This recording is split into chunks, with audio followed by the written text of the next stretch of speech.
1. Katie Chase cursed, jamming the transmission of her husband's truck into reverse. As usual, when she drove the mammoth beast he loved so much, she had pulled too far into the garage and slightly angled. She missed her little Mercedes, but John had left for Atlanta on a business trip early that morning and had driven her car because his truck was too tall to fit in the parking garage at the airport. She normally drove him when he flew so she didn't have to give up her car, plus she liked that last goodbye kiss at the curb, but today she'd had a full schedule and no time for the more than hour-long round trip. Finally getting into the right spot, Katie turned off the rumbling engine, grabbed her purse and yoga mat and jumped down from the driver's seat. She had just finished an intense hour-and-a-half yoga session followed by coffee with a friend and was running behind schedule. They'd dawdled too long. She still had to run 5 miles, then spend half an hour kicking and punching the combat dummy set up on the far side of the garage. The treadmill was as boring as ever, but the time passed quickly with the Real Housewives of New Jersey playing on the TV. Taking a short break, Katie rehydrated, then threw herself into attacking the man-sized BOB or body opponent bag. It was hot in the garage and by the end of her half-hour workout she was dripping with sweat. Toweling off, she grabbed more coconut water, shivered under the air conditioning in the house and headed for the backyard. Stepping out, the heat hit her like a physical presence. It was summertime in Arizona. She glanced at the thermometer. 1:13, it was only 1:30 in the afternoon, the hottest time of day still 4 hours away. Finishing her drink, Katie sat down on the shaded patio and checked the calendar on her phone. John's flight would be landing within half an hour. He always texted to let her know he'd landed safely. Wanting to be ready to text him right back, she peeled off all of her sweat-soaked clothes and dove nude into the sparkling blue pool. Half an hour later, refreshed from her swim, Katie grabbed her phone when it dinged to indicate she'd received a text message. In ATL. Cops everywhere. Odd. Love you. It was from John. Katie smiled and texted back, then gathered up her clothes and headed inside. Stepping out of the shower half an hour later, she dried off and paused to examine her body in a full-length mirror. Turning side to side, she was pleased with what she saw and knew her husband certainly was. Despite years of marriage, John still acted like a teenager, always trying to sneak a peek, and the damn man had the fastest hands she'd ever seen. She missed him already, and with a smile pulled on a lightweight sundress. She left her long, thick hair wet, knowing the Arizona summer air would suck the water out of it in no time. The remainder of the afternoon went by quickly. Katie went and had her nails done, came home and paid a few bills, shopped online for a bit, then prepared a light dinner for herself. At 6 p.m. she gave up on waiting for John to call. It was 9 p.m. in Atlanta and she was surprised but not concerned that she hadn't heard anything from him. She dialed his number, but the call went immediately to his voicemail. Hanging up without leaving a message, she paused, considering the idea she just had. With a smile she ran into the closet, let the dress drop to the floor around her feet, and once she had the pose she liked, snapped a pic of her naked body reflecting in the mirror. A moment later she texted the image to her husband, pulled the dress back on and returned to the living room. With a sigh, Katie turned the TV on and clicked through channels until she found something to watch. It wasn't football and no one was shooting anyone, so she knew John would hate it. She tried his number a couple more times, but now she couldn't even get his voicemail. The call just failed each time. Shortly after 8:30 she groaned when the show she was watching was interrupted. A breaking news banner appeared diagonally across the screen and a deep male voice intoned that the network was interrupting the normally scheduled program with an urgent newsbreak. 5 minutes after a harried news anchor began describing the nuclear detonations in New York, D.C., and L.A., she snatched up her phone and tried to call John again. Call failed. She tried twice more with the same results, finally giving up and nearly flinging the phone across the room in frustration. Katie sat glued to the TV, wanting more information than what the talking head kept repeating. Intellectually she knew the network didn't have any additional news to share, but emotionally she was furious that all she really knew was that nuclear bombs had been set off in 3 major American cities. Stupid. she said to herself when she remembered the satellite phone John kept for emergencies. Jumping to her feet, she dashed into his office to the gun safe that took up half of one wall. She came to a stop when she looked at the keypad, unable to remember the combination. Thinking for a minute, she ran back to the sofa where she left her iPhone and snatched it up. John had made her put the combination in the Notes app on the phone, despite her assurances that she'd remember the combination and her doubts that she'd ever need to open the safe on her own. Thankful that he had insisted, she punched in the number, the locking bolt clicking loudly when it released. Spinning the wheel, she tugged the heavy door open and looked inside. A row of 4 assault rifles was centered, 3 shotguns to the left and 2 large-caliber bolt-action rifles with long-distance scopes to the right. 2 shelves held a variety of handguns. Below that, on the floor of the safe, were neatly arranged cases of ammunition and another shelf with stacks of loaded magazines. The inside of the door had several pockets, and a thin, black cord disappeared out of one of these into the back of the safe where it was plugged into an internal electrical outlet. Pulling open the Velcro cover, Katie retrieved a small satellite phone and hit the power button. While she waited for it to power up, her eyes ran over the weapons. She may have settled into a suburban lifestyle, appearing to be nothing more than a spoiled housewife whose biggest concerns were working out and shopping, but Katie was hardly what she appeared. Nearly 15 years as a case officer for the CIA had hardened and sharpened her. That may have been in her past, but once your eyes are open the way that job had opened hers, you can never look at the world the same way again. Reaching into the safe, Katie grabbed one of John's shotguns and quickly fed 7 shells of buckshot into it. Carrying the weapon in both hands, she ran to the master bedroom, and after laying it on the foot of the bed, she pulled the dress over her head and tossed it onto the floor. She quickly pulled clothes out of a drawer, dressing in a pair of heavy cargo pants and a tank top with a black t-shirt over it. Dashing into the bathroom, she took a moment to put her hair up in a ponytail, then ran into her closet. In the back of the closet, behind boxes full of stylish high-heeled shoes, she found what she was looking for. A pair of desert tan combat boots that John had given her a couple of birthdays ago. She had been less than enthralled with the gift, but he'd made up for it by taking her dress shopping after dinner at her favorite restaurant. She'd only worn the boots when she'd gone out into the desert with him, but they were sturdy, supportive, and had steel caps protecting her toes. Pulling them on, she laced them up and paused a moment to remember the right way to tie them so they stayed tied. Dressed, she grabbed a small backpack and ran to the bedroom where she threw in some clean underwear and a change of clothes. Shotgun in hand and pack over her shoulder, Katie quickly returned to the safe. She threaded a holster and a magazine carrier onto her belt and grabbed John's favorite pistol. It was a large frame .45 caliber, and 5 loaded magazines were neatly stacked next to it. Slapping one of those into the weapon, she racked the slide to chamber around, set the safety on and holstered the heavy gun.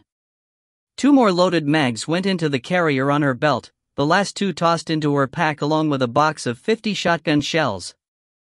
Placing the pack between the door to the garage and the front door, Katie racked the shotgun to load a round and leaned it up against the wall. Feeling marginally more secure, she made sure the keys for the big Ford were in her pocket before picking up the sat phone again. She had just turned on the screen, peering at it to see if the phone had locked onto a satellite signal when the doorbell rang. Katie jumped and almost dropped the phone, barely suppressing a small scream. Taking a deep breath, she forced herself to calm down. Training at the CIA's farm at Camp Peary in Virginia had been a long time ago. Work in the field where keeping her thoughts, feelings, and emotions in check could mean the difference between life and death was something she had put behind her, but by the time the bell rang a second time, she had calmed her breathing and heart rate. John had been known to answer the door with a weapon in his hand if they weren't expecting visitors. Even though they lived in an upscale community with large, iron gates restricting access, he constantly reminded her that the gates only kept out people with good intentions. Part of her felt a little foolish as she drew the pistol and clicked the safety off, her index finger resting along the outside of the trigger guard. But the practical side that had served her so well for many years was coming out. Katie had seen firsthand how swiftly society could disintegrate in response to a disaster, whether natural or man-made in origin. She'd done a tour in Bosnia and a few other hotspots around the world during her time with the agency, and knew that neighbor could and would turn on neighbor. Stepping to the door, she looked through the spy hole, relieved when she recognized her friends from 2 doors down. Holstering the pistol, Katie unbolted and opened the door. The older couple standing there smiled at her, and she quickly ushered them in before closing and bolting the door behind them. "We know John's out of town and we wanted to check on you, dear," Janice Wilson said, concern creasing her still beautiful face as she looked Katie up and down. "I'm fine," Katie said, leading the way deeper into the house where all of them paused to stare at the horrific images playing on the TV. After a few minutes, the husband, Mike Wilson, broke the silence. "You look better prepared than we are," he said, pointedly glancing at the pistol on Katie's hip and the shotgun resting by the front door. "Well, you know John," Katie said with a forced smile. She wasn't one who liked to show her emotions to other people. John was different.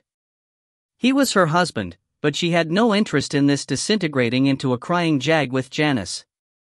"Have you heard from him?" Janice asked, taking a seat on a bar stool at the kitchen island. "I got a text when he arrived in Atlanta this afternoon, but nothing since. I was just going to try to get through with a satellite phone." She held the phone up for them to see. While they watched, Katie checked the signal lock again, muttering to herself when it still said searching. Walking out into the backyard, she moved out from under the roof that covered the patio and stood by the edge of the pool, nothing between the phone and the sky above. The phone quickly locked onto a signal and she dialed John's number. Her heart skipped a beat when it started ringing, but it only rang once. Then she received an "all circuits are busy, please try your call again later" message. She tried 3 more times with the same results, shaking her head when Mike and Janice walked out and stood next to her on the pool deck. Mike looked calm, or as calm as anyone could, but Janice appeared to be heading down the path to hysteria. Her husband circled his arm around her shoulders and pulled her close, gently rubbing her shoulder. Suddenly Katie just wanted them to leave. She had her own worries, and didn't need to be burdened with anyone else's. "Do you have anything to drink?" Mike asked. "I think we could all use a stiff shot and see what we can find out about what's going on." Katie looked at him, considering asking them to leave, but despite his outward demeanor she could tell that Mike was only keeping it together for Janice's benefit. Compassion won out and she led the way inside and pulled a bottle of vodka out of the freezer. 2. Katie poured 3 shots that were all downed quickly. The ice-cold alcohol was smooth at first, but blossomed into a pleasant fire when it hit her stomach. She wanted a second shot, but was more concerned with keeping her head clear. Her guests weren't so pragmatic. When Katie didn't pour another round, Mike picked up the bottle and refilled his and his wife's glasses.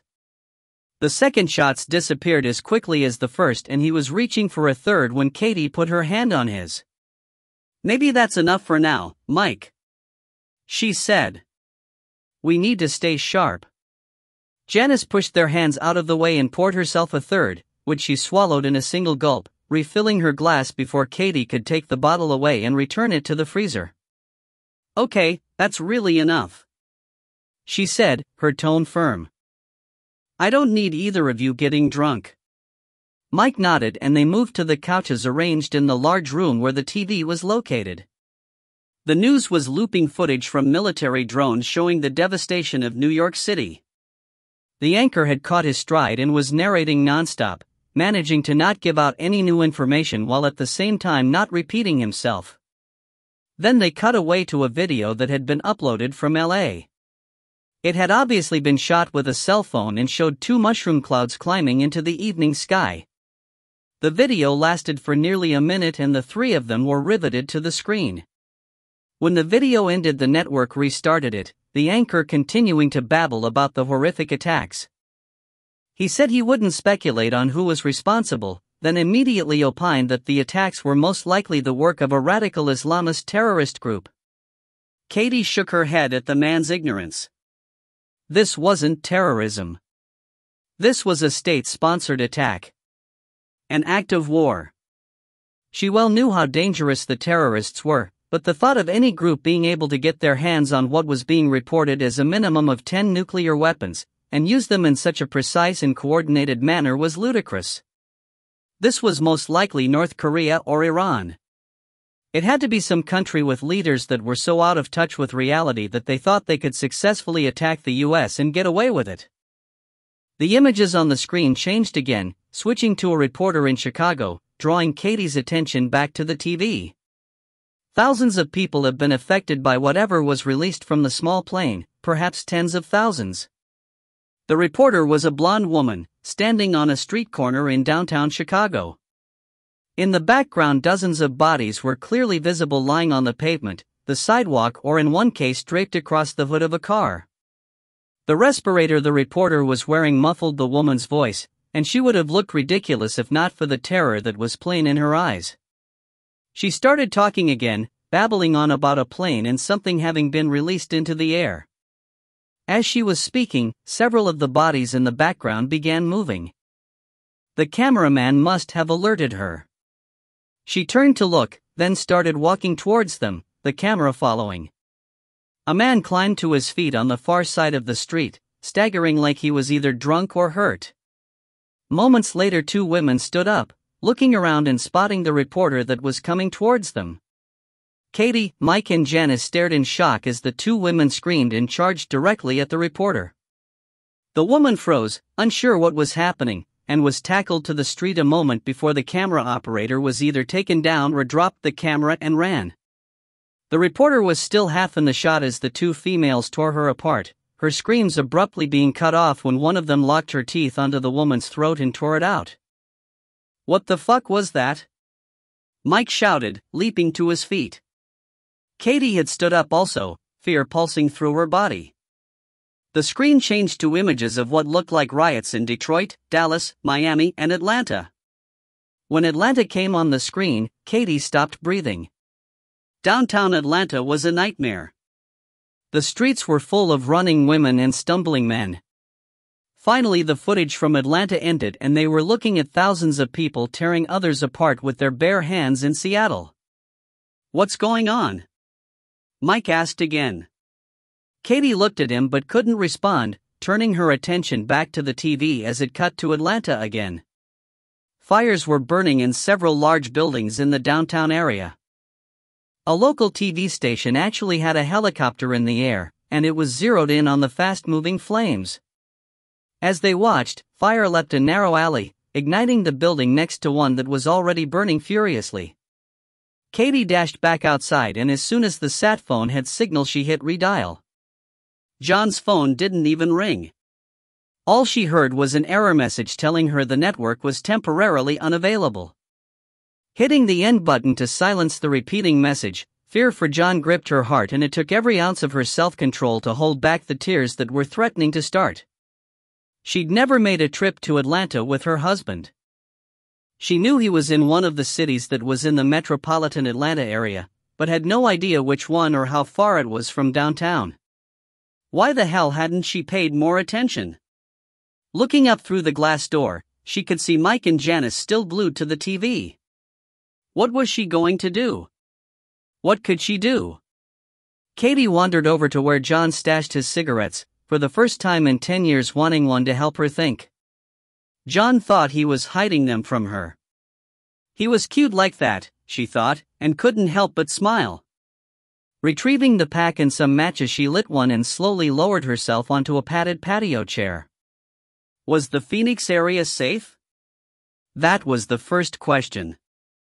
How many and which cities had been attacked with the nerve gas? So far, from the news, she knew that Chicago, Detroit, Miami, Atlanta, and Seattle had fallen. But where else? This was a well-coordinated, professionally planned and executed strike on America. There would be more cities. But how many more? And what about John? Katie well knew what he was capable of, having witnessed it for herself live and in person the night they'd met. But Atlanta was what, 2,000 miles away? How could she ever hope he'd be able to make his way home? The thought of trying to get to Atlanta passed through her head, but was completely dismissed as foolish. Even if she made it, which was very unlikely, the possibility of finding John was basically zero. Drawing deep on the cigarette, she checked on the Wilsons. They were still on the couch, staring at more horror unfolding on the screen. Mike Wilson was a pilot and he had his own plane. How the hell had she forgotten that? Jabbing the butt into a small ashtray John also kept hidden, Katie leapt to her feet and charged into the house. "Mike, you still have a plane, right?" she asked. "Yeah." "Why?"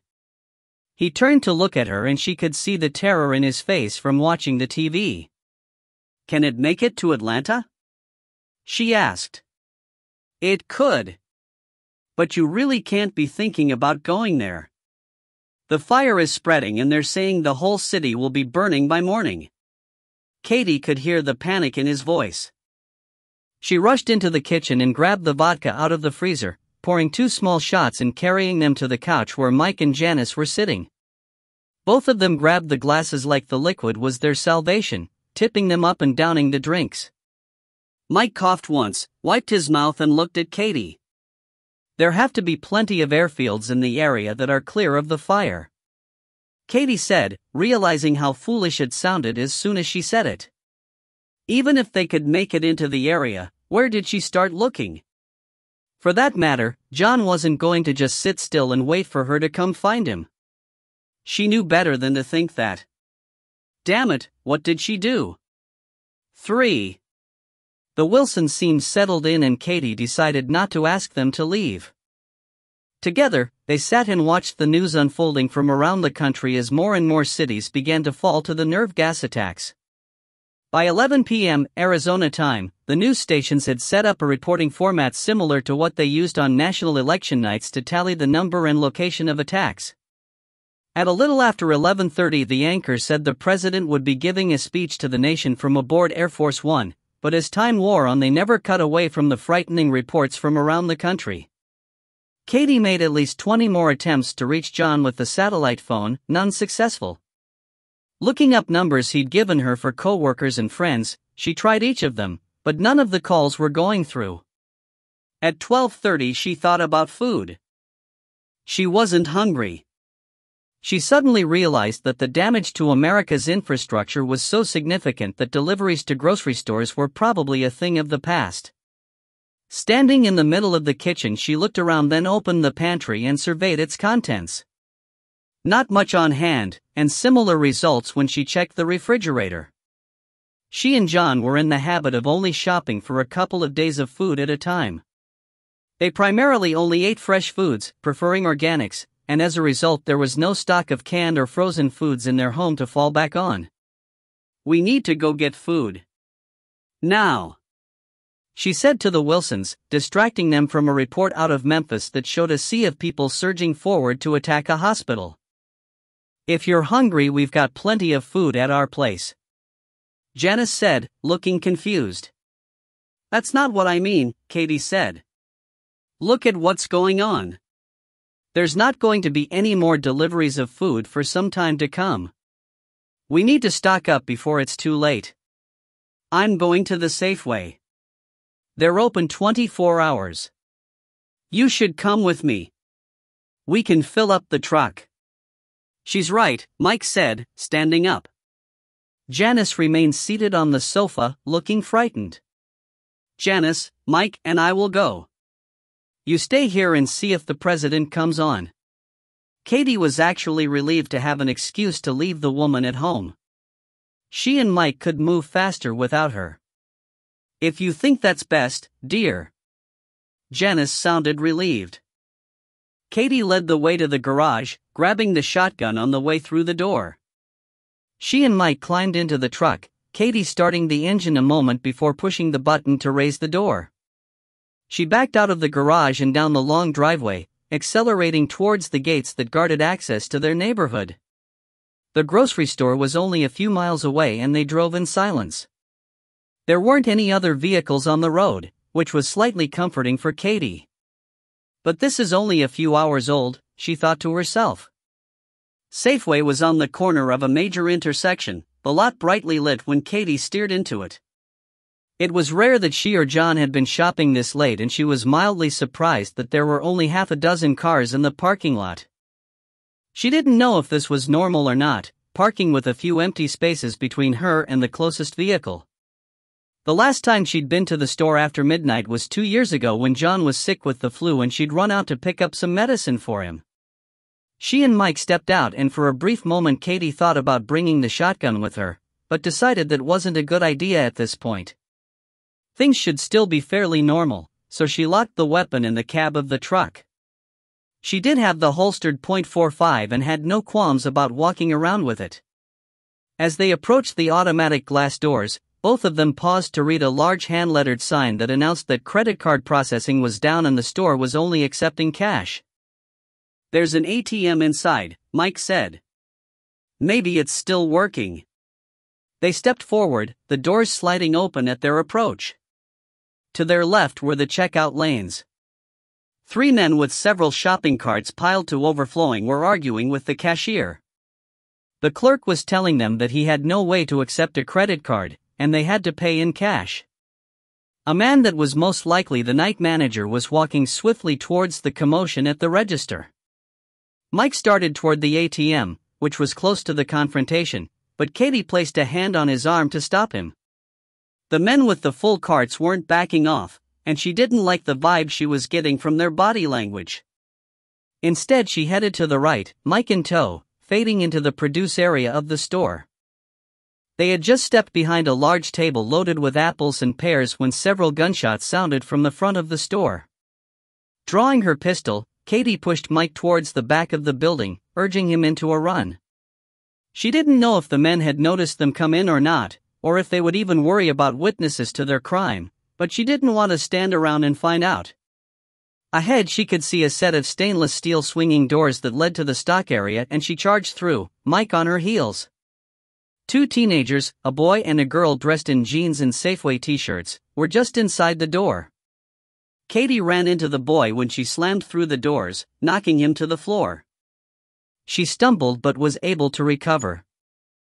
The girl stood looking at her, eyes wide with fear as she stared at the pistol. The boy wound up on his back, scrambling away from the crazy woman with the gun. "Don't hurt us!" he cried as he kept scooting away. Mike stepped around Katie and reached out for the boy. "Quiet. Some men just shot your cashier and were hiding from them," he said.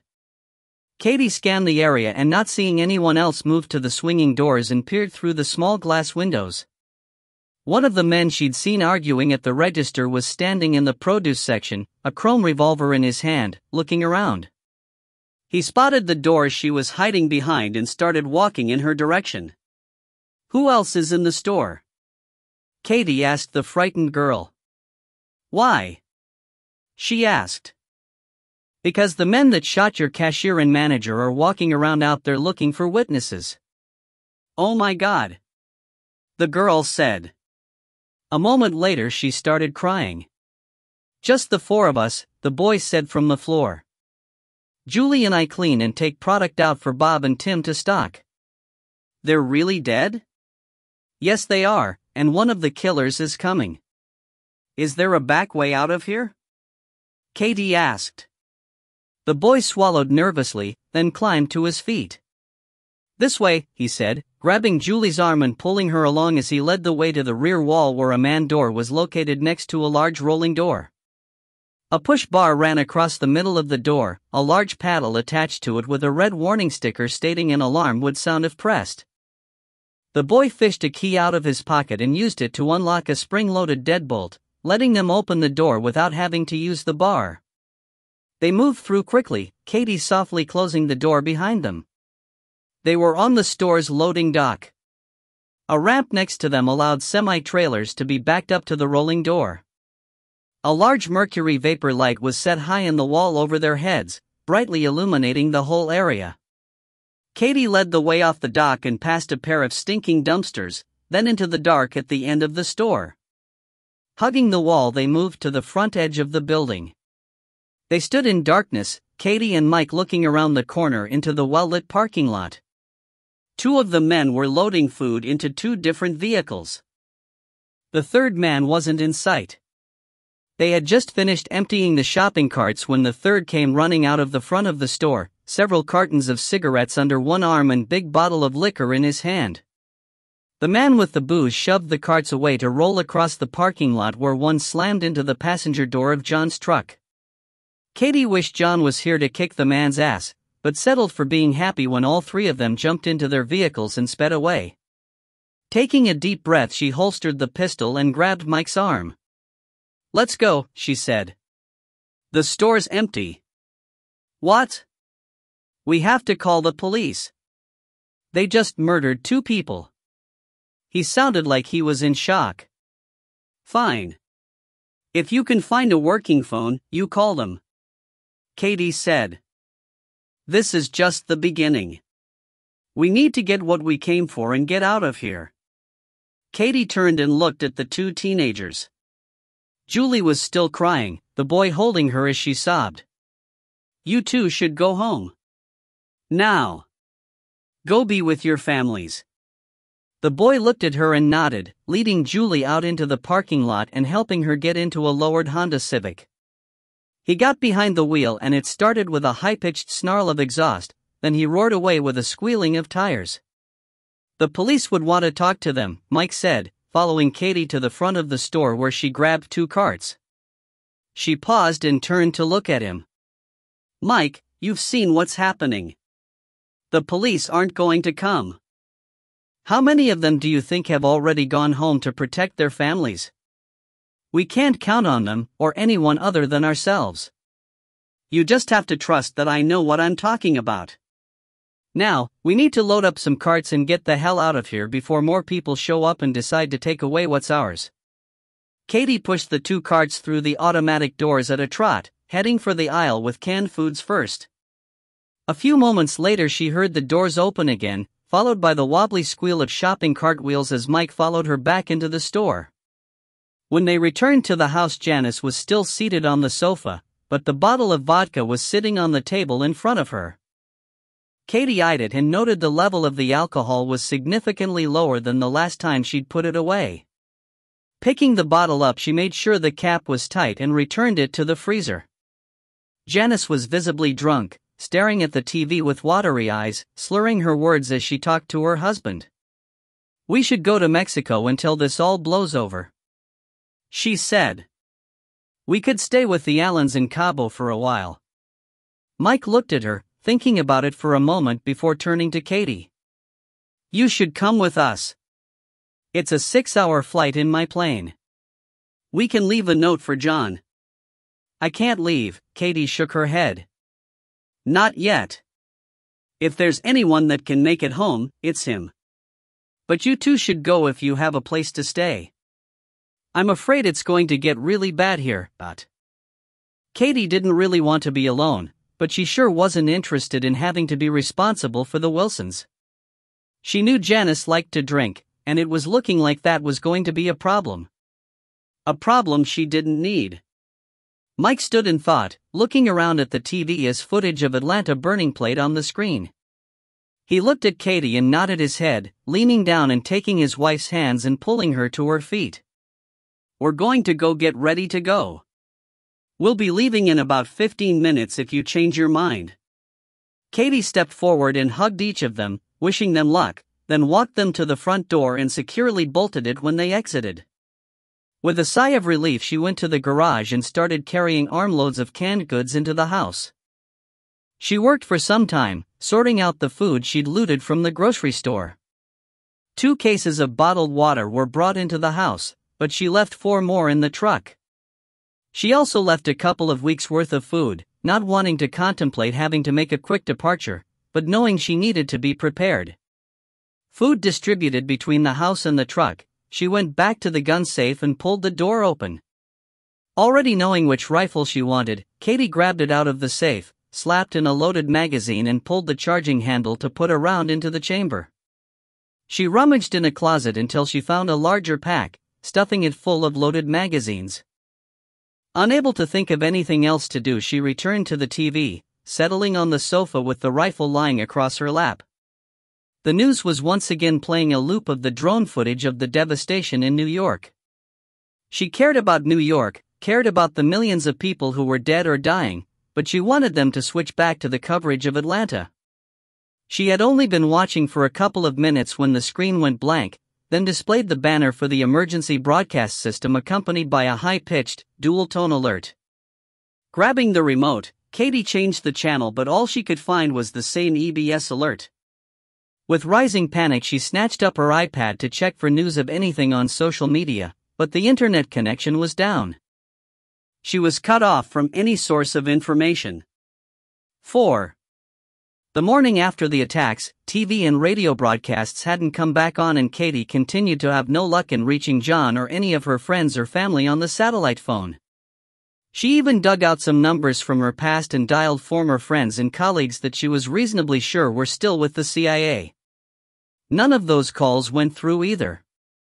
Buried deep in her jewelry box was a scrap of paper with an international phone number written on it in faded ink.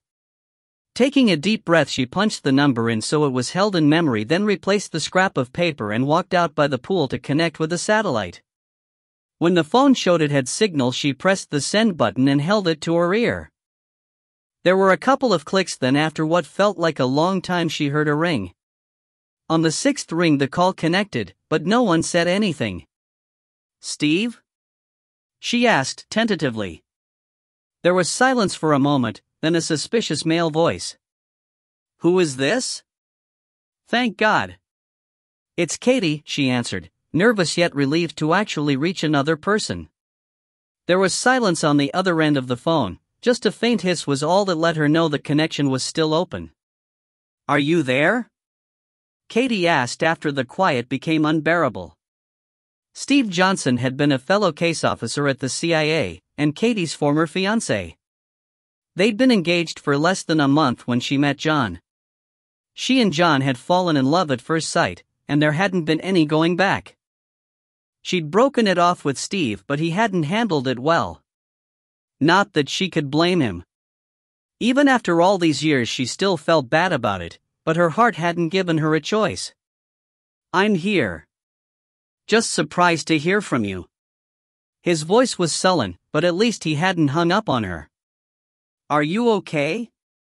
Where are you?" "I'm fine. Safe for the moment. I'm at home in Arizona." "Are you still with, our former employer?" "Our former employer," he laughed. "Yes, and you can say it. C-fucking-IA. I'm still assigned to a surveillance post in Western Australia. Keeping an eye on this part of the world, but I don't think that matters much anymore." Katie gripped the phone tighter and took a deep breath. What had happened to Steve? He had always been a happy person, intense about his work, but with a wicked sense of humor and a quick wit. That was what had attracted her to him in the first place. In many ways he was the polar opposite of John, in others they were just alike. "Why are you calling, Katie? Still married to the hero?" Steve had been calling John that since he'd found out whom she'd left him for. She had had a high enough clearance level to gain access to John's army file, but somehow had managed to resist the temptation to check him out. Steve, however, hadn't been able to let it go, and it was the final straw for the CIA when the Army called wanting to know why one of their case officers was reviewing Army Special Forces files. Steve had been demoted, received a formal letter of reprimand and reassigned to a two-man station in the middle of the Western Australia desert. "That's why I'm calling, Steve. I know I don't have any right to ask, but I'm asking for your help. John is in Atlanta and I haven't been able to reach him. All TV, radio, internet, phones, everything is down. It's getting scary here and I don't know what to do. Do I stay here and wait for him?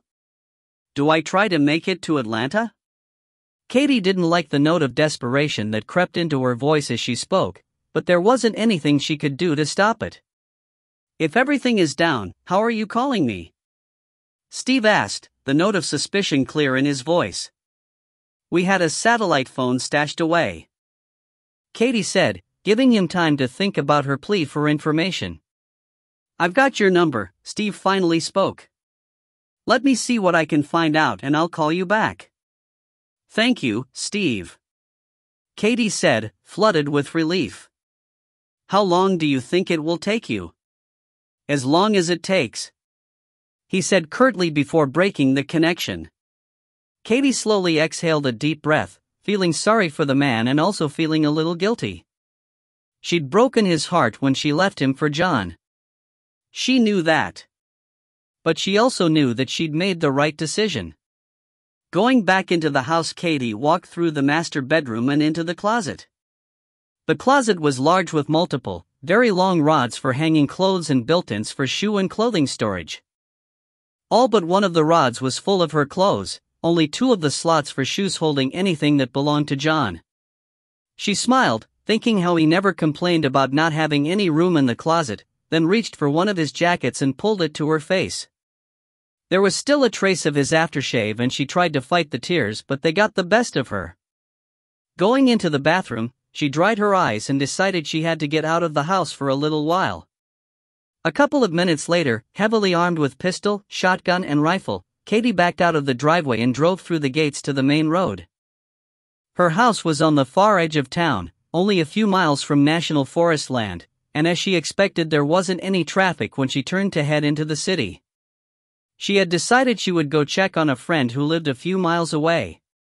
Passing several other gated neighborhoods, she drove slowly and looked carefully at each of them. Not seeing anything concerning, she continued on, slowing as she approached the entrance ramp for the 202 freeway. 2 cars were crashed into each other, abandoned, blocking part of the northbound ramp.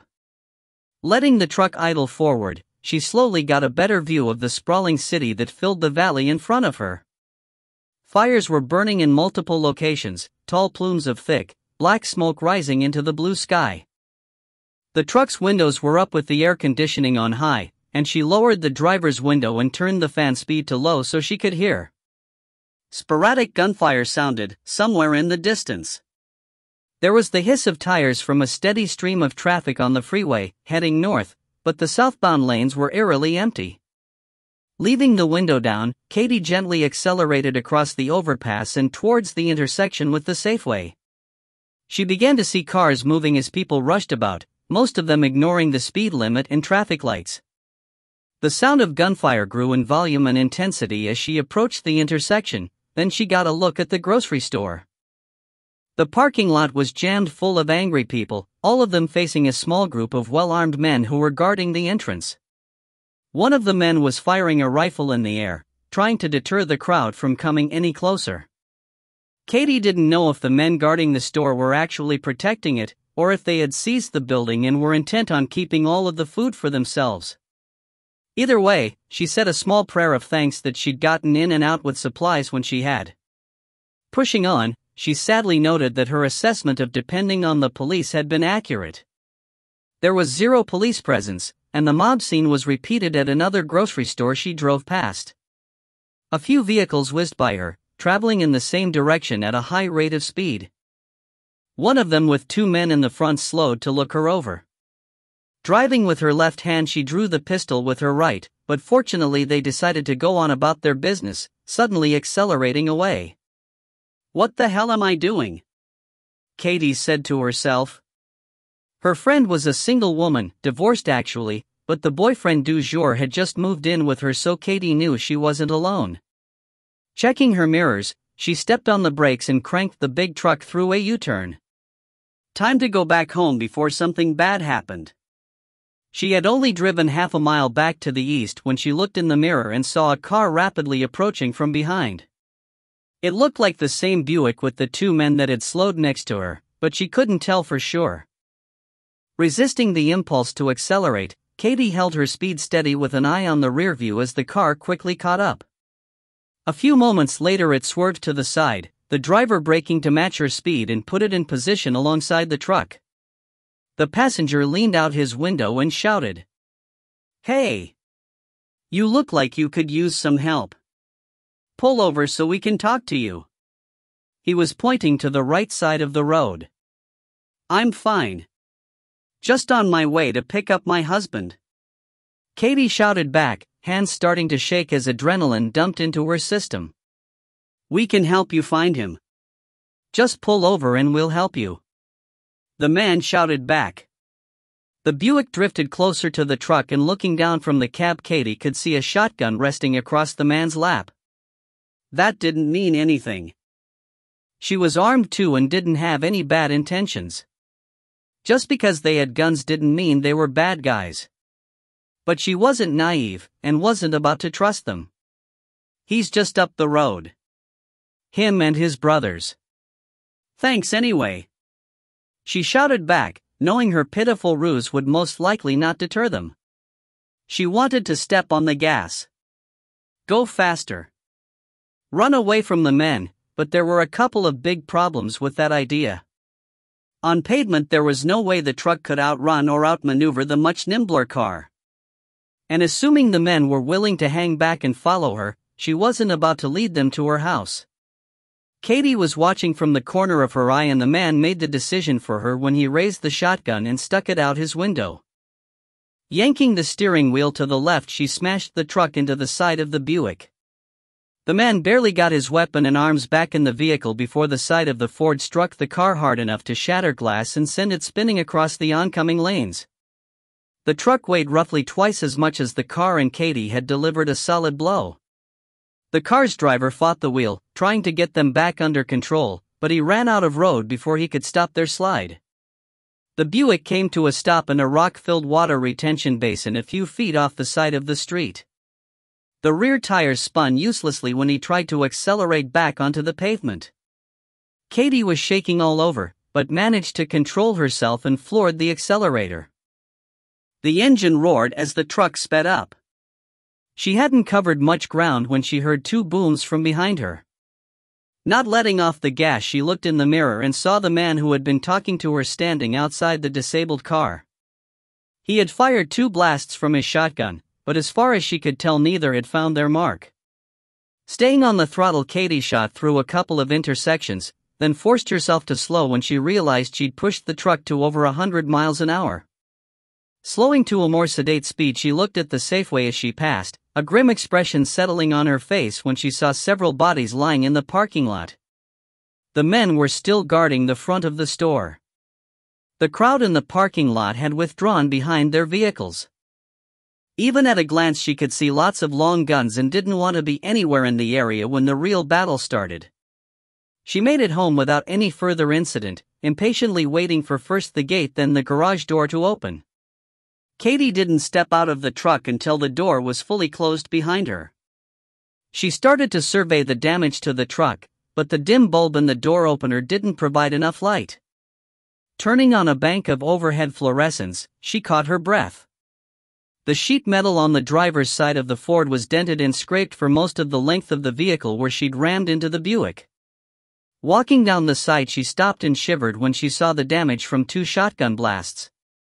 The man hadn't missed, and she hadn't been far enough away. On the left rear fender, an area larger than a dinner plate had close to 20 holes punched through the metal. A matching spot was also on the tailgate, directly in line with the driver's seat. If he'd aimed a little higher. Katie started to think, then stopped herself from going there. She had made it back safely, that was what mattered. Turning the lights off, she walked into the house, poured a stiff shot of vodka and sat down on the couch to see if there was any news being broadcast on the TV. 5. The time passed slowly, Katie struggling to deal with the tedious boredom. The power was still on, so she tried running on the treadmill, but was distracted and after half an hour shut it off. Not only wasn't she in the frame of mind for exercise, she was concerned about not being able to hear anything other than the whine of the belt and her pounding feet. She didn't have any information that conditions had gotten worse, but she didn't see how they could have improved. A couple of days passed and Steve hadn't called her back. The sat phone didn't have signal and wouldn't ring in the house, so she was in the habit of going outside every half an hour to check for voicemail. Every time she was outside she dialed John's number, but never received anything other than a recorded message that the network was unavailable. More times than not while outside, she'd hear gunfire. Sometimes it was distant, others it sounded fairly close. The pistol never left her hip and she'd taken to carrying the rifle outside with her, hanging from a 1-point sling around her shoulders. Late in the afternoon, she couldn't wait any longer to hear from Steve. Walking out into the heat, she gave the phone time to connect to a satellite, then dialed his number. After several rings, he answered, sounding groggy from sleep. She'd forgotten the time difference between Arizona and Australia. They talked for a few minutes, Steve sounding slightly warmer than the first time she'd spoken to him. He had finally found a way late the previous evening to gain access to satellite imagery and filled her in on what he'd seen. He started with Atlanta, her heart sinking when she heard the majority of the city had burned. He took her around the country, describing the devastation he was seeing and the herds of infected that were starting to form. "What does the Phoenix area look like?" Katie asked, holding her breath. "Lots of fires," he said after a few minutes of looking for the right feed and zooming in. "Lots of fighting. There's a steady stream of traffic heading north on the interstate, but it's barely moving." "Where are you in the area?" "Wait. Never mind. I can pull your GPS location from the phone signal." Katie could hear rapid-fire typing for a couple of minutes, then just the sound of Steve breathing as he waited for the adjusted feed to display on his screen. "Okay, got you. Is that you standing by a swimming pool?" Katie involuntarily looked skyward, as if she could see the orbiting camera that was capturing her image at the moment. "That's you," Steve said a moment later. "Just as beautiful as ever." "Steve," Katie started to admonish him. "Sorry," he said. "It's just that I thought I'd never see you or hear from you again. It's really good to be talking to you." Katie took a breath, biting off her impulse to remind him she was married. He was obviously still not over her, and didn't sound to be in the most stable state of mind. She needed his help, and alienating him wasn't the way to go. "It's good to talk to you, too," she finally said.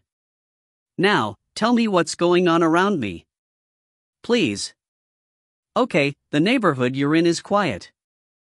I don't see any movement or any damage. The gates are still up and intact. Open desert to the east and northeast of you. A couple of trucks driving on the highway that runs up into the mountains to your northeast. Fires to the south of you, but the closest one is 5 miles away." Katie turned to look to the south, seeing 3 plumes of black smoke climbing into the air. "I see the smoke from the fires to the south.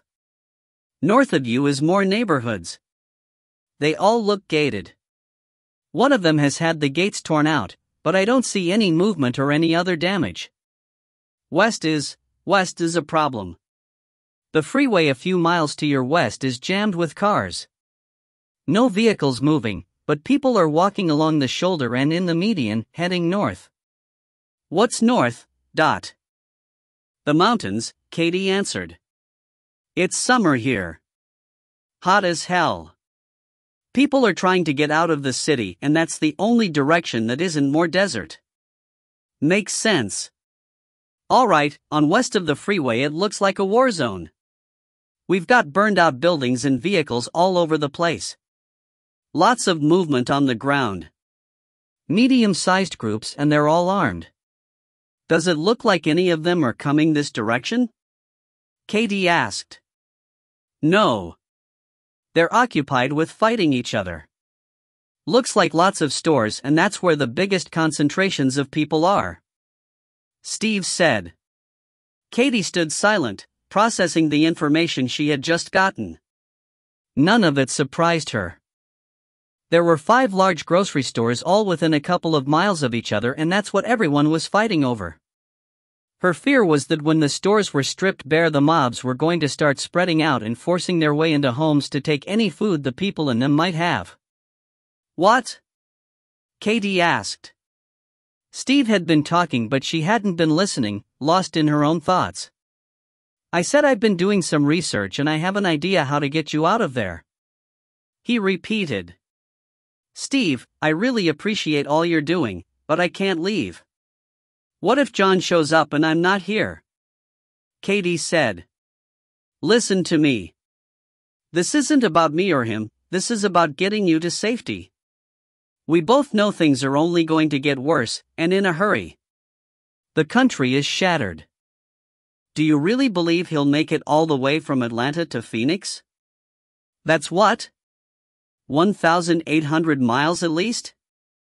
Katie stifled a deep sigh, not wanting Steve to hear her frustration. She knew he was right about the odds, but she also knew her husband. There weren't many like him.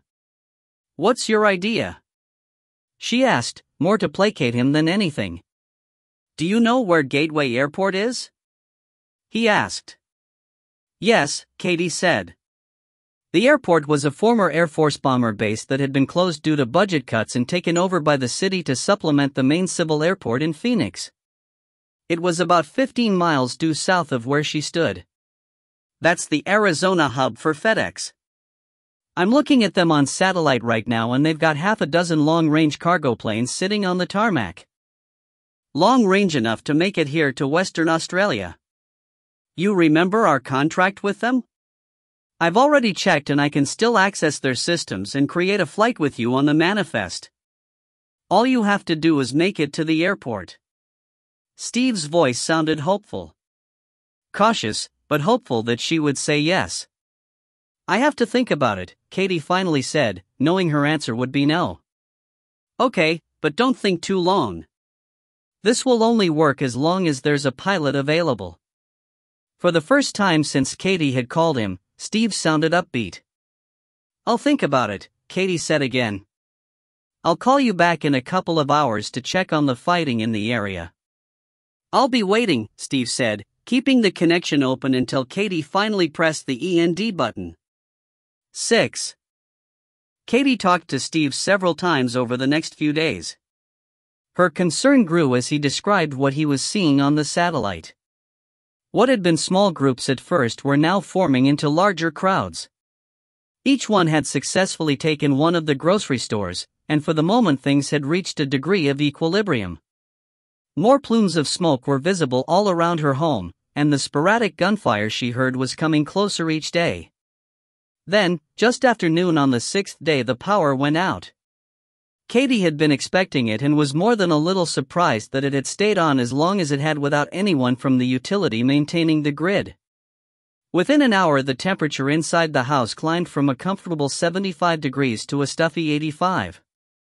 She knew it would only keep climbing as it was well over 110 outside with another 8 hours before sunset.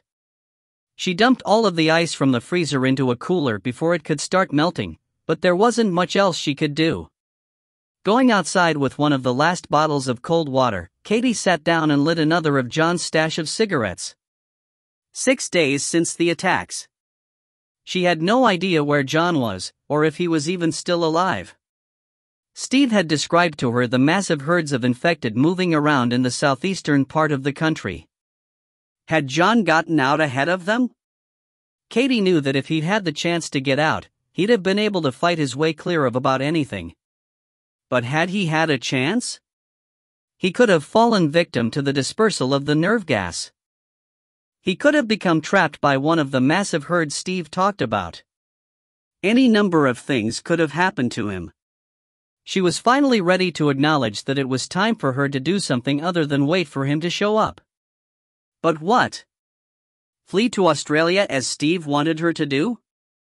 Then what? If she made it, was she ready to live her life out without ever knowing what happened to her husband? Maybe she should head to the mountains. The temperatures wouldn't be dangerously hot and she could leave John a note letting him know where she was. Deciding that was the best course of action, Katie stubbed the cigarette out and stepped into the sun to call Steve. He answered on the first ring, sounding happy to hear from her, then disappointed when he learned her final decision was that she wasn't coming to Australia. Whatever you do, you need to do it soon, he said in a subdued voice. There's a large group formed up just to the west of you and they're starting to move into the residential neighborhoods to loot the houses. You don't want to be home when they show up. How bad is it? Katie asked. Bad. They're doing things, well, you've seen this happen before. I don't need to tell you what they're doing, especially to people that try to fight back. No, I don't want to know, she said. How does the highway northeast of me going into the mountains look? Katie wanted to rush inside and make her final preparations to depart, but she couldn't move under cover until she was through speaking with Steve. "Hold on," he said. Katie could hear him breathing into the phone as he typed for a few moments. Then, "It's wide open at the moment. A few abandoned vehicles along the way, but they're to the side and not blocking the road. There's some traffic moving, but you're far enough out of the city that it seems to have been overlooked." "Thank you, Steve. I have to start moving now. I'll call you once I'm on the road." "Do that, and be careful," he said. "I love you."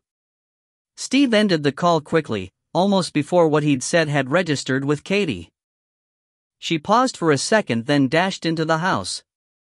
A small pack with some clean clothes was ready to go by the garage door. Grabbing one of John's large packs, Katie filled it with every rifle magazine that was in the safe. A first aid kit went in on top of the magazines, and she topped it off with another pistol and several loaded pistol magazines. Setting this aside, she sat down at John's desk and pulled a spiral notepad and pen out of the center drawer. Thinking for a moment, she started writing. Waited 6 days. Things were getting bad in the area and I had to leave. I'm going to the place in the mountains where we got drunk and I got mad at you when I thought you were looking at that girl's ass. You have to remember that, and you have to come find me. I'll stay there as long as I can. If I have to move again, I'll find a way to leave word for you. Please come find me. I love you. Me." Katie always signed any card or note she wrote to John as me. She didn't know how it started or why, it just did. Now, that unique quirk would guarantee he would know it was from her. In the modern, digital age, she doubted he'd recognize her handwriting any more than she would his. Neither of them actually wrote very often. Tearing the paper off the pad, she ran to the large mirror in the entryway and taped it to the middle of the glass. Rushing, she carried the pack of magazines out to the truck, putting it alongside her bag of clothes in the back seat. Back in the house, she grabbed a case of ammunition out of the bottom of the safe and took that to the truck, coming back inside for the cooler full of ice. When this was loaded, she grabbed an axe from the garage, tossing it in the bed of the truck along with her looted cans of food. Seeing the food reminded her to run back inside and get a can opener, a small metal cooking pot, and a few basic utensils. When all of this was stowed in the truck, she paused to look over her supplies for a moment. Satisfied she was as ready as she would ever be, Katie climbed up behind the wheel and pushed the button to raise the garage door. The door didn't move. With a curse, she remembered the power was out. Jumping back down, she looked up at the door opener, but there wasn't enough light near the ceiling for her to tell how to release the mechanism and manually open the door. Realizing she needed a flashlight, Katie ran back into the house and yanked open the closet doors in John's office. Snatching a small LED flashlight off a shelf, she also scooped up a pack of spare batteries and ran back to the truck. Katie didn't know how to release the door, but she did know it could be released. She'd seen John do it once when the power went out during a violent thunderstorm. Clicking the flashlight on, she played the bright beam across the motor, seeing nothing that looked promising. Examining the track, she spied a short rope with a red handle on the end hanging down from what looked like a locking lever. That had to be it. Climbing up on top of the rear tire, she swung a leg onto the bed cover of the truck to gain enough height to reach the red handle. Pulling, she felt it move a couple of inches, a loud click coming from the lever to which the rope was attached. Jumping down, she squeezed between the truck's rear bumper and the door, bending her knees to get low enough to reach the grab handle that was at ground level. The door moved freely, rolling open in its track as Katie straightened up with her hand wrapped around the handle. She placed her hands on the bottom edge of the door and lifted with a surge, the door rolling the rest of the way and coming to a stop fully open. Her attention had been on the door, and she was surprised when she looked down the driveway and saw 2 young men standing in the road staring back at her. Both were carrying rifles and wearing backpacks. Katie only had the pistol with her, the rifle and shotgun in the cab of the truck. She froze in place, hand only inches from the holstered weapon, but she had no illusions about being able to draw it quickly and fight with it. That was John's thing, not hers. Not that she couldn't shoot. She was actually a pretty good shot. On the pistol range with the weapon already in her hand and plenty of time to aim. John had tried to teach her how to quickly draw a handgun and engage a target, but she hadn't been interested. She'd foolishly thought to herself that she didn't need to know how to be a gunfighter with him around. The two men were frozen also, eyes locked on hers. They both looked surprised to see her, and at least for the moment weren't exhibiting any aggressive behavior. "I'm leaving," Katie finally shouted to them. "You're welcome to anything in the house. There's food and water inside." They glanced at each other but didn't answer. After a couple of moments, Katie started edging sideways along the back of the truck. She was almost to the corner where she was prepared to turn and make a break for the cab when one of them spoke. "Wait. Please. Take us with you." Neither of them had raised their weapons, rather had lowered the muzzles even more when the one shouted to her. Katie paused. Every instinct told her to not trust them. She was a woman by herself, and even though they were young, both were considerably larger than her. If they were close, they wouldn't need their weapons to overpower her and take whatever they wanted. Sure, she knew how to fight, but she was also realistic about her chances against two much larger opponents. As she stood there considering her options and trying to think of a way to turn them down without inciting them into doing something rash, there was a loud, rending crash from down the street. The direction of the gates that secured her neighborhood. The echoes were still bouncing around the neighborhood when she heard a roaring engine approaching. 7. The two men in the street turned to look in the direction of the crash, and Katie seized the opportunity to dash deeper into the dark garage. Jerking the door open to the truck, she jumped up on the running board and climbed behind the wheel, pulling the door closed behind her. Turning in the seat, she watched out the back window as the men started running. They headed down the street, away from her house, ducking into the Wilsons' driveway before she lost sight of them. The occupant of the vehicle that had crashed the gate must have seen them, because a moment later a red Dodge pickup roared past her house and screeched to a stop in front of the Wilsons. 4 men hopped out of the bed of the truck, 2 more exiting the passenger side of the cab, all of them armed and in hot pursuit. Katie could see the silhouette of the driver's head still behind the wheel of the idling truck. She knew if she backed out of her garage she'd spot her before she made it to the street. But staying where she wasn't looking like a good option. These guys had to be part of a group that was looting houses, and they had already shown they had no hesitation to attack anyone that wasn't part of their gang. It was better to go before the others got back. Making her decision, Katie started the Ford, shifted into reverse and floored the gas. The truck shot backwards out of the garage and she nearly lost control when it bounced into the street. Getting it stopped, she frantically shifted into drive and pressed the throttle to the floor. The rear tires screamed and smoked for a second, then she shot forward, steering around the curve that led to the gates. The driver of the Dodge was honking his horn, no doubt calling his friends back so they could pursue her. She didn't think he'd been able to tell she was a woman, and felt some relief about that, though how that helped her at the moment she didn't know. Maybe they wouldn't be as determined to catch her. She hoped, but had no illusions about what happened to women when a society starts disintegrating. Rounding the curve, she caught her breath when she saw another pickup blocking the opening where the entrance gate had been rammed off its mounts. Tightening her grip on the wheel, she aimed for the closed exit, keeping her foot firmly on the floor. She had covered half the distance to where the truck was sitting when its occupants noticed her. Racing towards the barricade, she noticed 2 men stand up in the bed of the pickup a moment before the Ford's bumper slammed into the heavy, iron gate. The collision was bone-jarring, but the momentum of the big Ford battered the gate off its hinges, sending it cartwheeling down the road to bounce off a tree trunk before coming to rest on a neatly tended lawn. Gunfire erupted from the bed of the pickup that had been guarding the entrance, but Katie couldn't tell if they actually hit anything or not. All she knew was no bullets struck her, and if any hit the truck, they didn't hit anything vital. Braking hard, she made a left onto the main road, the Ford threatening to tip up on its outside set of wheels. Fighting it back under control, she stayed on the gas and in less than a quarter of a mile had to brake again for a right turn. She spared a glance in the rearview, not seeing any pursuit yet. On the major road that fed into the area, Katie pushed the Ford as hard as she dared, the speedometer needle sweeping up to 100, then beyond. She checked her mirrors and still saw no sign of pursuit, but didn't back off on her speed. Right now the best thing she could do was to quickly put as much distance between herself and the looters as possible. A couple of miles later she slowed to turn left onto the small, two-lane highway that ran northeast to what she hoped would be safety in the mountains.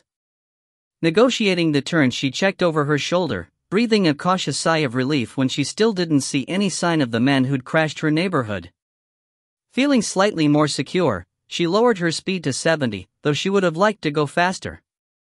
70 was fast enough in the truck, though, as she had to brake hard and swerve around a burned-out car that suddenly appeared when she rounded a curve in the road. Now she slowed to 60, knowing she missed running into the wreck by only a couple of feet.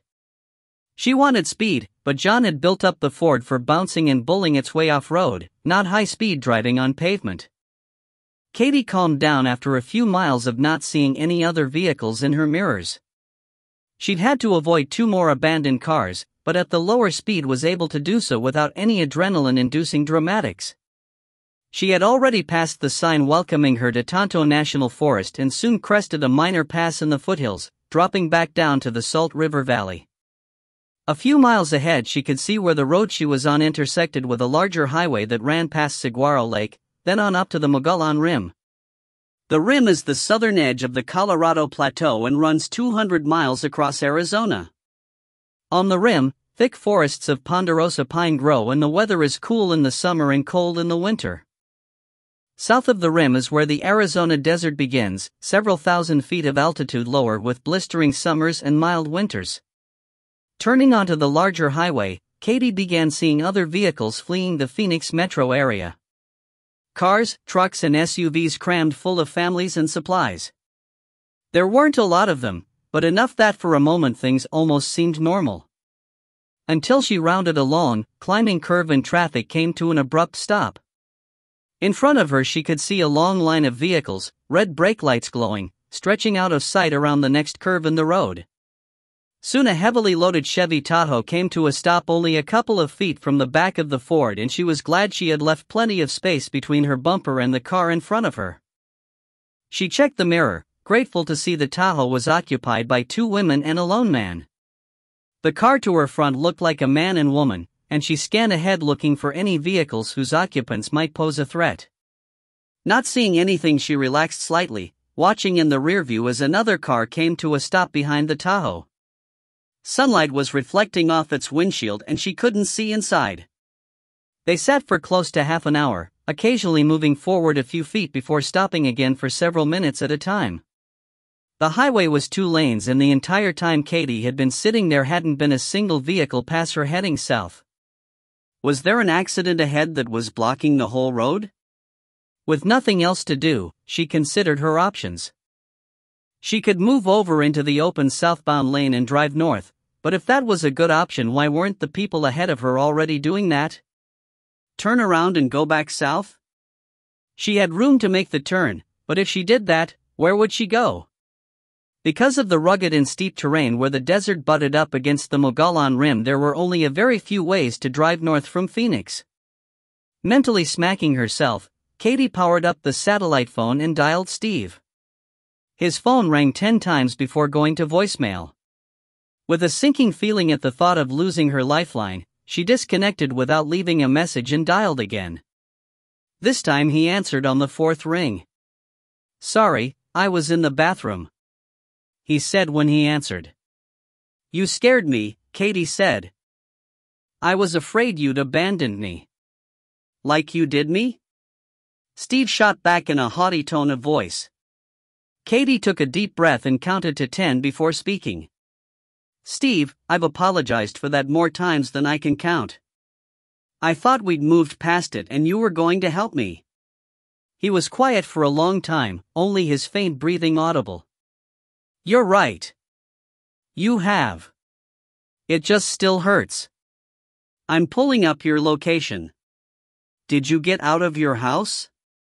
Katie told him about barely escaping ahead of the looters, then asked him to look and tell her what had traffic stopped.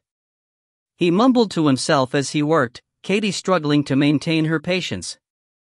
"You're about 3 miles from a roadblock," he finally said.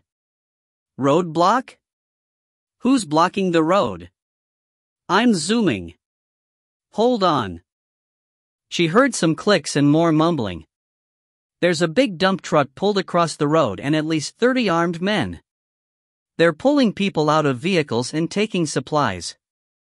"Shit. Is anyone fighting back?" Katie asked.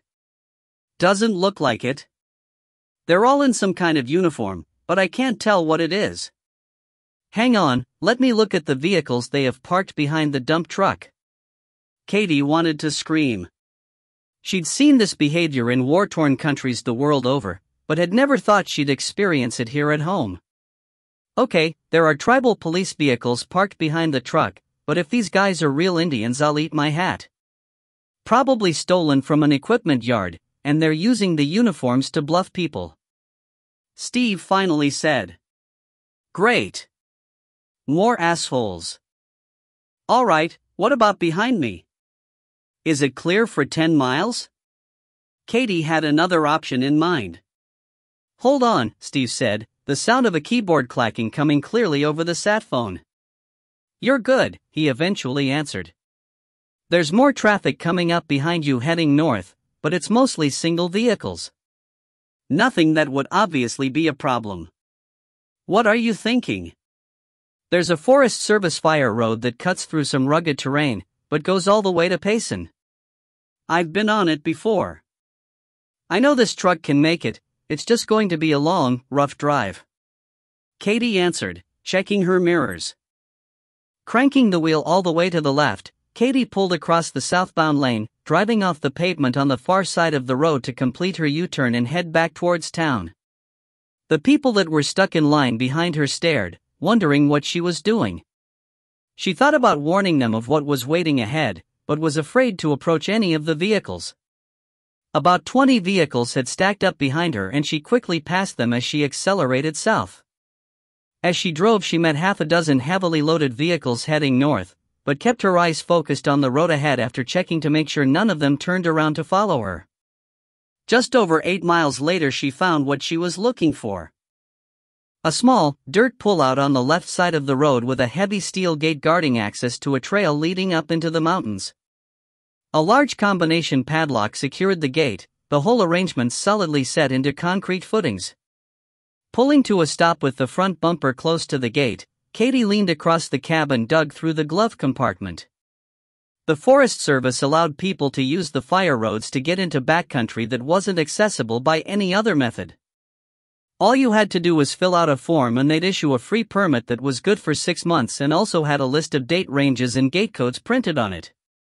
The locks combo was changed monthly and Katie hoped John had a recent permit. Finding the right piece of paper, she scanned the dates, happily finding the current range. Reciting the combo to herself, she checked the area around the truck and seeing all was clear hopped out and ran to the lock. The number wheels were stiff from exposure to the weather, but once she got the right combo dialed and the lock popped open. It took her less than a minute to swing the gate open, drive through, hop back out, close and relock it. 8. The fire road was rough. Calling it a road was being generous.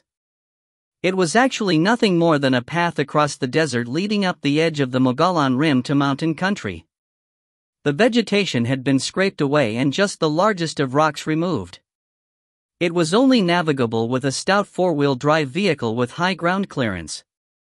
John had built up his truck for just this kind of terrain, installing tall off-road tires, specialty suspension components and replacing Ford's factory skid plates with heavy, iron plates to protect the underside of the vehicle. Regardless, Katie knew from experience that if she went too fast or didn't control the truck properly that she could damage it. Not that being stranded out here wasn't looking to be preferable to being stranded in town, but she didn't want to wind up on foot. Speed wasn't her friend on the trail. Her foot spent more time on the brake, controlling descents into dry washes than it did on the gas. She drove for an hour before coming to a stop at the bottom of the first of many steep climbs as the road pushed deeper into the wilderness. Leaving the engine idling, she was paranoid about turning it off and it failing to start when she was ready to go. She stepped out to find a place to relieve herself. Needs taken care of. She drank some water while surveying the area. While she was stopped, she decided to check in with Steve. Pulling out the phone, she dialed his number, waiting impatiently for him to answer. "I'm watching you in real time," he said when he picked up. "Great. Ever think I might want some privacy to use the bathroom?" Katie asked, shading her eyes as she looked to the north and the steep climb in front of her. "Relax, I couldn't see anything." He chuckled. "You've only covered a little over 5 miles, if you weren't aware." Katie was surprised. She hadn't thought to check the odometer when she drove through the gate, and hadn't realized just how slow she was moving. She'd probably be making better time on horseback, she mused. Then there should be about 65 miles to go. Right? She asked. 68, I've got it mapped out on the computer. Looks like you've got some pretty serious climbs ahead, as well as a couple of canyons to get through. The good news is the road looks open all the way to Payson. That sounds like there's some bad news, Katie said, turning to check the road behind her, looking for dust trails that would indicate someone was following. She was pleased to see nothing moving other than birds flitting from bush to bush. There is. Payson is overrun with refugees. People in tents, RVs, campers, some just sleeping on the ground. Hard to tell from satellite, but it looks like the Wild West. I'm seeing groups of armed men circulating through the camps. It looks like they're taking supplies from people. In the time I've been watching, I've seen at least a half a dozen shootings and more fights. Don't see any cops, but there's a few guys on horseback trying to maintain order. Katie stood quietly, thinking about what he'd just said. How much gas do you have? Steve asked after she didn't say anything for nearly a minute. Just over half a tank, Katie answered after leaning into the cab and checking the gauge. That'll get me to Payson, but not much farther. This thing uses a lot of fuel in 4-wheel drive. Okay, you'd better get moving. You've got less than 2 hours of daylight left and you probably shouldn't try to move at night. You'll have to use your lights and that will make you stand out like a beacon. Good advice, Katie said, realizing she hadn't even thought about what she would do when it got dark. Okay, I'm going to get moving. I'll call you when I stop for the night. Can you look and see if there's anywhere you think I can get gas when I make it to Payson? I'll see what I can find. Be careful. I'll talk to you soon. There was a click and he was gone. At least he hadn't told her he loved her again. With a grim expression, Katie climbed back into the cab, locking the doors before starting forward. The road in front of her ran level for 100 yards, then made a sharp right as it started climbing up the side of a tall hill. It was narrow, the driver's side of the big truck right against a vertical wall of dirt and rock, the passenger side tires no more than a foot from a drop that progressively got worse the higher she climbed. Keeping her speed low, Katie gripped the wheel with sweaty palms as she steered as far away from the edge as possible. A couple of times the large exterior mirror right outside her window scraped on rocks protruding from the wall, but she didn't care. She wasn't going to drive 1 inch closer to what had grown to a several 100-foot drop straight down. Finally she topped out, the road going back to the left as it crested. Stopping, she looked ahead at a series of progressively taller mountains marching away into the distance. Turning to look over her shoulder, she was dismayed to see nothing but a thick layer of smoke blanketing the valley where Phoenix was located. The sun was low in the western sky, the smoke in the air producing a breathtaking sunset, but she had no appreciation for it. Turning her back on the city, she drove forward carefully, bouncing over large stones embedded in the road and steering around a couple of tree stumps that had been left behind when the trail was cleared. Reaching the far edge of the crest, she stopped when the road disappeared over the edge, descending into a shallow canyon. Leaving the truck running, Katie stepped out and walked to the edge. The road wound its way down a couple of 100 feet, switching back on itself several times before bottoming out and climbing the next mountain. The surrounding mountains shaded the canyon ahead of her and it was already dusk at the bottom. She didn't think she could make it to the bottom before she lost the sun and had to turn on her headlights. Thinking about it, Katie decided to spend the night on the high ground. She looked around for a place to park the truck that would be hidden from the trail in case anyone came by during the night. It took a few minutes, but she felt lucky when she found a spot halfway back to the other edge of the crest. Behind the wheel again, she backed up slowly until she reached a relatively flat spot in the terrain that led away from the road. Driving 100 yards, she made a sharp left and came to a stop behind a thick stand of stunted pine trees. Saying a prayer, she shut the engine off and walked back to the road. Turning, she tried to spot the truck, but it was well concealed. She was halfway back to it when she looked down at where she was walking and saw the very visible tracks left by the aggressive treads of the off-road tires. She was losing light in a hurry and cast around until she found a fallen tree branch still heavy with pine needles. Working quickly, she erased the tracks into the trees as best she could, but there was nothing she could do about the tracks climbing the hill, crossing the crest and ending at the drop into the next canyon. Anyone following her trail would notice that she hadn't continued on. She racked her brain, but couldn't come up with a solution to that problem.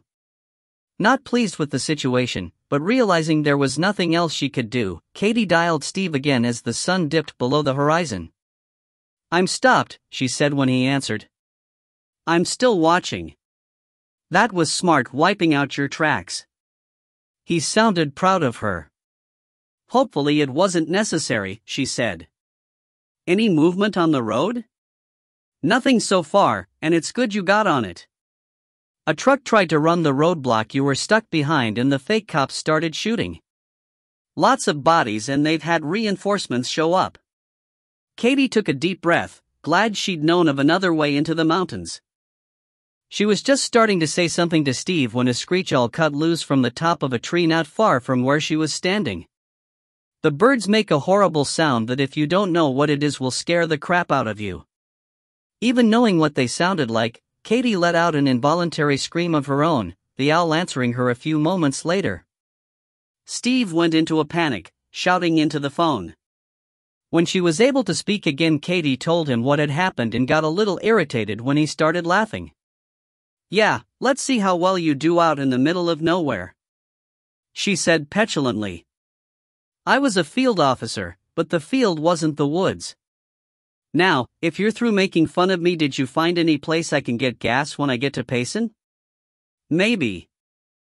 The power is still on and there are a couple of gas stations that are open. It looks like the owners are taking barter only. I guess money isn't worth much anymore. And at the edge of the largest camp there's a tanker truck that's been pulled in. It's the largest gang that has it and they're trading gas for supplies. You're either going to have to trade something, or find a vehicle you can siphon gas out of," he said. They talked for a few more minutes, then ended the call with a promise from Steve that he'd watch over her on satellite while she slept. If he saw any vehicles or people approaching her position, he'd alert her with a call to her sat phone. Plugging the handset into a car charger, Katie dug out a can of soup, ate it cold, then crawled into the back seat of the truck. Locking the doors, she made sure her phone's ringer was turned on in case Steve called, then lay down on the floor of the truck, shotgun cradled in front of her in case she needed it. 9. The night passed without incident. Katie surprised herself that she was able to sleep despite being half frightened out of her mind. She woke with a start when the satellite phone rang, grabbing it and stabbing the green button to accept the call. It was Steve, not with a warning of approaching danger, but a wake-up call. The sun was just clearing the mountains to the east and Katie grumbled at him and talked for a couple of minutes even though she wasn't in the mood. Ending the call, she sat up and looked around, then climbed out of the truck and walked into the thick cover of the stand of trees so she could use the bathroom without Steve watching. A quick breakfast of canned peaches and a bottle of water and she was ready to go. The truck started easily, despite her fears that when she turned the key nothing would happen. She started down into the canyon, riding the brakes as she bounced down the side of the mountain. At the bottom, the road had been partially washed out by a rainstorm, a deep ditch carved out of the hard earth. Controlling the truck's speed, Katie let the front tires drop gently into the ditch, then had to give it a little gas to keep rolling forward. Quickly braking, she slowed the momentum as the rear tires reached the edge of the drop. Slowly she inched forward, the rear tires rolling over the edge and the back of the truck dropping. The drop was arrested with a hard impact, the truck coming to a sudden stop. She sat for a moment, but when everything seemed okay she pressed on the accelerator. The engine picked up, but the truck didn't move. Pressing harder on the gas, Katie cursed when the front tires began spinning, throwing up a cloud of dirt and small rocks. She lifted her foot, the tires immediately stopping their spin. Popping the door open, she stepped out and looked at the back. The rear tires were barely touching the ground and had dug out 2 shallow furrows when she tried to accelerate. The ditch was deeper than the clearance from the rear bumper to the ground. She was hung up, the truck resting on the back bumper, the rear tires held hanging down and unable to gain traction. It wasn't going anywhere. Katie suppressed a scream of frustration, but lashed out with her steel-toed boot and kicked a sizable dent into the truck's sheet metal. She stopped and stared at the dent, beginning to giggle when she thought about how mad John would be if he were there to see what she'd done. Looking at how the truck was stuck, she recognized her mistake. She should have steered the Ford at an angle across the depression. She still might have bottomed the bumper out, but it would have only been one corner and she would have been able to pull free. She wasn't surprised when the phone rang. "What's wrong?" Steve asked. "The bumper's hung up," she said, moderating her tone. It wasn't his fault and she still worried he was going to turn petulant and stop helping her. "Do you have a jack? Lift it up enough to drive forward so it clears whatever it's hung on." Katie was surprised at the helpful suggestion. She'd never thought of Steve as someone who could solve problems like this. He used to be great at puzzles and seeing patterns and trends. That had made him very good at his job, but she hadn't expected him to be of any use other than as her eye in the sky. Dropping the phone on the driver's seat without breaking the connection, Katie ran to the back of the truck, rolled open the bed cover and lowered the tailgate. She started moving bags of canned food and her other supplies, finally spotting the high-lift jack John kept in the bed. Pulling it towards the back, she had to reposition it so she could lift it. The jack was over 50 pounds and 4 feet tall, reminding her of a bigger version of the old-style jacks that used to come in large, American-built cars. With the jack out, she looked it over and saw how it was meant to attach to the truck. Unfortunately, it was designed to hook onto the back of the bumper and the bumper was firmly stuck on the top edge of the wash. She pushed it away in frustration, letting it fall to the dirt, but thought better of her action and muscled it back into the truck. The tool back in place, she spotted a small folding shovel clipped to the inside wall of the truck's bed. Grabbing it, she extended the spade and started attacking the ground around and under the rear bumper. 10 minutes later she had hardly made any progress. The soil was almost as hard as the large rocks that were firmly lodged in it. The shovel was just too small and light for the task. Flinging it into the back of the truck, Katie wiped sweat off her face and walked to the cab to pick up the phone. "Why won't the jack work?" Steve asked as soon as she spoke. Katie explained the problem to him. "Try the other jack," he said. "What other jack?" "There should be a smaller, scissor-style jack that came with the truck from the manufacturer. You should be able to get it underneath and lift at the axle," he said patiently. Katie stood staring at the truck. "Where would it be? I've never seen one." "Look behind the back seat. If not there, try under the back seat. There has to be one unless John took it out, but there's no reason he would have done that," Steve said. Katie opened the rear driver's side door and had to shift some more supplies so she could search for the jack. She didn't see one, but kept looking. After several minutes she forced open a large, plastic panel and there was a sturdy scissor jack clamped securely in place. She'd had to put the phone down to pry open panels, and when she snatched it up to talk to Steve she could hear him shouting her name even before she lifted the handset to her ear. "I'm here," she said. "What's wrong?" "You've got 2 Jeeps coming up behind you. At least 2 occupants in each one, but the tops are up so I can't get a good look or see if there's any more people in them." How close? Katie raised her head to look up at the crest where she'd spent the night, afraid she would see the front end of a vehicle nosing over and starting down the fire road toward where she was stuck. They're making the climb you made before you stopped for the night. That has slowed them a little, but if they keep coming you've got maybe 20 minutes before they can see you. Shit. Okay, stay on the phone. I'm going to see what I can do with the jack. Katie tossed the phone on the front seat and reached for the jack, pausing when she realized she needed to plug the handset into the charger so it didn't die while she was working.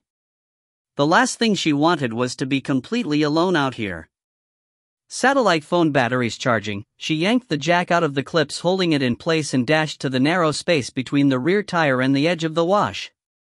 Shoving the heavy tool through ahead of her, she crawled through on her belly, looking at the truck's suspension.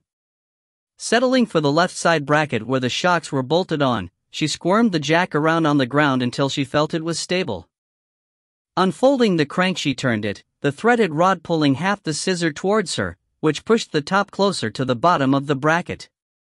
Cranking as fast as she could, the handle stopped moving when the top of the jack met the resistance of the weight of the truck. Cursing, Katie shifted herself around so she could exert more force. The crank began turning again, but slower than she would have liked.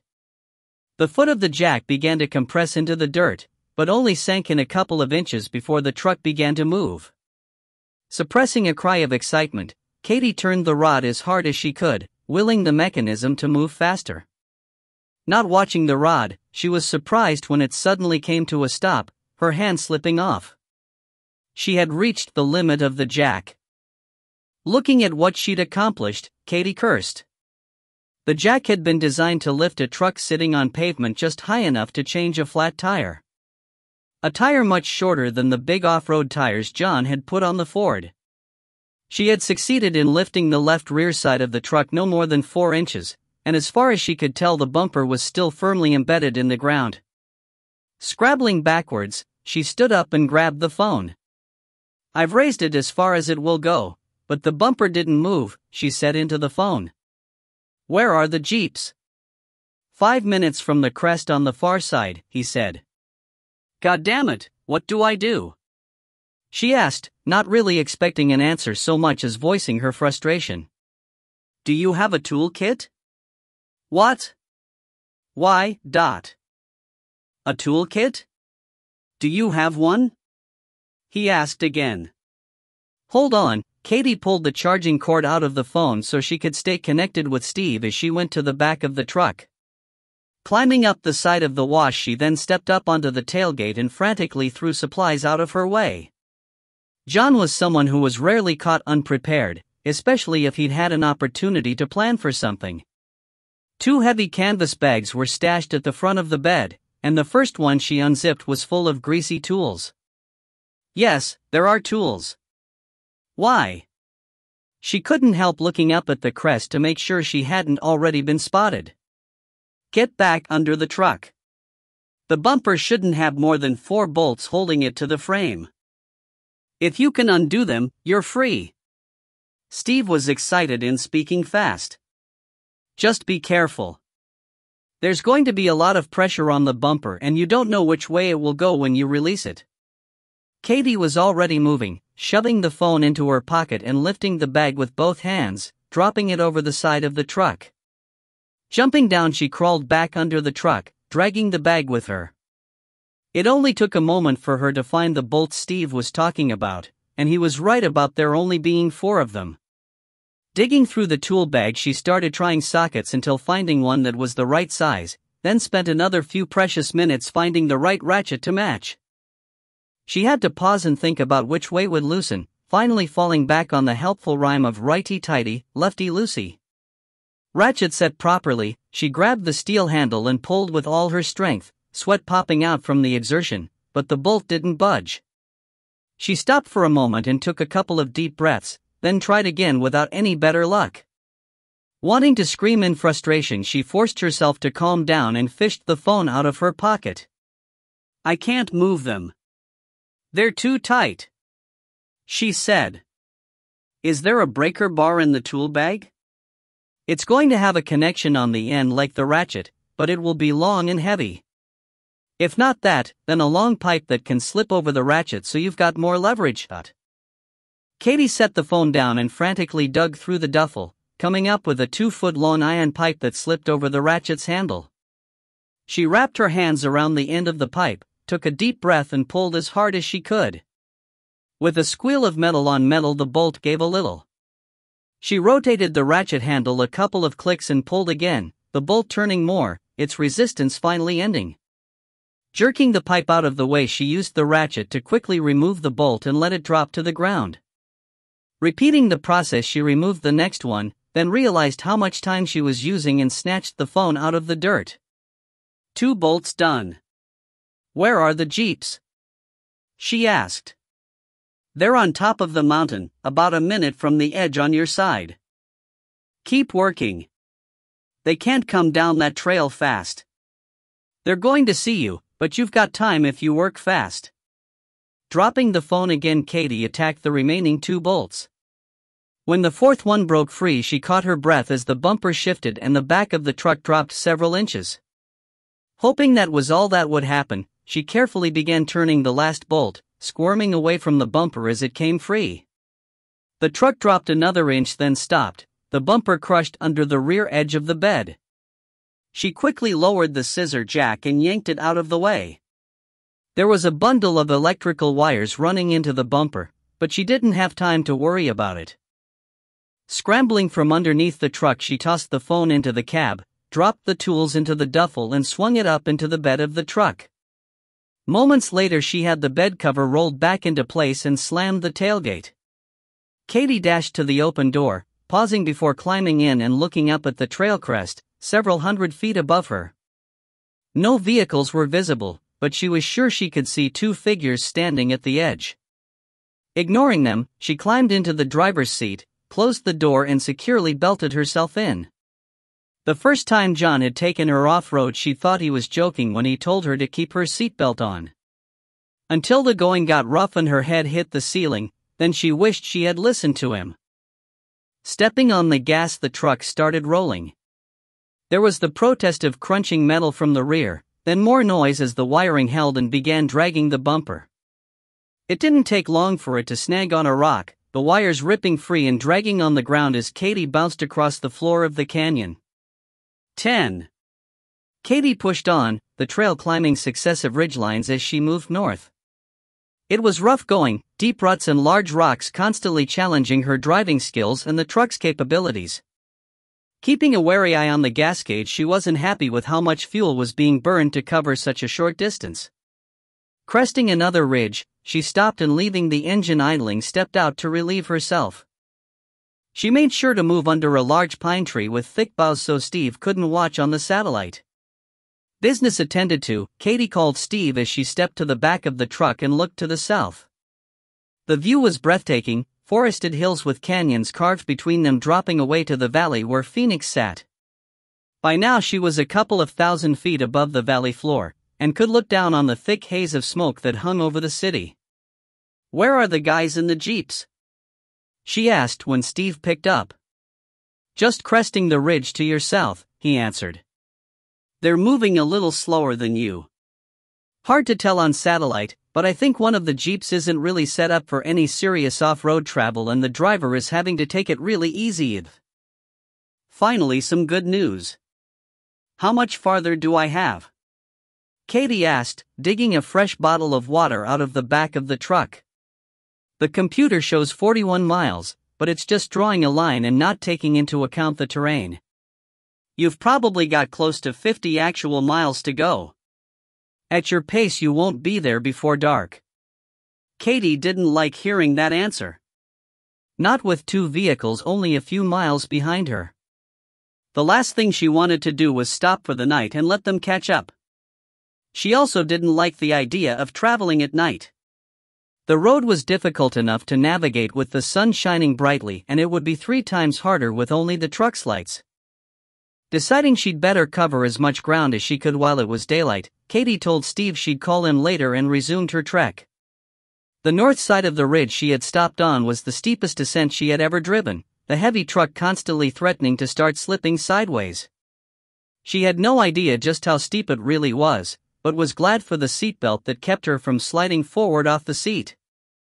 The angle had been sharp, but it was only 15 minutes before the trail bottomed out into a shallow canyon. Crossing the level terrain, Katie brought the truck to a stop when she came to the edge of a small stream. The water was no more than 30 feet across, but it was running swiftly and she couldn't tell how deep it was. Living in the desert, it was an almost daily occurrence during monsoon season that someone would try and drive across a flooded wash and wind up stranded and on the news being winched up from the roof of their flooded vehicle by a helicopter. It was so common, in fact, that Arizona had passed what was called the stupid motorist law. If you drove into a flooded wash and had to be rescued, you would have to reimburse the cost of your rescue. Katie knew it wouldn't take much depth in the fast-moving current to push the truck downstream and was hesitant to risk the crossing. Climbing down, she walked to the edge of the water, but still couldn't gauge its depth. She briefly considered wading out to test it, but dismissed the idea. The stream bed would be full of round, slippery rocks and it wouldn't take much for her feet to be washed out from under her. Katie stared at the stream for almost a minute, trying to think what John would do. With a smile at the thought of her husband, she ran to the back of the truck and dug out a length of sturdy rope. Securing one end of it to the truck's front bumper, she wrapped the other around her waist and carefully stepped into the stream. The water was shockingly cold when it seeped into her leather boots, but she gritted her teeth and pushed on. 5 feet from the edge, the water was just over the tops of her boots. The push of the current was strong and Katie was having a hard time maintaining her footing, but she pushed on. At the halfway mark, the water was to the bottom of her knees and every step she took she was forced further downstream. She started to go back, but realized the water could still be deeper before the far edge. Pushing on, Katie moved slowly and deliberately, careful to stay balanced and not let her weight suddenly shift and send her plunging into the stream. She walked until she was 5 feet from the far shore, the depth of the water having receded back to the tops of her boots. Satisfied with her exploration, she slowly turned and began making her way back to the truck. Wading out of the stream, she quickly untied the rope and threw it back into the truck without taking the time to coil it. Shivering from the time she'd had her feet and lower legs in the icy water, she stood next to the ford and compared its clearance to where the deepest water had reached to the bottom of her knees. The lowest part of the truck's body was level with the middle of her knees. Nothing other than the tires would be in the stream for the water to push on. Feeling more confident, Katie climbed back into the cab and shifted into drive. Switching to four-wheel low, she let the truck idle forward into the water. It moved easily, the current pushing against the wheels and splashing water into the air where it created a small rainbow. Approaching the middle of the crossing, the truck began slipping sideways from the force of the water against the tires, but Katie steered against the current and gave the engine more gas. The tires slipped some, the truck shifting sideways more, but Katie kept the momentum on and moments later drove onto dry land. Stopping long enough to shift back into four-wheel high, she continued on and was soon climbing the next ridge. She reached the top, crossed the crest and descended into the next canyon without any further drama. The trail was just starting to rise for the next climb when the sat phone rang on the seat next to her. Stopping before leaving the canyon floor, Katie answered the phone, afraid Steve was calling with another warning. "One of the Jeeps didn't make it across the stream," he said. "Current took it 100 yards down the canyon and it's wedged against a boulder. Don't think you need to worry about them anymore. They can't all fit in one Jeep." "That is good news," Katie breathed a sigh of relief. "Is the Jeep that made it across still following?" "No, he's stopped. Looks like families in each Jeep. Right now there's adults and a couple of kids on foot." This caught Katie by surprise. She hadn't even considered any possibility other than the Jeeps were loaded down with men who were best avoided. "What are they doing now?" she asked after a moment. "Just standing there looking at the wrecked Jeep." "Will they be able to get it out?" she asked. "Wouldn't do them any good. It's nose down and the whole engine is underwater. No way with today's electronics that thing will ever run again without a long visit to a repair shop." Steve answered. Katie thanked him for the update and ended the call. Stepping on the gas, she started up the incline for the next ridge, the tallest so far, but only went a few feet before stopping. She sat thinking for a moment, then with a sigh put the truck in reverse and backed up until she came to a wide enough spot in the trail to turn around. A minute later the phone rang again. "What are you doing?" Steve asked, sounding irritated that she had reversed course. "I can't leave them out here," Katie answered. "Not if they've got kids with them.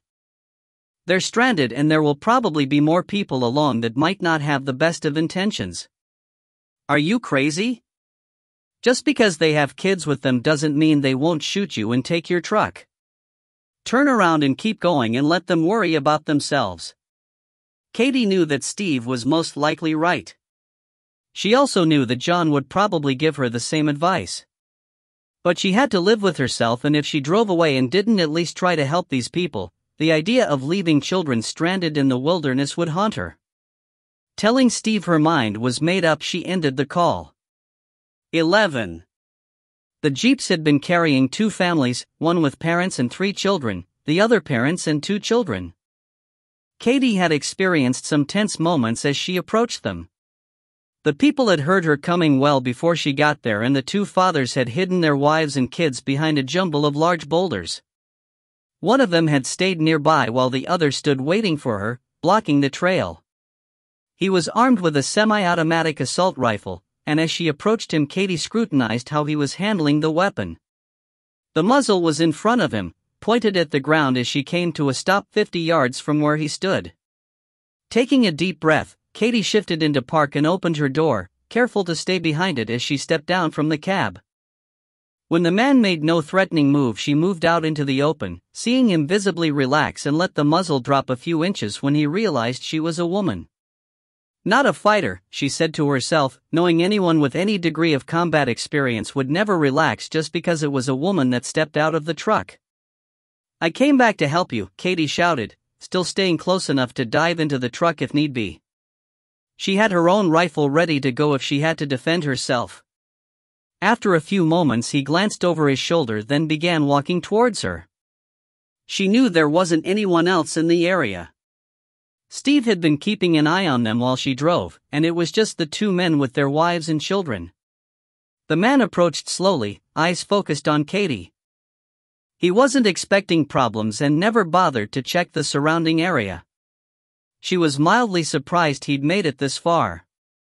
"How did you know we had a problem?" He had stopped 10 yards in front of the truck. "I was watching from the top of the next ridge," Katie lied. She wasn't ready to advertise the advantage she had with Steve keeping an eye on her from above. "Was anyone hurt?" "No, they made it out okay. But the Jeep's a total loss. I'm Brian Childress, by the way." Katie stood staring at him for a long moment, getting the measure of the man. Finally satisfied that he was what he appeared to be, a man trying to protect his family and get them to safety, she stepped around the open door and held her hand out. "Katie Chase." She introduced herself. Brian waved the rest of his group forward and made the introductions. His wife Kathy was a small woman, and it was immediately obvious that she made the decisions for the family. They were the ones driving the Jeep that had made it across the stream. Their vehicle had been lifted and outfitted properly for the rugged terrain. The second Jeep, when she got a better look at it, was a cheaper model that wasn't good for much other than driving on slippery pavement. She refrained from asking them how they thought it would cross the stream.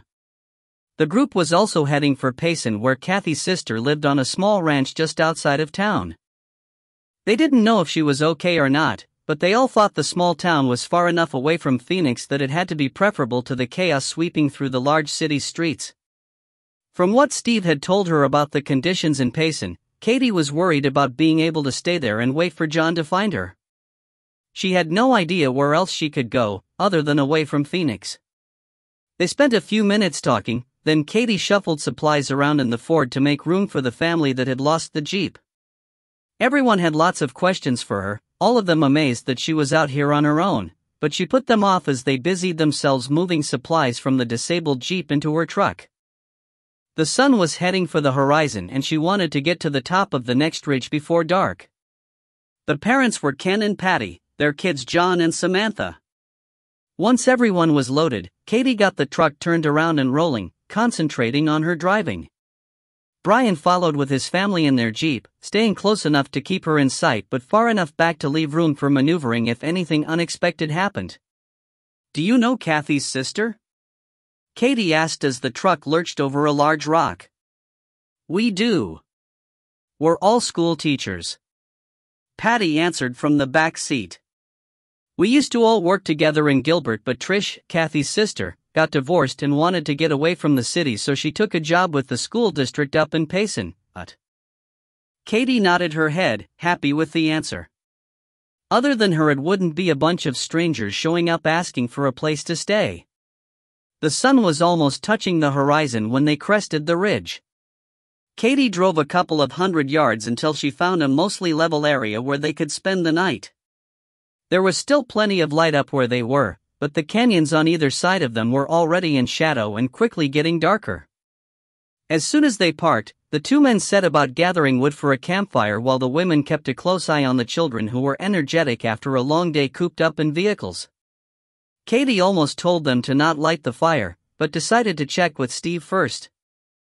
If there was no one around to see it, the night would be passed much more comfortably with a fire to heat their food and keep them warm. Katie took the sat phone and moved away from the camp before dialing. She had a short conversation with Steve, cutting off his renewed objections about her having gone back to help the group.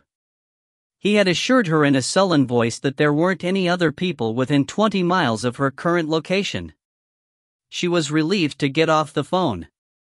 The night passed quietly, Katie sleeping in the truck while the two families settled in around the fire. The sun was up early, waking them, and after a light breakfast they got back on the trail. It was early afternoon when they reached pavement, the sudden lack of bouncing over ruts and rocks disconcerting at first. Payson was mobbed with refugees and everyone looked frightened. There was a noticeable absence of police or National Guard, but as they drove closer to town, Katie frequently spotted heavily armed men on horseback. They sat on their mounts at the side of the road, not moving, keeping a close eye on everyone that passed. She suspected they were locals who had taken it on themselves to maintain order in their small town. There were thousands of cars crammed into the center of town, tens of thousands of people on foot. Some wandered aimlessly, others strode purposely on some important errand. It was hard to navigate the crush of humanity, but Katie managed to remain patient as she worked her way towards the back of a long line waiting to fuel up at a gas station. She had passed several stations that were empty, large signs at the edge of the road letting people know they were out of gas. The one station that was still open had two large tanker trucks sitting in its parking lot. Katie hoped they weren't about to run dry as the gauge in the Ford said she had less than an eighth of a tank left. "I hope there's still some gas when we get there," Ken said, craning his neck to try and get a better look at the station in the distance. Patty nodded, looking worried but not saying anything. It was close to 5 minutes later after they had just moved forward a couple of car lengths when the sound of a disturbance came from behind them. Katie looked in the large outside mirror, checking on Brian and his family. They were fine, also looking in their mirrors. 3 vehicles behind Brian's Jeep, 2 men were standing in the road screaming at each other as one of them gestured at the rear of his pickup. A woman got out of the vehicle farthest back and tried to calm things down by grabbing one of the men's arm to lead him away, but he shrugged her off and renewed his verbal assault on the other man. "What's happening?" Patty asked from the back seat. "Looks like someone probably tapped the bumper of the truck in front of them. Hardly worth getting worked up about, but people are scared and emotions are going to spill over," Katie said. As she finished speaking, the first punch was thrown. Then the men were hitting and kicking each other, the smaller one pushing the larger one against the side of his truck and raining blows to his stomach. Katie was startled when movement caught her eye and a horse and rider flashed past her window. It was one of the men she'd seen watching over the refugees. She watched in the mirror as the rider kept the horse at a full gallop, ramming the large animal's chest and front legs directly into the 2 men that were fighting. The men were sent sprawling and the horseman reined in his mount. By the time the first man started to climb back to his feet, the rider had swung down to the pavement, and taking 2 big strides he hammered the man's head with the butt of his rifle. The man fell back to the ground, unconscious, the second man staying on the ground and raising his hands in surrender when the rider turned in his direction. 2 more horsemen rode up as Katie watched, these staying mounted and pointing rifles at the men on the ground. The first rider said something to the man who was still conscious, and he quickly scrambled to his feet and disappeared into his vehicle. The woman who had tried to intervene dashed to the unconscious man and dragged him to their vehicle. She couldn't get him inside, and the rider waved her aside, lifted the man by his belt and shirt collar and tossed him into the back seat of the car. Commotion over, the man swung back up into the saddle and nodded to the other 2 riders, who turned their horses around and slowly walked them away. The first man stayed right where he had mounted the horse, keeping watch over the 2 fighters to make sure things remained calm. Katie didn't know who these guys were, but was glad to see them maintaining a degree of law and order, even if it was frontier justice style. 12. An hour and a half later, Katie stopped the truck next to a gas pump. Half a dozen of the horsemen, weapons plainly displayed, guarded the station. A teenaged boy stood with the pump nozzle in his hand, waiting as an older woman walked up to Katie's window, looking the truck over as she approached. "Big thing uses a lot of gas, huh?" she asked. Katie nodded and held up some cash. "That don't do you no good, sweetie. Food, booze, or cigarettes. That's what's worth something now. What you got?" the woman asked, trying to see into the bed of the truck, but the cover was rolled shut and hiding Katie's supplies. "Food, I guess," Katie said, unhappy that she hadn't prepared for this. "Okay. Rate is 5 pounds of canned food per gallon of gas, and you've got to show me the cans before we start pumping." The woman stared into Katie's eyes. Katie looked back at her, thinking that filling up the Ford's big tank would cut significantly into her stock of food. The truck had a 36-gallon tank and was nearly empty. But if she didn't get gas, she was stuck in Payson, and despite the self-appointed peacekeepers, she didn't like the idea of not being able to leave if things got bad. Making a decision she wasn't happy with, she turned the engine off and stepped down from the cab. Walking the woman to the back of the truck, she lowered the tailgate and let her see inside the bed. Bent at the waist, she peered inside for a moment before straightening up and telling the teenager to fill the tank. While the boy pumped gas, the woman had Katie start handing her cans of food that she piled into the hanging bowl of a scale that looked like it had been taken from the produce section of a grocery store.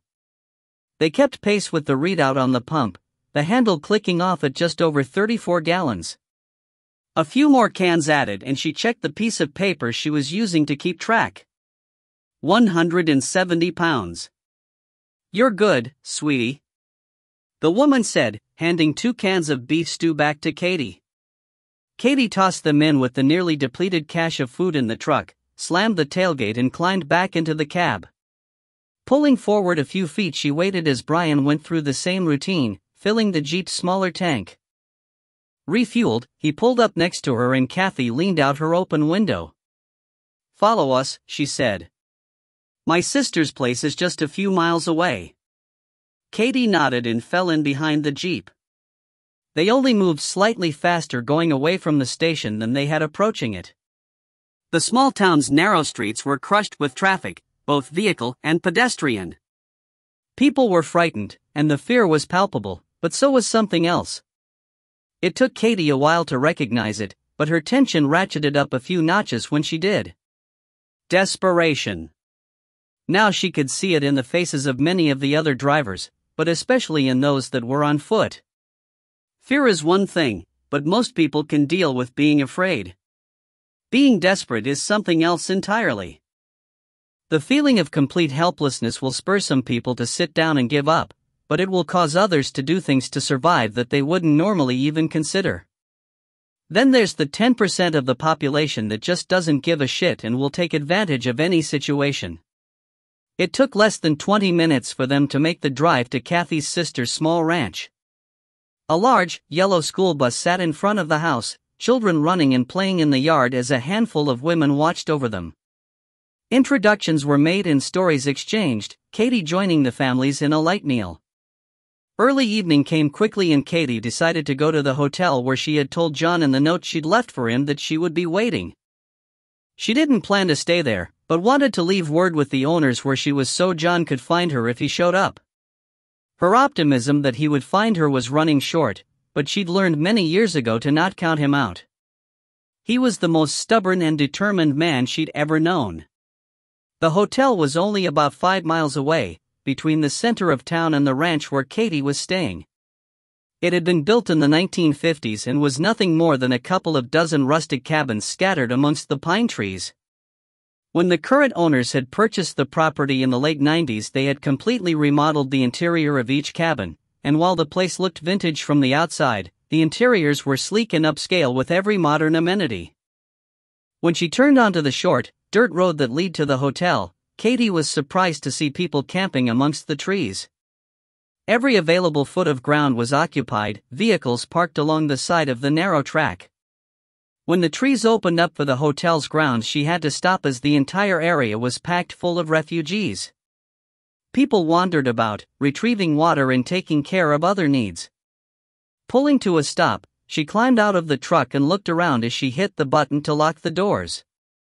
Several campsites were occupied by groups of men, all of them staring at her as she stood there. Slipping the truck's keys into her pocket, she adjusted the holstered pistol on her hip and headed for the building marked as registration.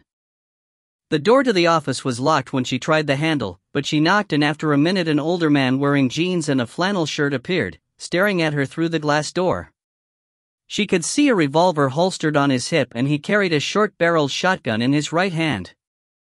"We've got no room, but you can camp under the trees if you want," he shouted through the door. "That's not what I want," Katie shouted back. "Can you please open the door so I don't have to yell?" The man looked at her a moment, eyes flicking to the weapon on her belt, then up and over her shoulders to make sure she was alone. Time stretched out, but he finally reached forward and flipped a locking lever and pulled the door open a few inches. "What do you want?" he asked, a firm grip on the handle. "I had to leave Phoenix before my husband got home. I left him a note telling him I'd be here. We've stayed here before and he'll know the place. I'm staying at a ranch outside of town and I'd just like to leave a note with you so he can find me if he shows up. Please? That's all I want." Katie made sure to keep her hand away from her pistol and gave the man a smile when she finished talking. "Oh, let her in already, Russ." A woman Katie hadn't seen stepped up next to him and pushed him aside to pull the door open. "Come on in, honey." Katie smiled at her and walked into the office, Russ pushing the door closed and locking it behind her. "If I can just borrow a piece of paper and a pen, I'll write a quick note and be out of your hair," Katie said. The woman stepped behind a polished counter and retrieved a notepad and pencil from a drawer, laying them on the registration desk for Katie to use. Her husband stayed at the door watching something going on outside the building. Katie quickly wrote out a note to John letting him know where to find her, folded the piece of paper in half and handed it to the woman. "His name is John Chase. I'm his wife, Katie. He's a big guy. Over 6 foot, strong, shaved head. Well, it was shaved. He may not have had a razor to keep it that way. Thank you so much." "You're welcome, honey. Good luck to you and be careful out there. There's some real bad guys coming up from the city. We hear women screaming every night." Katie was surprised when the woman stepped forward and hugged her. Russ opened the door and she slipped back outside into the quickly darkening evening. Campfires dotted the area, the smell of food cooking making her stomach rumble even though she'd eaten just a couple of hours ago. Walking quickly, Katie reached the truck and popped the locks with the remote in her pocket. She didn't see or hear the man that was following her until she opened the driver's door and it was suddenly blocked from opening far enough for her to get in. "What's your hurry?" he asked, smiling out of an unshaven face. "Would you like some food? Maybe a drink?" "Got plenty of both." The man wasn't large, but still larger and stronger than she was. Katie took a slow step back to open some space between them and darted her eyes around the area to see if he was alone. She felt a little better when she didn't see anyone else. The man was armed with a pistol and a large hunting knife, both strapped to his belt, but his hands weren't anywhere near either weapon. "I'm just waiting for my husband," Katie said, hoping the thought of a male's impending arrival would deter the man from whatever he had in mind. "I don't think that's true," he said. "I seen you drive up alone. Now, I'll ask again nicely. Why don't you come have a drink with me?" He pushed the Ford's door closed and started to take a step forward. Katie smiled at him, which caused him to hesitate, and holding his eyes with hers she kicked straight up with her right foot. The steel-toed boot connected solidly with the man's balls, his breath whistling out in a faint, high-pitched hiss as he instantly folded and fell to the ground where he rolled into a knot. Not waiting to see if he had any friends in the area, Katie yanked the door open and jumped into the truck. Getting the engine started, she slammed it into drive and hit the gas, spitting dirt as she whipped the truck around, narrowly missing the man on the ground. 13. The group spent the next few weeks at the ranch. Friends of Kathy's sister drifted in and out, all of them with horror stories of what conditions were like to the south in Phoenix. A large garden and pigs and chickens kept everyone fed. Meals were supplemented with deer and elk taken from the forested mountains surrounding their refuge. Katie was slowly losing faith that she would ever see John again. She knew the country had been devastated, and Atlanta was a long ways away. A 4-hour flight before the apocalypse, but now it might as well be on the other side of the planet. Close to 2,000 miles, how could she expect him to fight his way to their home, find her note, then follow her to Payson? She knew that if there was anyone that could pull it off it was him, but as the days began to run together her hope faded. Daily conversations with Steve kept her, and the group, updated on what was happening around the country as well as the more immediate area in the desert southwest. She was horrified to learn of the nuclear bombs used in Nashville to kill millions of infected. She hadn't seen an infected yet, and would be happy if she never did. It was a day much like all the others, Katie on the phone with Steve as she watched a group of children playing. They were about to wrap up their conversation when he suddenly told her to hold on. She could hear him breathing over the open connection, a keyboard and mouse clicking in the background. "Katie, there's a large group that just pulled into Payson. Heavily armed and organized. Looks like at least 100 men." He finally said. "What are they doing?" she asked, turning her back on the kids and focusing on his voice. "They've already shot several of the peacekeepers and a couple of civilians. Hold on, let me watch them for a few minutes," he said. Katie stood in the shade of a pine tree, impatient, but holding her tongue. She could still hear sounds over the phone, the low hum of the equipment in the listening post, the occasional mouse click and the squeak of Steve's chair every time he shifted his weight. "You should probably get out of there soon," he finally said. "They're spreading out and looting. They're also taking women. If anyone tries to stand up to them, they're shooting them. They've got heavy weapons. Either got into a police SWAT or more likely a National Guard armory. No one other than the army is going to be able to stand up to them." "Are they coming this way?" she asked. "Not yet. There's plenty in town to keep them occupied, but I wouldn't count on them to not come looking to see what else there is in the area." Katie ran a hand through her thick hair, frustrated and afraid of what a group of men like that would do. "If we leave, where do we go?" she asked after almost a minute of silence. "East," Steve immediately answered. "I've been watching what's going on in the country, looking for a safe haven for you in case you had to move. There's a large buildup of military in Oklahoma City at Tinker Air Force Base. The city is still relatively normal and in the control of the authorities. If you head due east from where you are and cut across the Indian reservations into New Mexico, then across the Texas Panhandle, that will get you into Oklahoma without encountering any problems I can see on satellite. No infected if you stay away from northern New Mexico. No gangs to speak of. That's your best option. Have you kept an eye on my house like I asked?" Katie had hoped that if John did make it to Arizona that Steve would be able to see him and let her know he was close. Steve had been a little weird for the past few days and she was hesitant to ask him, but had to know before she could even think about heading out on the road. "Your whole neighborhood burned 4 days ago," he answered hesitantly. "My house?" Katie's breath caught in her throat. "Yes, your house too." "I'm sorry," he said. Katie couldn't stop the tears from welling up in her eyes and rolling down her face. The house was gone, and so was her note to John. He'd never be able to find her, even if he was still alive and looking for her. She thanked Steve and broke the connection.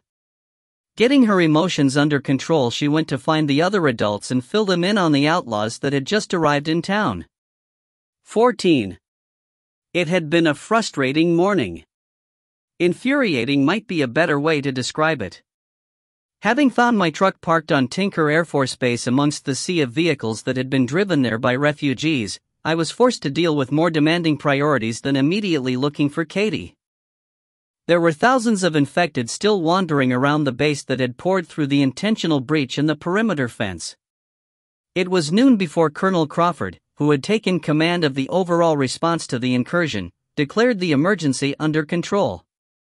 Igor and Irina, who had assisted with clearing out the infected, were now in a guarded conference room in the base administration building. I mostly trusted them, but my trust didn't extend to the Air Force, so they were being treated like visiting foreign military VIPs. Certainly not prisoners, but not left alone to do as they wished either. I had made sure they were being treated well. Food and water had been provided as well as medical attention for Irina's leg that was still freshly wounded from a firefight in Los Alamos. Rachel, Dog, Martinez and myself sat in another room with Colonel Crawford, Captain Blanchard and General Triplett, the commander of Tinker. Various other Air Force staffers were in attendance, taking notes and videotaping the debriefing.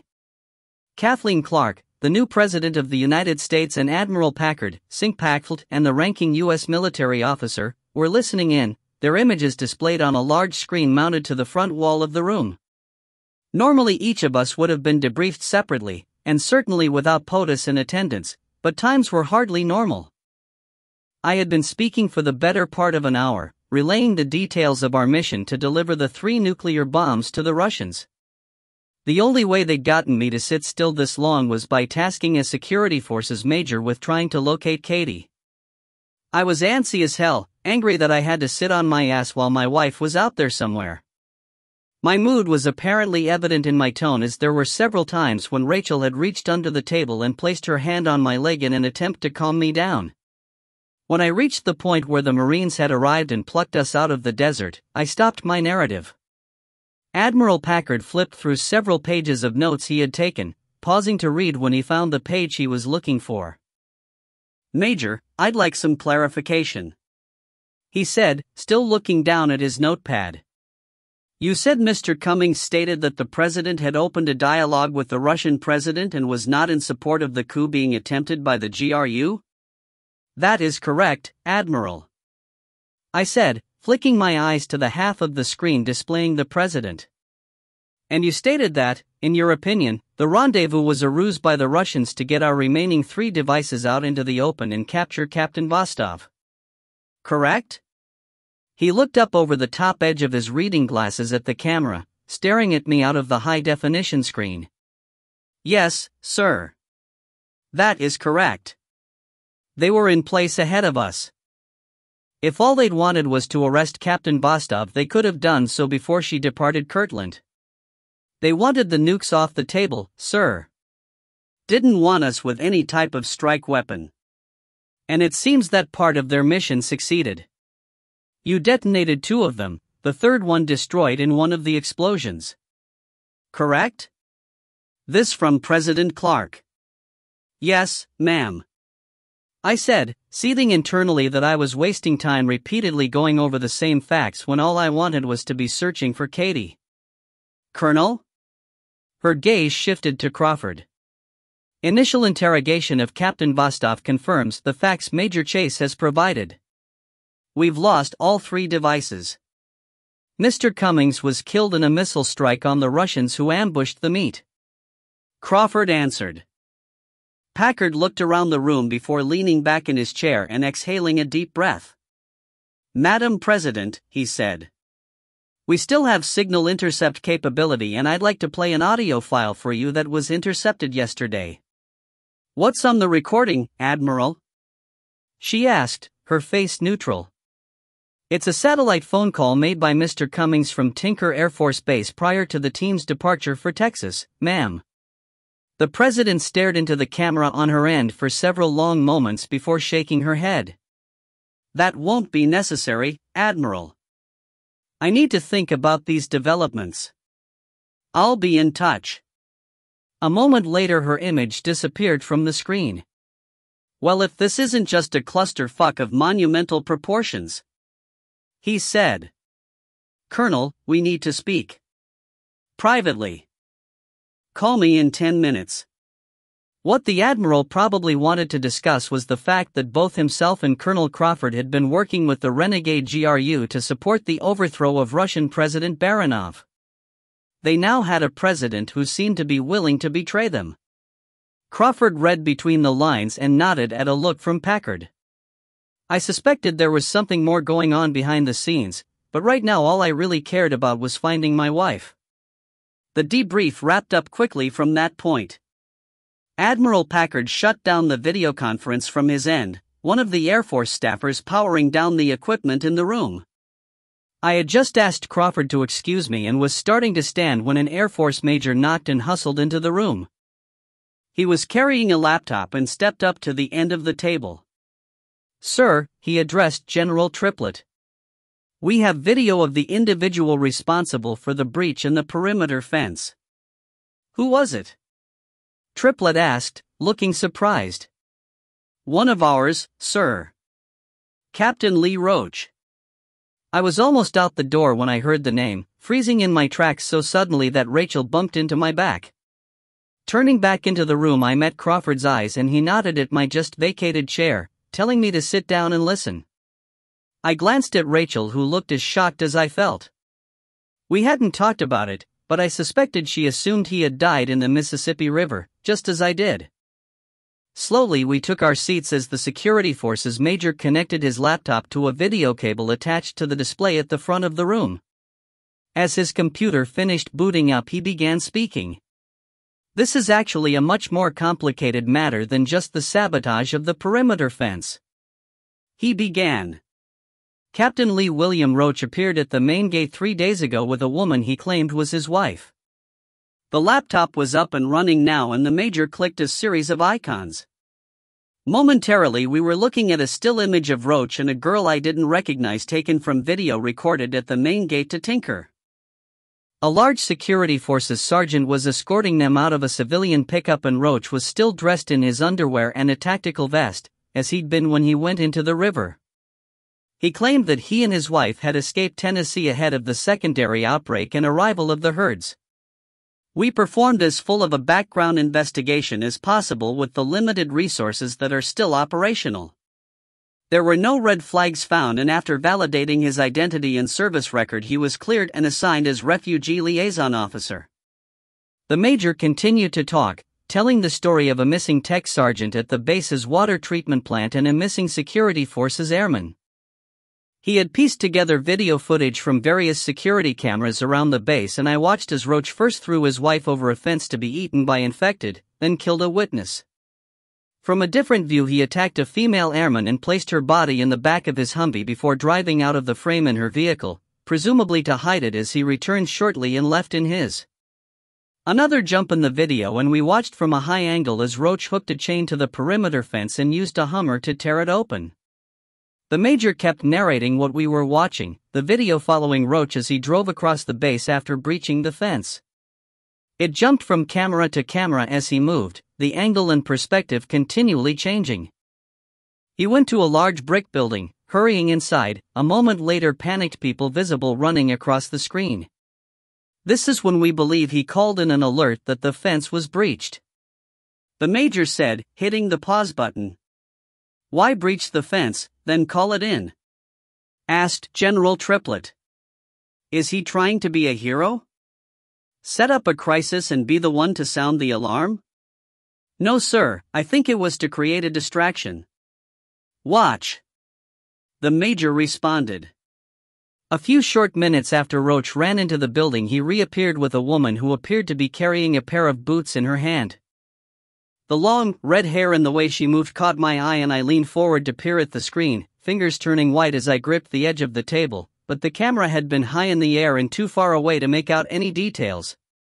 The image jumped a few times as the pieced-together video followed Roach's Humvee to the flight line, where a young pilot stood next to a pave hawk waiting for him. The camera angle and position was better, and as soon as the Hummer's passenger door opened, I stood and stepped close to the screen to watch. Watched as Katie ran for the pave hawk, Roach by her side. I stopped breathing when I saw him raise what at first I thought was a pistol and point it at the back of her head as she started to climb into the aircraft's side door. Relief flooded through me when I realized it was only a taser. I stood helplessly watching as my wife was tossed into the helicopter that then took off, disappearing from view. Major? It was Crawford speaking to me. I was now standing directly in front of the screen, back to the room, and couldn't respond. A moment later I felt a hand on my arm and turned my head to look at Rachel. I was in a daze. I was frightened, angry, and unable to form a coherent thought for a few moments. Major, are you all right? Colonel Crawford again. I slowly turned to face the room. Everyone was on their feet staring at me. Rachel was next to me, hand on my arm, and when I looked at her I could tell she knew. My wife. I said in a low voice. Your wife, son? General Triplett asked, confusion creasing his features. My wife, sir. I said in a stronger voice as the fury in my gut began churning its way up. That was my wife that was taken by that son of a bitch. 15. The room was silent as everyone looked from me back up to the screen at the frozen image of Roach lifting a disabled Katie into the pave hawk. Major, where did that helicopter go? Colonel Crawford broke the silence. We don't know, sir. This was an unauthorized flight, so in effect the aircraft was stolen. We're trying to identify the pilot, but we don't have an image that's good enough for facial recognition software to give us a match. There are investigators tracking down every pilot on base at the moment. I checked with Air and they didn't track the helo on radar, so it apparently flew low to avoid detection and had the IFF beacon turned off. We're in the process of trying to force activate the IFF remotely, but that's a long shot at best. IFF stands for Identify Friend or Foe and is how aircraft let radar operators know they are friendly. Every civilian and military aircraft has one, but they can be turned off if the pilot wants to hide. Captain, Crawford turned to Blanchard. See if we've got any sat imagery of the area from the time that aircraft took off. Yes, sir. Blanchard said, bending over his laptop. I was in a daze. My heart ached and anger pulsed through me like a sonar ping, but I didn't know what to do. I didn't know where to start looking for Katie. Waves of helplessness washed over me like a physical force, feeding the white-hot ball of anger boiling inside. Rachel took my arm and guided me back to a chair as one of General Triplett's aides entered the room. He stepped up to the general and whispered in his ear. A moment later Triplett stood and strode out of the room. Crawford watched him leave with hooded eyes, then excused himself to presumably go have a private conversation with Admiral Packard. I sat at the table, hands balled into fists, staring at Captain Blanchard. I'm downloading the image files now, sir. It will take a few minutes, he said, feeling the weight of my stare. I nodded as he stood and walked out of the room after letting me know he was just going to the latrine and would be back before the files finished downloading. Rachel wrapped her arms around me and kissed the side of my head, then followed Blanchard out into the hall. There were a few Air Force staffers still in the room, and finding themselves alone with me they quickly started packing up and preparing to leave. I idly noticed them all stand at the same time and come to attention. No matter how angry you are, if you're in the military and see a bunch of people snap to attention, you look around to see why. General Triplett stood just inside the doorway, 3 large security forces airmen to his left. I could see half a dozen more crowded in the hallway. I slowly stood, pushing my chair away with the backs of my legs and turned to face the general. "I'm sorry, Major. By order of the President of the United States, you are under arrest for the murder of Brent Cummings and treason for conspiring to assassinate a foreign head of state." I stood staring at him, dumbfounded. Then I thought about what I knew. President Clark had betrayed our plans to Baranov. Perhaps Cummings had made the actual call that the Admiral had referred to, but he had done it on her orders. Now, she was going to shut down any resistance to her plan to lie down and spread her legs for the Russians. The lead security forces master sergeant stepped forward, hand on the butt of his holstered pistol. He was a big guy, about my size, and looked like he'd been around the block a couple of times. The tech sergeant and staff sergeant backing him up were equally as large, and when he stepped forward they took up positions a couple of feet on either side of him. "Sir, please place your hands on top of your head," he said, the tone in his voice leaving no doubt that he was ready for a confrontation. Well, so was I. There was no way in hell I was going to cool my heels in the Air Force version of the stockade while Katie was still out there in the hands of a maniac. The anger that was nearly consuming me boiled over when he finished speaking, and I lunged, delivering a massive uppercut to his chin, yelling at Dog to stay. As furious as I was, I didn't want Dog to kill these guys for just following a lawful order. The lead cop might have been expecting resistance, but he had probably been expecting me to go for a weapon, not charge in. Without the opportunity to defend himself, I landed the blow, feeling the impact all the way up my arm and into my shoulder. The master sergeant's head snapped back, his feet left the floor and he crashed onto his back. The 2 cops in the room with him hesitated when I struck, most likely used to subjects of arrest not fighting back. Or if they did fight, it was once the cuffs started going on. Their delay in reacting was what I expected. Letting the momentum of my attack carry me, I spun an elbow into the temple of the guy on my right and he dropped like a marionette without the strings. The 3rd guy grabbed my arm as shouts of alarm came from the group in the hall. I turned into his grasp and crashed my forehead into the bridge of his nose, sending him sprawling to the tile floor. I turned to meet the charge from the hall just in time to absorb a flying tackle from the first cop through the door. He wasn't as big as the first 3 I'd already put down, but he hit me squarely in the chest with his shoulder and drove me back onto the large table in the middle of the room, arms locked around my midsection. Up to that point Dog had obeyed and stayed out of the fracas, but seeing me tackled was more than he could take. The cop screamed when Dog clamped down on his leg and began dragging him off of me. When his grip loosened, I hit him in the face 3 times, fast and hard, then he was on the floor holding his face and moaning as the rest of the squad flooded the room. As I scrambled back to my feet, I saw the first taser raised and heard the pop when it fired. The darts couldn't penetrate my vest and I reached for the cop who had fired the device but never got my hands on him. There were now 8 more security forces pushing in on me and 2 more tasers fired, one of them finding exposed skin on my right arm. The jolt of electricity hurt like hell and made my head spin, but I was able to grab the wires leading from the barbs embedded in my skin back to the battery pack in the butt of the taser, ripping them loose. The current stopped surging through my body, but the jolt had slowed me. 4 of them charged in, trying to bury me under their mass. I was ready for them, jumping back to clamber across the table and open some space, but the table must have been weakened when I was first tackled onto it. This time it collapsed, dropping me flat on my back with 4 cops piled on top of me. I could hear Dog's snarls, then a yelp of pain, and I fought harder, gouging an eye, squeezing a pair of balls hard enough to feel one of them pop, but more cops rushed in and the fight went out of me when a handheld taser was pressed against my neck and triggered until I couldn't move. 16. Rachel flushed the toilet in the latrine, exited the stall and began to wash her hands. Looking up, she saw her reflection in the mirror and paused, staring into her own eyes. She was upset. Happy for John, yet distraught for herself. She had always known there was a possibility he would find Katie, but deep down she'd never believed that the woman could still be alive. Now, just when she was starting to believe that John was hers. Damn it! She had no ill will for Katie. That wasn't it. She just felt like her heart had been broken.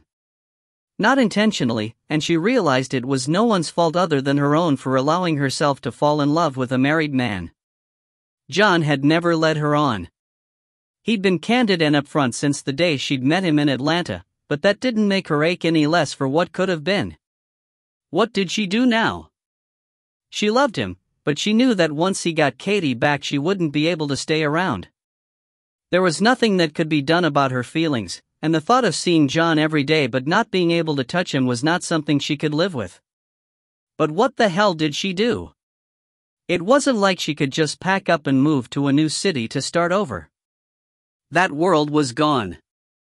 She would help John do whatever he needed to do to save Katie, then she'd be on her way. Somewhere. Somehow. With a sigh, she looked down at the running water and the thought hit her that maybe Roach had already killed Katie. For a moment the idea gave her some comfort, then she got mad at herself for even thinking about the other woman's death being a solution to her heartache. Turning the water off, Rachel was reaching for a paper towel to dry her hands when the sound of a disturbance from the hall made her pause. The first thought that went through her head was infected, but after a couple of seconds of listening to the shouts and sounds of a fight, she knew this was something else. Rachel quickly stepped across the room and was almost hit in the face when the door was suddenly pushed open. Captain Blanchard dashed through the opening and before she could utter a sound, he grabbed her and clamped a hand over her mouth. "Shhhhhh." He hissed softly in her ear and after a moment she relaxed a notch and nodded her head. Blanchard slowly removed his hand and turned to face the door as it finished closing. "What's going on?" Rachel whispered in his ear as the sounds of fighting continued to grow. "The Air Force is trying to arrest the major by order of the president. He's not going quietly," he whispered back. Rachel immediately stepped forward, but Blanchard grabbed her arm and held her. "We can't help him if we're in the cell next to his," he said, staring into her eyes. Finally she nodded and he released his grip. The sounds of the brawl continued on for what seemed like forever, finally stopping as quickly as they had started. After a few moments Blanchard stepped to the door and cracked it open half an inch, peering through with one eye. He watched for a long time, then waved Rachel over to join him. He motioned at the opening and moved aside so Rachel could see into the hall. No less than a dozen security forces cops were clustered around the door into the conference room, all of them trying to see what was happening inside. Movement amongst their legs caught Rachel's eye as Dog slipped through the crowd.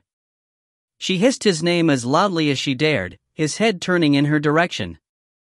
She spoke his name very softly and he moved down the hall towards the latrine door. Rachel was concerned as she watched Dog approach. He was unsteady on his feet and favoring both left legs. When he reached the door she darted her eyes up to make sure none of the cops were looking in her direction. Their attention was still focused inside the conference room and she quickly stepped back and pulled the door open far enough for Dog to slip through. Door closed, he moved past her and sat down with a slight whimper. Rachel kneeled next to him and ran her hands over his body, but failed to find any injury. She rubbed his head and pressed her face to his, Dog letting out a long sigh. "What did they do to him?" she asked. "I don't see anything, but something's wrong, Blanchard knelt next to her and placed a hand on Dog's head, giving him a moment to accept the contact before also checking him over for injuries. "They must have used a taser on him," he finally said after a thorough inspection. "He'll be okay in a bit. Just feeling the after effects at the moment." Rachel wrapped her arms around Dog's neck and held him for a few moments, then stood up and glared at Blanchard. "What are we going to do? Did they arrest the colonel, too?" "I don't know." He had left the room to have a conversation with Admiral Packard. "I'm sure they will if they can find him, but if he's got a heads up they won't have an easy time of it," Blanchard said. "That's good, but what are we going to do?" "We have to help John," Rachel said, anger threatening to boil over. "We're going to wait until there's not a small army of Air Force cops standing just down the hall, then we're going to get out of here and round up a few platoons of rangers. Once we have some combat muscle behind us, we'll get the colonel and major back," he said. Rachel was momentarily surprised. She had always seen Blanchard operating in his role as Colonel Crawford's aide. That job required him to maintain a calm and diplomatic demeanor, and she had never looked at him as a leader of rough men, despite the Special Forces tab he wore on his uniform. Apparently there was more to the man than she had given him credit for. "Okay," she said, giving him a smile. "2 months ago I didn't know what a ranger was, but now I think they're about the best people on the planet." Rachel looked down when Dog stood up and shook. He was steady on his feet and looked like he had gotten past the shock of the taser. "Will the Marines help? John knows one of them, and..." All the Marines got sent to Texas to secure an oil refinery. That may or may not be another problem. I'm supposed to be coordinating air support between them and the Air Force. I'm a little worried this turn in events may leave their asses hanging out in the wind," Blanchard said, shaking his head. "Besides," he continued, "this is going to be a little tricky. The president has the authority to do what she's doing, no matter what any of us in the military think. She is the commander-in-chief. So you think this is okay?" Rachel glared at him. "That's not what I'm saying. I know the facts, and if times were normal. Well, let's just say nothing is normal any longer. We have a president who was a political appointee. There's no Congress, no media, no public opinion, no international partners, nothing to guide or temper her decisions. In effect, she has unchecked power as long as the military will follow her orders. That's not the way it's supposed to work. Then why is the Air Force arresting John?" Rachel didn't understand what Blanchard was trying to explain to her. "It's General Triplett who is following the orders of the president. It's not an Air Force thing, it's an officer following the oath he took. I know Colonel Crawford and Admiral Packard were already concerned about President Clark and were prepared to refuse orders they felt weren't in the best interest of the country. But there will be officers that will follow the president blindly. This is quickly becoming one hell of a mess, and I only hope it doesn't end up with the complete fracturing of the military in 2 armed camps facing off against each other." 17. Master Gunnery Sergeant Matt Zemek stood atop a hastily erected barricade that surrounded the Texaco oil refinery outside of Midland, Texas. It was late morning, the sun hot on his shoulders as he held a pair of binoculars to his eyes, surveying the scrub desert spreading out to the south. Next to him, standing in an identical pose, Marine Colonel Jim Pointier cursed as for the 4th time his binoculars lost focus for some mysterious reason. "Here, sir. Use mine." Zemek held them out, taking the colonel's in exchange. Pointier looked through them, grunted his thanks and scanned the horizon. They couldn't see the approaching herd yet. But it was coming. It was being watched on satellite and from drones that were tracking the mass of infected humanity. Arrival of the leading edge was expected at about 1900 hours, or just before sundown. And right behind that leading edge were more than 2 million bodies determined to kill every living thing in their path. "Bravo platoon will be making contact in about 5 minutes," Zemek said. Bravo platoon was comprised of 35 Marines spread across 4 Humvees and 4 8-wheeled LAVs or light armored vehicles. Their unenviable job was to decoy the herd away from the refinery by distracting the front ranks of infected and leading them in a safe direction. No one knew if it would work, but it was an idea courtesy of Army Major John Chase and was the Marines' only hope of saving the vital infrastructure so it could continue to provide fuel. The sheer numbers of the infected precluded any successful armed resistance. The infected, once zeroed in on prey, don't quit. They can't be scared off or their will to fight broken like a normal army. All that can be done is to kill every single one of them, and while Zemek knew his devil dogs were the best fighters on the planet, they didn't have enough men, rifles, or bullets to kill over 2 million attackers. Colonel Pointier had hoped that the refinery could be shut down and abandoned until the herd passed, but was disappointed to learn that it takes days to safely shut one down that is operating at full capacity. There simply wasn't time to evacuate ahead of the herd's arrival. But the shutdown process was underway, and it was up to the Marines to hold back the tide of infected long enough for the workers to shutter the plant and escape. Once the herd was no longer a danger, they could return and restart the production of fuel. "How many ospreys are up?" Pointier asked. "We've got 2 flying cover for our guys," Zemek answered. "Sure is nice to be staging out of a gas station." Pointier, a man of no more words than absolutely necessary, grunted again in acknowledgement. Lowering his binoculars, he turned to face Zemek. "You trust this army major knows what he's talking about? There's a chance this will work?" he asked. "He knows his shit, sir. If it weren't for him, my head would be decorating some jihadist's wall in Sandland. But this was an idea, not something anyone's tried before. What he does know is that we can't hold the herd back. Too damn many of them, and not enough Marines or ammo." The colonel stared at him for a few moments, then nodded his head in understanding. "You've got to tell me the story sometime," he said. Before Zemek could answer, a voice came over his radio earpiece. Pausing, he lifted his hand to his ear to make sure he heard the communication clearly. He listened for a couple of moments before turning to Pointier. "Bravo platoon in contact, sir. They're lighting up the leaders to get those fuckers' attention." Pointier grunted, did a quick pat check of the twin combat knives strapped to the small of his back, then resumed looking to the south through the binoculars even though the action was too far away for him to see. "Let's go see what's going on," he said after a few moments. "Everything's quiet here. Let Captain Simon know we're going." "Yes, sir," Zemek answered, making a call on his radio as he turned to follow the colonel. 5 minutes later they were on board an Osprey, the rotors spinning up a maelstrom of dust and debris as they reached takeoff speed. The pilot took exaggerated care in every movement once they were clear of the ground, the hulking refinery close enough to present a hazard if he didn't pay close attention. Moving clear of the facility, he fed in full power in transition to forward flight, the aircraft streaking across the desert. Once they were in stable flight, Pointier and Zemek moved forward into the cockpit, the colonel crowding in with the pilots and Zemek eclipsing the hatch with his bulk. Directly in front of them, a massive dust cloud was clearly visible on the horizon. "Jesus Christ," Pointier breathed.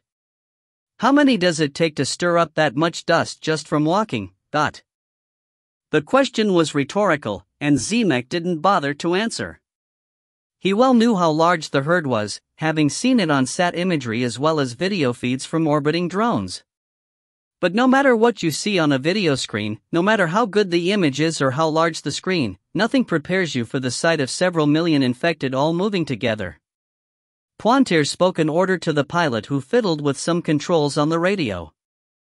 Moments later the voices of the men in Bravo platoon came over speakers mounted in the ceiling of the cockpit. No calls for help or any indication of problems, but one of the Marines was being a little too talkative and flippant about the whole situation for the colonel's taste. "Who is that?" he asked, turning to Zemek. "That would be Lance Corporal Bradley, sir," Zemek replied. "I'll take care of it." Stepping out of the hatch, Zemek activated his radio and placed a call to the offending Marine. The conversation was short, and Bravo's voice traffic died down to nothing more than the exchange of essential information. "I'll have a conversation with him when we get a moment, sir," Zemek said. Pointier grunted his response and leaned forward for a better view as the vehicles of Bravo platoon and the front edge of the herd came into view. The vehicles were no more than 100 yards in front of a group of charging females, spread out and driving due east in their attempt to change the herd's direction. As they moved across the desert, gunners fired occasional bursts to knock down the fastest females and keep those behind them interested. But the million-dollar question was, would the body of the herd turn to follow the head? Could a massive infected this large be tricked into following the leader? The pilot started to slow, intending to go into a hover to observe the operation, but Pointer told him to keep flying south over the herd. Adjusting some controls, he put them back on a southerly course, nothing visible below other than dust and a sea of raging humanity. It took a long time to reach a point where the infected weren't a solid mass of bodies. The pilot checked an instrument and let the colonel know the herd was nearly 6 miles long. "Okay, take us back to the front," Pointer said after a moment's thought. Once they were turned and heading back, Zemek checked the Osprey's compass. Their heading was only a few degrees to the east of due north. The infected beneath them were stretched out like a fat snake, and if Bravo platoon's efforts were working, he expected to see a bend in the snake as they approached the leaders of the herd. But that bend wasn't there. Thousands of females were sprinting out ahead of the herd, chasing after the Marines on the ground, but the bulk of the infected were staying on course. "Why aren't they taking the bait?" Pointer asked, eyes glued on the action below. "I don't know," Zemek answered. "Maybe we're not making a big enough distraction. Maybe we can't make a big enough distraction. This is all theory. If it's a bigger distraction that's needed, let's give them one," Pointer said, turning to the pilot and telling him what he had in mind. The pilot nodded and a few minutes later transitioned into a hover 100 feet over the heads of the infected. The Osprey was positioned about half a mile back over the herd from the leading edge, and as soon as the aircraft was in a stable hover, the co-pilot began hosing down the bodies below with the belly-mounted minigun. The pilot slipped them sideways as the weapon continued to devastate the bodies below, dropping until he was only 50 feet above the ground. Giving his co-pilot a few seconds to keep wreaking havoc, he then moved them to the east in the direction of Bravo platoon. But the infected didn't follow. The females looked up and screamed at them, the males tilting their heads in the direction of the noisy aircraft, but none of them changed course. "Save your ammo," Pointer said, the minigun falling silent immediately. "We need that air support the Air Force promised, sir," Zemek said. "And we need it now if we're going to slow or turn them." Pointer grunted and told the pilot to take them back to the refinery. 18. Rachel, Dog and Blanchard stayed quiet in the latrine as the Air Force security forces went about the business of restraining John. Before they had him out the door and on his way to a holding cell, sirens could be heard approaching the building, shutting down as they pulled into the parking lot. Blanchard moved to a small window set high in the wall and used an overturned trash can to gain enough height to see out. "What's going on?" Rachel asked quietly. "Two ambulances," he said without taking his attention away from the view. "I hope the major isn't hurt too bad. I'll bet it's cops they're hauling out on stretchers," Rachel said. They stayed that way for a while, Rachel sitting with her back against the wall, facing the door. Dog sat in front of her, also keeping an eye on the door as she stroked his head. "You're right," Blanchard, still watching the parking lot, finally said. "They just brought the major out and he's walking. He's in cuffs and leg irons. They just loaded 3 MPs on gurneys into the ambulances, and there's another 3 limping along. But does he look okay?" Rachel asked. "John, I mean. Other than pissed off, looks fine." Blanchard turned and almost lost his balance when the door from the hallway suddenly opened. Martinez paused halfway through the door when she saw them, automatically reaching a hand out to Dog when he ran over to her.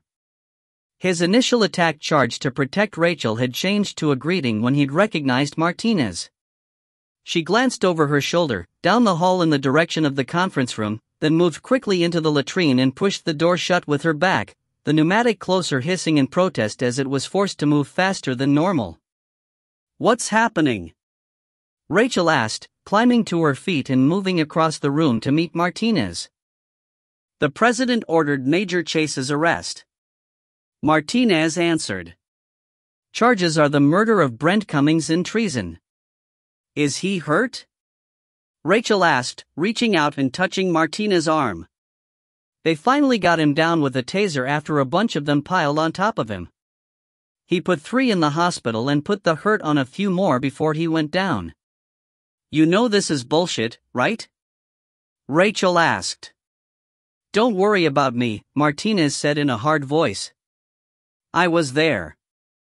Remember? And I've been through some nasty shit with him. But what can I do? I'm just a captain. Have they arrested Colonel Crawford? Blanchard had jumped down off the trash can and joined them. I don't think they can find him, Martinez said. I can, he said. We need to get out of here and join the colonel, We need to get John back, Rachel said, turning to glare at Blanchard. Agreed, but that will be a whole lot easier with the colonel and a few hundred rangers helping. He stared back at her and after a moment Rachel nodded her head and looked away. Are you with us, Captain? Blanchard turned his gaze to Martinez.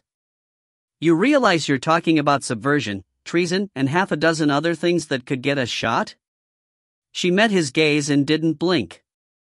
Before the world ended, yes. Now? With a traitor for a president and people dying all around us? I took the same oath you did, Captain, but part of that oath is to defend our country against domestic enemies too. If betraying us to the Russians, who were the ones that orchestrated this whole thing, doesn't qualify as a domestic enemy, I don't know what does. Time to pick sides, Captain. He said. Join us, or forget you saw us here. Of course I'm with you.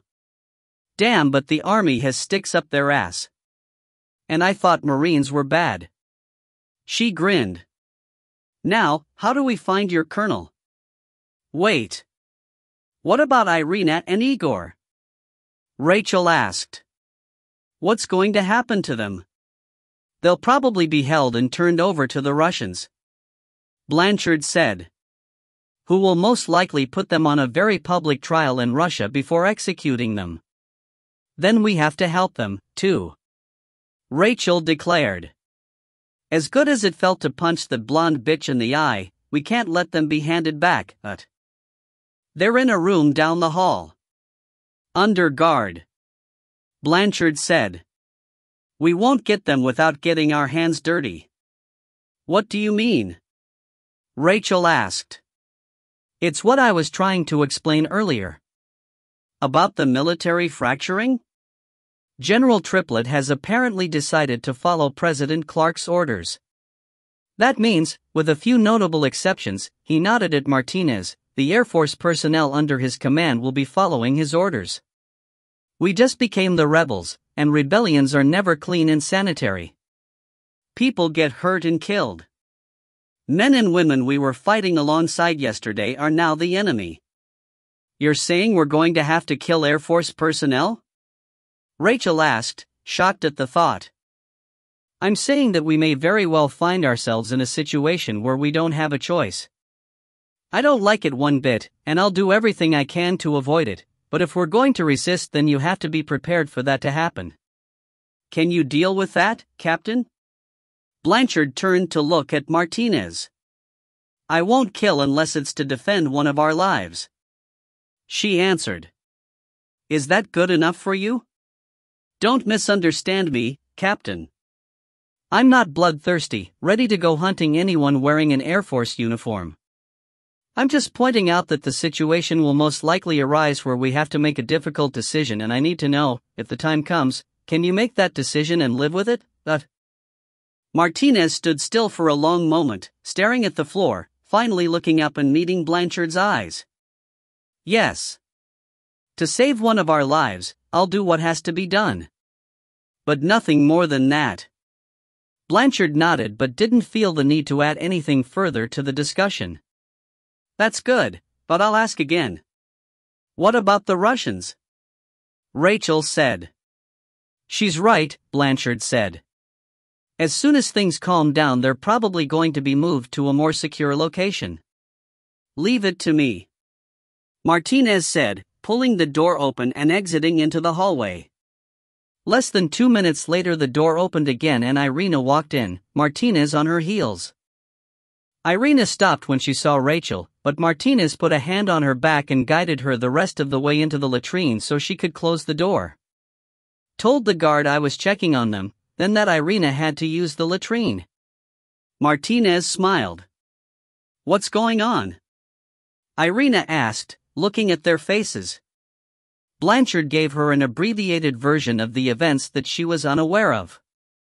We expect Baranov to demand President Clark hand you and Igor over. They'll execute us. Irina had gone pale. That's what we think as well, which is why we're going to get you out of here. Blanchard said. Martinez, how many guards on Igor? Just one. In the hall. And it looks like they're wrapping up in the main conference room. I don't think we're going to have much time before someone thinks to put our guests into confinement. Okay. If I remember right, the room he's in is around a corner and there are windows in the room that open to the rear of the building. Blanchard said. Correct. We're going out the window? Yes. You and I will escort Irina back to the room. Rachel, you and Dog right behind us.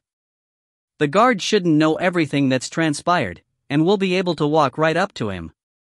I'll take him out, non-lethal, and we get Igor then haul ass. Everyone ready? As they walked around the corner in the hall, Martinez slowed but didn't stop when she saw the guard was missing. She glanced over her shoulder at Blanchard, who quickly pushed past Irina and drew his pistol.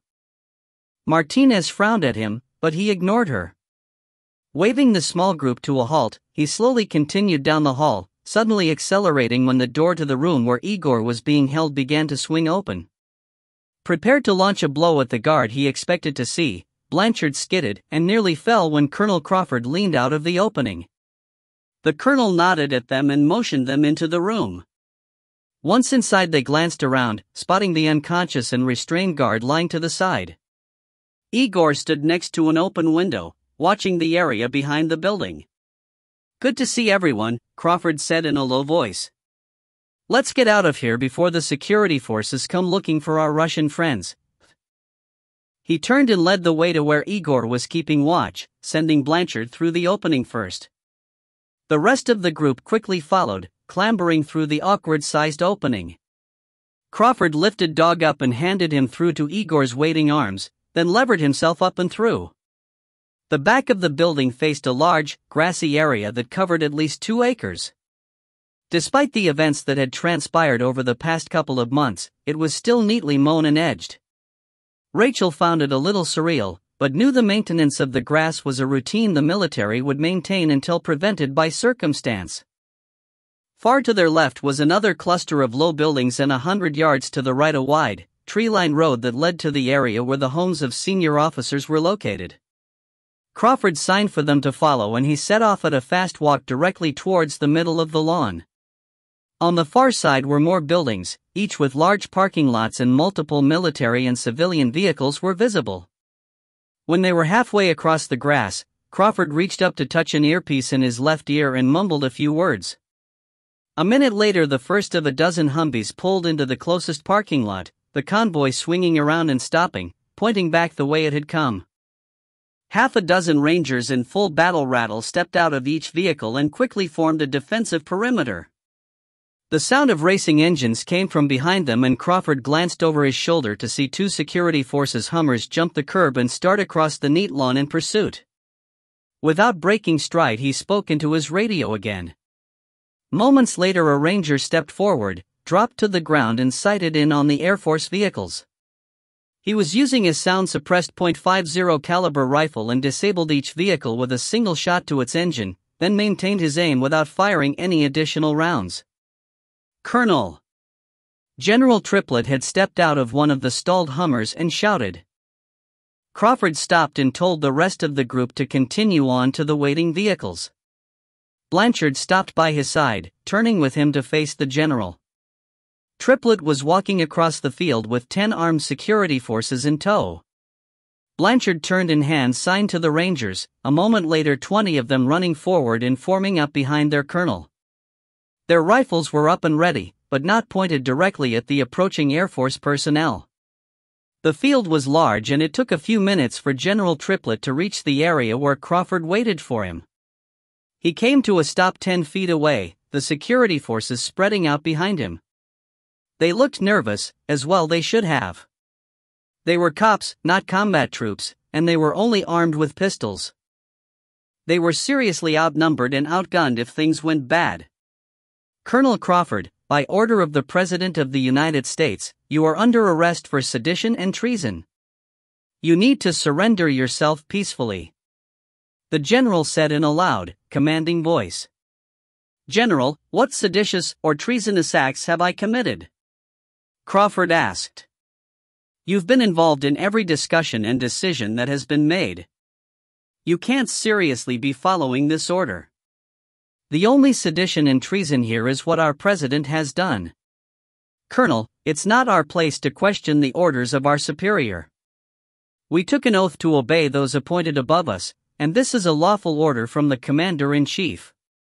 Crawford let out a long sigh and took a couple of steps closer to the general. One of the security forces drew his weapon when the colonel stepped forward, immediately getting half a dozen rifles aimed directly at him. He froze, muzzle of the weapon still pointed at the ground. Triplet looked around at his man, then at the rangers and the determined looks on their faces. He waved for the man to holster the weapon, and when it was, the aim of the rifles was moved a few degrees off target. "General, the world we knew has ended. It ended courtesy of the Russians. The very same people to whom our president has betrayed us. There are people out in Oklahoma City that are turning every day, and there's millions more infected on the way here. Exactly where the Russians are drawing them. You were at the briefing. You know what's going on. Do you really think it's prudent to follow these orders and divide our forces? We need to be working together, not fighting each other. You're right about needing to work together, but we also need to follow orders." Triplet responded. "Surrender yourself and place your men under my command." Crawford stared at the man, read the conviction in his eyes. "General, I respectfully decline to obey the order." "Colonel, don't make me come and get you." "Sir, to attempt to do so would be a grave mistake. We have bigger concerns. Don't put us in the position of having to start shooting at each other." Crawford took another step forward, wanting Triplet to see his face clearly and understand that he was serious. After a few moments of silence, Crawford turned and walked through the line of rangers, heading for the waiting Humvees. Blanchard fell in behind him, the rangers slowly following, making sure the security forces didn't try to advance. 19. The holding cell the Air Force put me in wasn't large or particularly comfortable, but at least it was clean. When they put me on the floor in the small room, my hands were still cuffed behind my back and my ankles were shackled together. The lead sergeant was pissed that I had resisted and hurt some of his men, but he should have been glad all I'd done was hurt them. I was starting to regret my restraint. Use of my kukri and pistol would most likely have gotten me out of there and on my way to find Katie. Right now all I cared about was finding her. I was through holding back. The next person that got in my way wasn't going to survive the encounter. 4 of them were crowded into the tiny space, and before they removed my restraints I received several solid kicks to my head and ribs. Fortunately I didn't feel anything break, but I almost passed out from a well-placed blow to my temple. Finally they stopped kicking and one of them leaned in and tasered me on the neck again. My body went rigid and I lost control of my voluntary muscles. And it hurt like a son of a bitch. While my nervous system was still scrambled, they removed the leg shackles, then flipped me over and took the cuffs off. The last one out the door paused and looked down at me. "Not so fucking tough now, are you, asshole?" He punctuated his words with a kick to my balls that caused bile to rise in my throat, then stepped out and slammed the heavy steel door. I just lay there for a while, slowly curling into a fetal position as the effects of the taser wore off. The floor was smooth concrete and there was a small, metal drain cover set in the middle. I let the coolness of the floor seep into my battered body as the pain in my lower abdomen began to subside. Not go away, just ratchet down from a 10 to a 6 or 7. Eventually I was able to sit up and look around. The cell was stark. The walls and ceiling were also concrete that had been finished smooth, the only way in or out a solid steel door with an access slot at the top and another at floor level. A light was recessed in the ceiling, protected by thick glass covered with heavy wire mesh. A combination stainless steel toilet and sink were bolted to the wall in the back corner. On the opposite wall was an iron bunk that was bolted to the wall and floor, a thin mattress rolled neatly and resting at one end. Otherwise, the room was completely void of any furnishing or decoration. Slowly climbing to my feet, I unrolled the mattress and eased myself onto the bunk, suppressing a groan of pain as my weight came down on my pelvis. Opening my pants, I inspected myself, relieved to find that while there was some swelling, it didn't appear that the kick had ruptured anything important. Taking a deep breath, I took another, closer look around the inside of the cell. Nothing I hadn't seen the first time. The only way out was if someone opened the door. In what seemed like a lifetime ago, I had undergone Army SEER, survival, evasion, resistance and escape, training. I had failed to evade and resist arrest. Now it was time to think about escape. But unlike a Hollywood movie, I wasn't going to be tunneling through solid concrete, or disappearing down a sewer drain. My shot would come when they opened the door, which they would. Someone would want to talk to me. Lawyers would be involved. I could probably make a good case for needing medical attention. Every time that door opened, I had an opportunity. Some would be better than others, and I had to be ready to take the right one when it presented itself. Step 1 was to not cause any problems for the guards. Right now they were keyed up and on high alert, expecting me to go Neanderthal on them after the way the arrest had gone down. I needed them to relax. Think I was going to be a docile prisoner. Let their guard down a little. Until that happened, I wasn't going to have a chance. Step 2 was to be physically ready for any opening. That meant resting and letting my body heal as much as possible. But rest was going to be difficult with the throbbing pain between my legs. Gingerly standing, I hobbled to the door and banged on the upper access slot with my fist. After almost a minute, it slammed open and I found myself looking at a pair of angry eyes. "Could I please have an ice pack? I've got some injuries," I said in a calm, respectful voice. The eyes stared back at me for what seemed a long time, then the panel was slammed shut. Shrugging, I turned and went back to the bunk. A few minutes later, the access panel at floor level slammed open and a chemical ice pack came skittering across the floor. "Thank you," I shouted before the opening closed with slightly less violence. "Good. Let them think I'm hurting and subdued." Well, I was hurting. Subdued? Not hardly, but it's all in the timing. Squeezing the pack, I broke the ampoules inside that released whatever chemical it was that starts the reaction.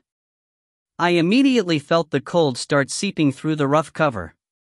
Stretching out on the bunk, I opened my pants again and placed the swiftly cooling pack directly on my aching boys. Laying my head down, I closed my eyes and thought about Katie. I was still in shock that she had made it all the way to Oklahoma. I knew she was smart, tough, and resourceful, but I had to admit to myself that I was surprised she'd made it this far on her own. How had Roach identified her?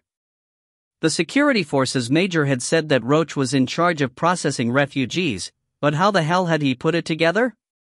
Or had he? Was she just a woman that had caught his eye? No. That was just too much of a coincidence. He knew exactly what he was doing and whom he was taking. But why? I had thought he was dead, killed by the fall into the Mississippi River. Hell, everyone had thought he was. But he'd survived somehow. Not only survived, but had managed to make it several hundred miles to Tinker and put himself into a position to kidnap my wife. The anger began pulsing again and I forced myself to think about something else. I just tamped that anger down until it was time to make use of it. The clang of the lower panel opening woke me sometime later, followed by a scraping sound as a tray of food was slid into the cell. They had arrested me in the early afternoon and this was the first food I'd been given, so it must be the evening meal. That told me it was roughly 1800 hours. I'd slept for maybe 3 hours. The chemical reaction had stopped in the ice pack and it had grown warm from my body heat. Removing it, I closed my pants and carefully swung my legs off the bunk into a sitting position. I still hurt, but it was manageable. Retrieving the tray, I balanced it on my lap and devoured every bite. Placing it back in front of the slot, I lay back down and waited. Half an hour later the tray was collected and I was just settling down to try and get some more sleep when I heard the rattle of keys in the steel door. The lock scraped, then the door was pulled open. I remained still on the bunk, raising my head to see what was happening. A large security forces senior airman stood blocking the opening. Over his broad shoulders I could see 2 more guards standing in the hall. All of them were wearing tactical gear, and I suppressed a grin that they were being that cautious around me. "Your lawyers are here," he said, never taking his eyes off of me. "I have to let them in, but if you cause any problems they'll have to leave and you can spend the night in the punishment cell. Understand?" "Understood," I replied, still staying still. He stepped back into the hall and motioned to someone down the hall that I couldn't see. A moment later, Tech Sergeant Zach Scott stepped into the cell, followed by Martinez. Scott's arm was still in a cast supported by a sling, and he was wearing an Air Force captain's uniform. Martinez was dressed in an Air Force issue dress uniform, complete with skirt and low heels. She wore Staff Sergeant chevrons. Once they were fully through the door, Scott turned to the guard. "I'm going to have a privileged conversation with the Major. You and your men wait down the hall. The guard nodded, then closed and locked the door. Martinez quickly moved to it and pressed her ear against the steel. She listened for a few moments, then nodded to Scott. I stood up and smiled at him. "Congratulations on your promotion, Tech Sergeant," I said in a quiet voice. "Colonel Crawford's idea," he said. "A better idea than this." He held up his cast and frowned at me. Scott had broken his arm when we were extracting from Los Alamos. I'd gone to visit him in the hospital at Tinker and he'd been asleep, so I'd personalized the virgin white plaster for him. I was mildly surprised he hadn't covered up my message. In bold, black letters it read, "I've fallen and I can't get it up." "Get it up? Really?" he said, with a shake of his head. "Isn't that how it goes?" I asked innocently. "If you two are done, how about we get the hell out of here?" Martinez said. "I'm ready." "What's the plan?" I asked. Scott reached up and fished around inside his sling, pulling out a taser. Martinez hiked her skirt up around her hips and retrieved 2 small pistols that were strapped to her upper thighs. Handing me one, she smoothed her skirt back down and stepped close to me. "We only kill in self-defense," she said, face close to mine as she looked directly into my eyes. "Agreed?" "Agreed," I finally said. She kept looking at me until she was satisfied I was being sincere. "Okay, there are the 3 guards you saw in the hall.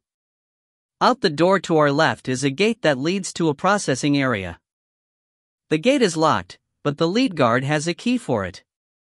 We're going to put them in here and lock them in, use his key to get through the gate where there's 1 more guard. I'll go through the gate first, distract him, then you 2 get him back here and in a cell. Then we walk right out the front door where our ride's waiting," Martinez said. "Seriously? That sounds way too easy," I said. "This is a holding facility, not a prison." "It is easy." "Ready?" Scott asked. I nodded my head and he stepped over to the door and banged on it sharply. The taser was concealed in his good hand. Martinez and I had our pistols held behind our legs, out of sight. A few moments later the lock scraped and the door opened. Martinez quickly stepped past the lead guard as Scott moved close to him and pressed the taser to his neck and pulled the trigger. The guard fell like a sack of bricks, the 2 others freezing in place when Martinez brought her pistol up and aimed it at their faces. Scott stepped over the stun guard and I quickly dragged him into the cell and removed a ring of keys from his belt. Stepping into the hall, I raised my pistol and motioned the 2 guards into the cell. "Are you fucking crazy?" one of them asked, a shocked look on his face. "I just might be," I said. "Now, inside before you find out." With looks that were a mix of hatred and fear, the 2 men slowly moved into the cell. Scott pushed the door closed and I fumbled with the ring until I found the right key to secure the lock. We moved down the hall past half a dozen empty holding cells with doors standing open, stopping at the gate long enough for me to find the right key. Gate unlocked, Martinez put the pistol into her purse and slipped through as Scott and I held back. The processing area was a large room lined with benches. Heavy, steel rings were set into the floor in front of each bench for the cops to secure a prisoner while waiting for a holding cell to be assigned. A government-issue, gray metal desk sat in the center of the room, a security forces staff sergeant sitting behind it doing paperwork. There was no one else in the room at the moment.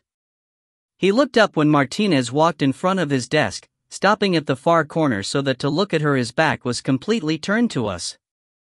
"I think something bit me," Martinez said, bending at the waist and lifting her skirt to run her hand up the back of her thigh. "Do you see anything?" I rolled my eyes. I couldn't believe she was doing this. But it worked. The guard nearly fell out of his chair in his haste to lean forward for a closer inspection of Martinez's leg. Scott moved forward and pressed the taser to the back of his neck and I grabbed him before he hit the floor. Dragging him through the gate, I put him in the first empty cell I came to, closed and locked the door. I locked the gate behind me, dropped the keys in a waistband sitting behind the desk, tripped the magnetic lock on the exit door and followed Scott and Martinez outside. The fresh, night air was invigorating. Martinez led the way, heels clicking rapidly on the pavement. We rounded a corner and ahead I heard a Humvee's diesel engine clatter to life, then roar towards us. Captain Blanchard pulled up next to us and we piled in, the vehicle rolling before we even had a chance to close the doors. "Any problems?" he asked. "Smooth as silk," Martinez answered. For about the 100th time I reminded myself I was glad she was on my side. 20. The infected were relentless. The Air Force had arrived and had been bombing the herd for hours, killing tens of thousands, but at best had only slowed their advance. Dead infected were just another obstacle for them to negotiate. Nothing more. Nothing less. The Marines securing the refinery had spent the afternoon waiting for the coming battle. Hours with nothing to do other than think about the millions of hungry mouths that were bearing down on them. Enough to drive most people crazy, but like fighting men the world over, waiting was just another part of combat. Sometimes the worst part, but these were well-trained and well-disciplined men. They had kept it together, and now they were ready for battle as the leading edge of the herd came into small arms range. Zemek had made more trips up and down the line of Marines than he could count, making sure everyone was alert. Colonel Pointier had made at least as many, not the type of officer to leave the morale of his troops to his NCOs. They had 4 snipers with them, 2 with .50 caliber rifles, 2 more with 7.62 mm rifles. The snipers had started engaging targets at 800 yards. Bodies dropping from sniper fire would have stalled the advance of any normal army, but the infected could care less. Zemek and Pointier watched in dismay through their binoculars as the herd continued unabated, trampling the ones that were shot into the dirt. "Guess your army buddy was right," Pointier said. "They don't even notice when the one next to them goes down." "No, sir. They don't," Zemek answered, then turned his head when he heard a low rumble approaching from the west. Fast movers coming. The sun was almost down, but low on the horizon the 2 Marines could see the silhouettes of a dozen jets streaking towards them at a low altitude. As they approached, they slowed until it seemed they were flying too slow to stay in the air. Then they spread out and commenced their attack runs. The jets were A-10 Warthogs.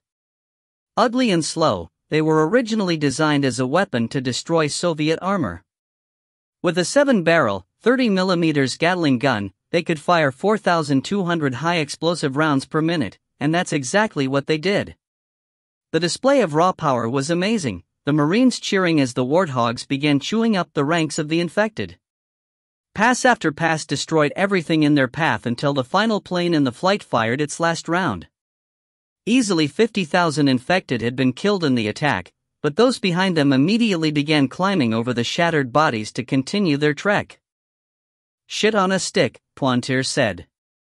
"We need napalm," Zemek answered. "Roast these motherfuckers." Pointier turned and looked at him, then turned and looked at the refinery at their backs. Zemek looked too, then met his eyes and grinned. Aye, sir. I'm on it," he said and turned, running off to find the refinery manager. A lance corporal ran up to the colonel a minute later and held out a secure satellite phone. "Admiral Packard for you, sir." "Pointier," he said into the phone. The conversation lasted 5 minutes, then he clicked off and handed the phone back to the Marine. While he was disturbed by what the Admiral had told him, he wasn't surprised. "Fucking Secretary of Energy," he muttered to himself. The devastation from the Warthog's attack had bought them some time. A sea of bodies stretched out from the barricade, and the closest infected were now a mile away. They had maybe 15 minutes before the infected were pushing up against them. Half that time was gone when Zemek returned. He started to speak, but paused as 2 Ospreys lifted off and raced away to the north. "Not napalm, but we've got a plan," Zemek said. After almost a minute, Pointier turned to him. "Is this one of those jokes about how to keep an asshole in suspense?" "Sorry, sir. We're going to spray them down with fuel oil and set the fuckers on fire. There's a big agricultural site a few miles to the north, and one of our pilots swears he saw a couple of crop dusters sitting there when we flew in." "We're going to crop dust the infected?" Pointier smiled. "Pretty much," Zemek smiled back. "Load up with fuel oil from something called a cracking tower, don't ask me what the hell that is, then soak these bastards down and toss a match." "Is that a good idea? That much fire this close to a refinery?" Pointier asked, turning back to look at the approaching herd through his binoculars. "It's better than being the appetizer to keep them excited about getting to Oklahoma City." "Sir." Pointier nodded but didn't say anything else on the subject. "We've got another problem, Master Gunny." "Sir?" Pointier filled him in on his conversation with Admiral Packard. "Your thoughts, Matt?" he asked when he finished speaking. Zemek was quiet for a minute, processing what he'd just heard. He'd been with Pointier for a long time, and knew he could speak freely in this situation. "I think we've got one big fucking mess that's bad enough to deal with without a traitor trying to hand what's left over to the Russians.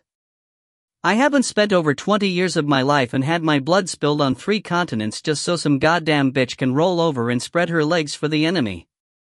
"Sir." "Well put, Master Gunny," Pointier said. "Here's what else you need to know. The Admiral has dispatched a couple of SEAL teams to Alaska to arrest President Clark. If we're in all the way.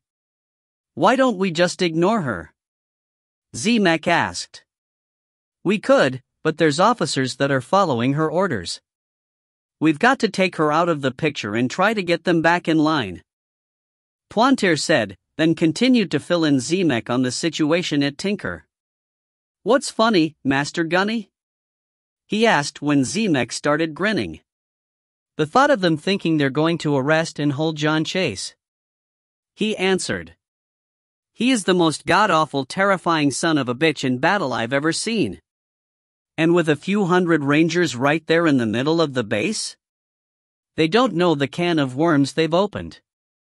Zemek answered, then they both looked up when first one, then a second biplane roared overhead.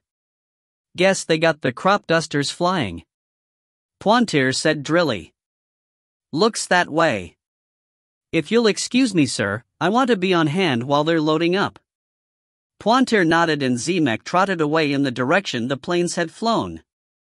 Looking through his binoculars, Pointer could clearly see the leading edge of infected. It was all females, and they were now less than 5 minutes away, charging as fast as they could over the broken corpses left behind by the warthogs. An osprey went into a hover between the barricades and infected, minigun sweeping across the ranks of females with devastating results. But it was only a delaying action. They had nowhere near enough ammunition to stop the herd. Tens of thousands had already been killed, but millions still pressed forward from the rear. Pointer took a moment to say a silent prayer that Zemek's idea with the crop dusters would work. They were out of rabbits. It was close to 10 minutes later when the first biplane roared into the sky. Its tanks that normally held fertilizer or pesticides were full to the top with partially refined fuel oil. Marine Captain David Williams was at the controls, not at all bothered by the thought of flying a gigantic fuel bomb. He gained altitude and turned toward the herd. Lining up with the long axis of the massive infected, he swooped down over the refinery, and as he approached the leading edge, pulled a lever in the cockpit that activated a high-pressure pump driven by a wind turbine. The pump forced the fuel oil through nozzles designed to break liquids up into billions of tiny droplets. The crop duster's spray nozzles are mounted along the trailing edge of both wings, and as the plane flew less than 50 feet above the heads of the infected, it left behind a dense fog of highly combustible fuel oil that slowly drifted down and soaked everything on the ground. The second plane flew in formation to his left, slightly higher and just behind, so there was no chance of it passing through the flammable mist. The herd was half a mile wide and several miles long, stretched to the south like a huge, undulating snake. At the 1 mile mark, they banked sharply and separated to spread farther to the side so they could cover the full width of the leading mile. Tanks running dry, they banked sharply again and returned to the north side of the refinery for a fresh load. As soon as the crop dusters were clear, an osprey roared in and transitioned to a hover over the front of the infected. The rear ramp dropped and a Marine secured with a safety tether stepped to the edge and looked down at the seething mass beneath his feet. With a deep breath, he leaned out, aimed an emergency flare gun straight down and pulled the trigger. The red flare streaked to the ground, encountering residual vapor from the atomized fuel oil still hanging in the air above the heads of the infected. In a fraction of a second, the vapor ignited, the flame spreading instantly across the entire gas cloud. The resulting explosion nearly knocked the osprey out of the sky, and the blast wave flattened every Marine that was standing, including Pointer. When he climbed back to his feet and looked at the herd, he couldn't help but smile. Nothing was alive or moving for well over a mile to their south. Close to 250,000 infected must have been killed in that one blast. The shattered remains of their bodies smoldered, littering the desert floor in every direction. This is what hell will be like, Pointer thought to himself. Tamping down the gloomy thoughts, he smiled again. Zemek had managed to create one of the most destructive weapons of war other than nukes, a fuel-air explosive or thermobaric bomb. Simply, unlike conventional explosives that contain their own oxidizers, FAE uses the oxygen in the atmosphere around it. FAEs held the record for the largest non-nuclear explosions in the world. The best part was that they hadn't killed themselves with the blast. Now to repeat a few more times and wipe out the remaining infected so they could get back to dealing with the Russians and a traitorous president. 21. Air Force Captain Tillman circled the large building with the helipad on the roof, making sure it was safe to land. He was surprised the massive building was a casino and couldn't imagine why the madman in the back wanted to go there badly enough that he had kidnapped Vanessa and strapped a bomb to her chest. The flight from Tinker had taken a little under an hour, and he was anxious to drop his passengers and get back to the base as fast as the Pave Hawk would fly. He felt bad for the woman that Roach had subdued and tied up to bring along with them, but his only real concern was for his wife. A few minutes into the flight, the effects of the taser had worn off, and despite being bound at her wrists and ankles, the woman had tried to fight. She'd even landed a solid kick with both feet to the side of Roach's head, but the taser's metal darts were still embedded in her neck, and he'd pulled the trigger to send another surge of electricity into her body. Every few minutes for the remainder of the flight, Tillman had heard the rapid clicking of the device as Roach kept her immobilized. His heart went out to the woman, and several times he'd thought about making a sudden maneuver to distract or disable Roach, then he thought about Vanessa and lost all desire to antagonize the man. Satisfied the helipad was clear, he transitioned to a hover and lowered the helicopter until its landing gear settled on the large H painted in the center of the pad. He didn't cut the engines, planning to get the information he needed from Roach and immediately take off when they exited the aircraft. He jumped when Roach suddenly appeared next to him, having squeezed into the cockpit between the two seats. "I did what you asked. Where's Vanessa and how do I disarm the bomb?" he said, turning to face his hijacker. Roach smiled and pointed at the ceiling of the cockpit with his left hand. Tillman automatically looked, raising his head, and Roach struck. A 10-inch dagger was in his right hand and he slammed it all the way into the pilot's head, the point going in through the soft tissue under the jaw, the blade slicing all the way into his brain.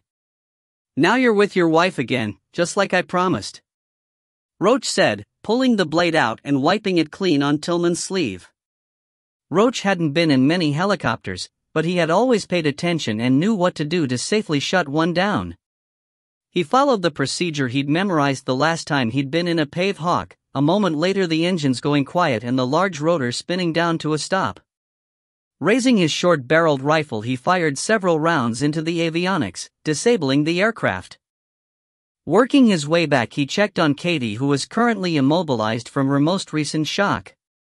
Tears induced by the pain rolled down her cheeks, but her eyes burned with a ferocity that excited him. She was a fighter, he already knew that, but seeing the rage and desire to murder reflected in her gaze made him smile. This was going to be fun. Sliding the side door open, Roach jumped down onto the landing pad, patted Katie's hip and slid the door shut. He didn't particularly like the idea of leaving her alone in the Pave Hawk, but there was no way she was getting out of the thick, plastic ties that secured her. Looking around he spotted a small block structure, a bulkhead, that protruded up from the roof of the casino and held the door that opened to a stairwell which descended into what had been described in the scouting report as a VIP area. As he approached the metal door, Roach heard several infected female screams and changed direction to the edge of the roof. Leaning over he saw about 20 females standing in a ground-level service area, staring up at him. They had been drawn by the sound of the helicopter landing and were screaming their frustration at not being able to get to the prey on the roof. Roach scanned the area to make sure there wasn't an exterior ladder or stairs that they could climb, relaxing when all he saw was sheer, vertical walls. He ignored the infected and moved to the side of the bulkhead, opening the smallest of the electrical panels fixed to the exterior. Inside, just as noted by the scout leader, was a large key. Smiling, Roach took the key, closed the panel and walked around to the door. The key fit smoothly into the sturdy deadbolt, turning easily in his hand. He twisted the knob, pulled the door open and looked down a well-lit stairwell. Red carpeted stairs descended into the building. Roach pulled his pistol and fired a single shot in the air, then holstered it and raised his rifle, aiming into the stairwell. He stood there for a full 5 minutes, waiting and listening. The air smelled stale and there were no sounds from below. No females charging up in response to the report of the pistol fire. No males tripping and bumbling as they blindly climbed. Satisfied he was safe for the moment, Roach propped the door open and returned to the Pave Hawk. When he slid the side door open he was ready, twisting away to avoid Katie's two-footed kick. Wrapping his arm around her ankles he reached for the taser but stopped when he saw the 2 bloody darts lying on the deck. She had managed to get a grip on the wires and ripped them out of the back of her neck. Pulling his dagger, Roach placed it against Katie's face, the tip hovering half an inch in front of her right eye. She stopped struggling against his grip. "What the fuck are you doing? What do you want?" she asked in a quiet voice. "Now isn't the time for conversation," he said. "We'll have plenty of time to get to know each other better. Right now you need to understand that if you don't behave I'm going to cut that pretty face, then I'm going to start working on your other assets. Do you understand me?" Katie stared back at him, eventually speaking through clenched teeth, "I understand." "Good." Roach smiled broadly. "I knew you would. Now I'm going to cut your feet free so you can walk. If you give me any problems, remember what will happen to you. Roach held the blade against her face for a few more moments, then sheathed it and roughly turned her over onto her stomach. Holding her down with one hand, he retrieved a length of paracord from his pocket and threaded it through the plastic tie binding Katie's wrists behind her. Pulling the end, he looped it around her neck and secured it with a slipknot. Cutting the tie at her ankles, he hauled her out of the pave hawk and onto her feet, spinning her around to face him. If you're not a good girl, I'll have to punish you. He leaned in as he spoke, smiling in her face. Katie smiled back at him, snapped her head forward and delivered a wicked blow with her forehead to the bridge of his nose. Roach was knocked back, momentarily stunned, and Katie started to move sideways to snap a kick into his damaged face. Years of aerobic kickboxing to stay in shape made her feet more dangerous than her hands, but her ankles had been bound for an hour, restricting blood flow. When she tried to move, her left ankle buckled and she fell to the roof. The paracord was still gripped tightly in Roach's hand and pulled taut as she fell, the slipknot around her neck tightening and cutting off her air supply. Trying to gasp even a tiny breath, Katie struggled, panic seizing her when she couldn't breathe. Roach slowly moved over her, blood running across his lower face and chest from his broken nose. He smiled, revealing bloody teeth. I'm glad you like it rough, bitch. I do too. 22. Blanchard drove us across Tinker, careful to stay within the speed limit and not draw the attention of a security forces patrol. I should have been relieved to be out of custody and breathing free air, but all my freedom did was remind me that Katie was still somewhere out there in the hands of a raving psychopath, and I wasn't any closer to finding her. Captain, did you have any luck finding out where Roach went? I asked from the dark of the back seat. I got separated from my laptop in the confusion of your arrest, but I've got the Navy working on reviewing SAT imagery and tracking the helicopter. I'll call them as soon as we get to the colonel, he said, never taking his eyes off the road. Nodding, I leaned back in the seat and let out a frustrated breath. Who's Roach? Scott asked from beside me. I spent the rest of the drive filling him in on who and what was going on. He's got your wife? Dude, that asshole needs to die. Scott exclaimed when I finished telling him the story. He's slipped away too many times, I said. This time I'm not stopping until I'm holding his fucking heart in my hand and squeezing every last drop of blood out of it. Whatever you need, Major, Scott said as we pulled through a double cordon of rangers and up to a large hangar. Blanchard parked and we stepped out, dog running up and nearly taking my legs out from under me in his enthusiasm. Rachel walked up and looked at me, hesitating a moment before wrapping me up in a hug. I hugged her back, but wasn't in the mood to do anything other than start looking for Katie. I turned to Blanchard, but he preempted me. On my way to place that call now, sir. I nodded as he trotted away, Colonel Crawford walking up and shaking my hand. Good to see you, he said. Thank you, sir.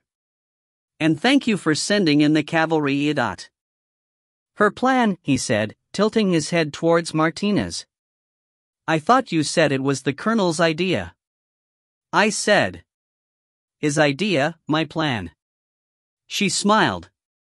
Crawford escorted us into the hangar where he had set up an operations center. I could see Blanchard talking on a satellite phone near an open door so he could get a good signal. How big is the mess, sir? I asked Crawford. Big enough. As you know, General Triplett has decided to follow President Clark's orders. So have a few other key officers that still have intact commands around the world. At the moment it's a cold war between the general and me. He wants to arrest me, but is smart enough to not try and fight his way in. Admiral Packard has dispatched some SEALs to arrest the president. They should be on the ground in Alaska in about 6 hours. It may get really ugly up there, as the general in command of Fort Wainwright has sided with the president. The soldiers won't know the reality of what's going on, just whatever the president and their general tell them. We expect they'll resist the SEALs. There's what, a full Stryker brigade and an entire infantry division at Wainwright? I asked. The SEALs won't stand a chance. They're not going head to head. Penetrate and extract are their orders. We don't think General Kerry knows they're coming. If he does, you're right, they'll be wiped out. But our belief is that the president feels secure in the middle of an army post and the SEALs can get in, get her, and get out without firing a shot. We hope. We could have continued debating the issue, but Blanchard wrapped up his phone call and walked over. Grabbing a laptop, he opened a mapping application, checked some coordinates he had written on his hand and punched them into the computer. A moment later he leaned back and waved me over. "We've got them, Major," he said, pointing at the screen where a red dot pulsed to indicate the location he had entered. The Navy tracked the Pave Hawk they left in and it's still sitting where it landed. They just looked in real time to verify. "Where the hell is that?" I asked, trying to make sense of the map.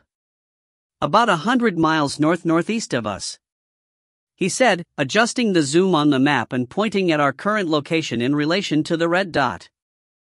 "What is it? Why did he go there?"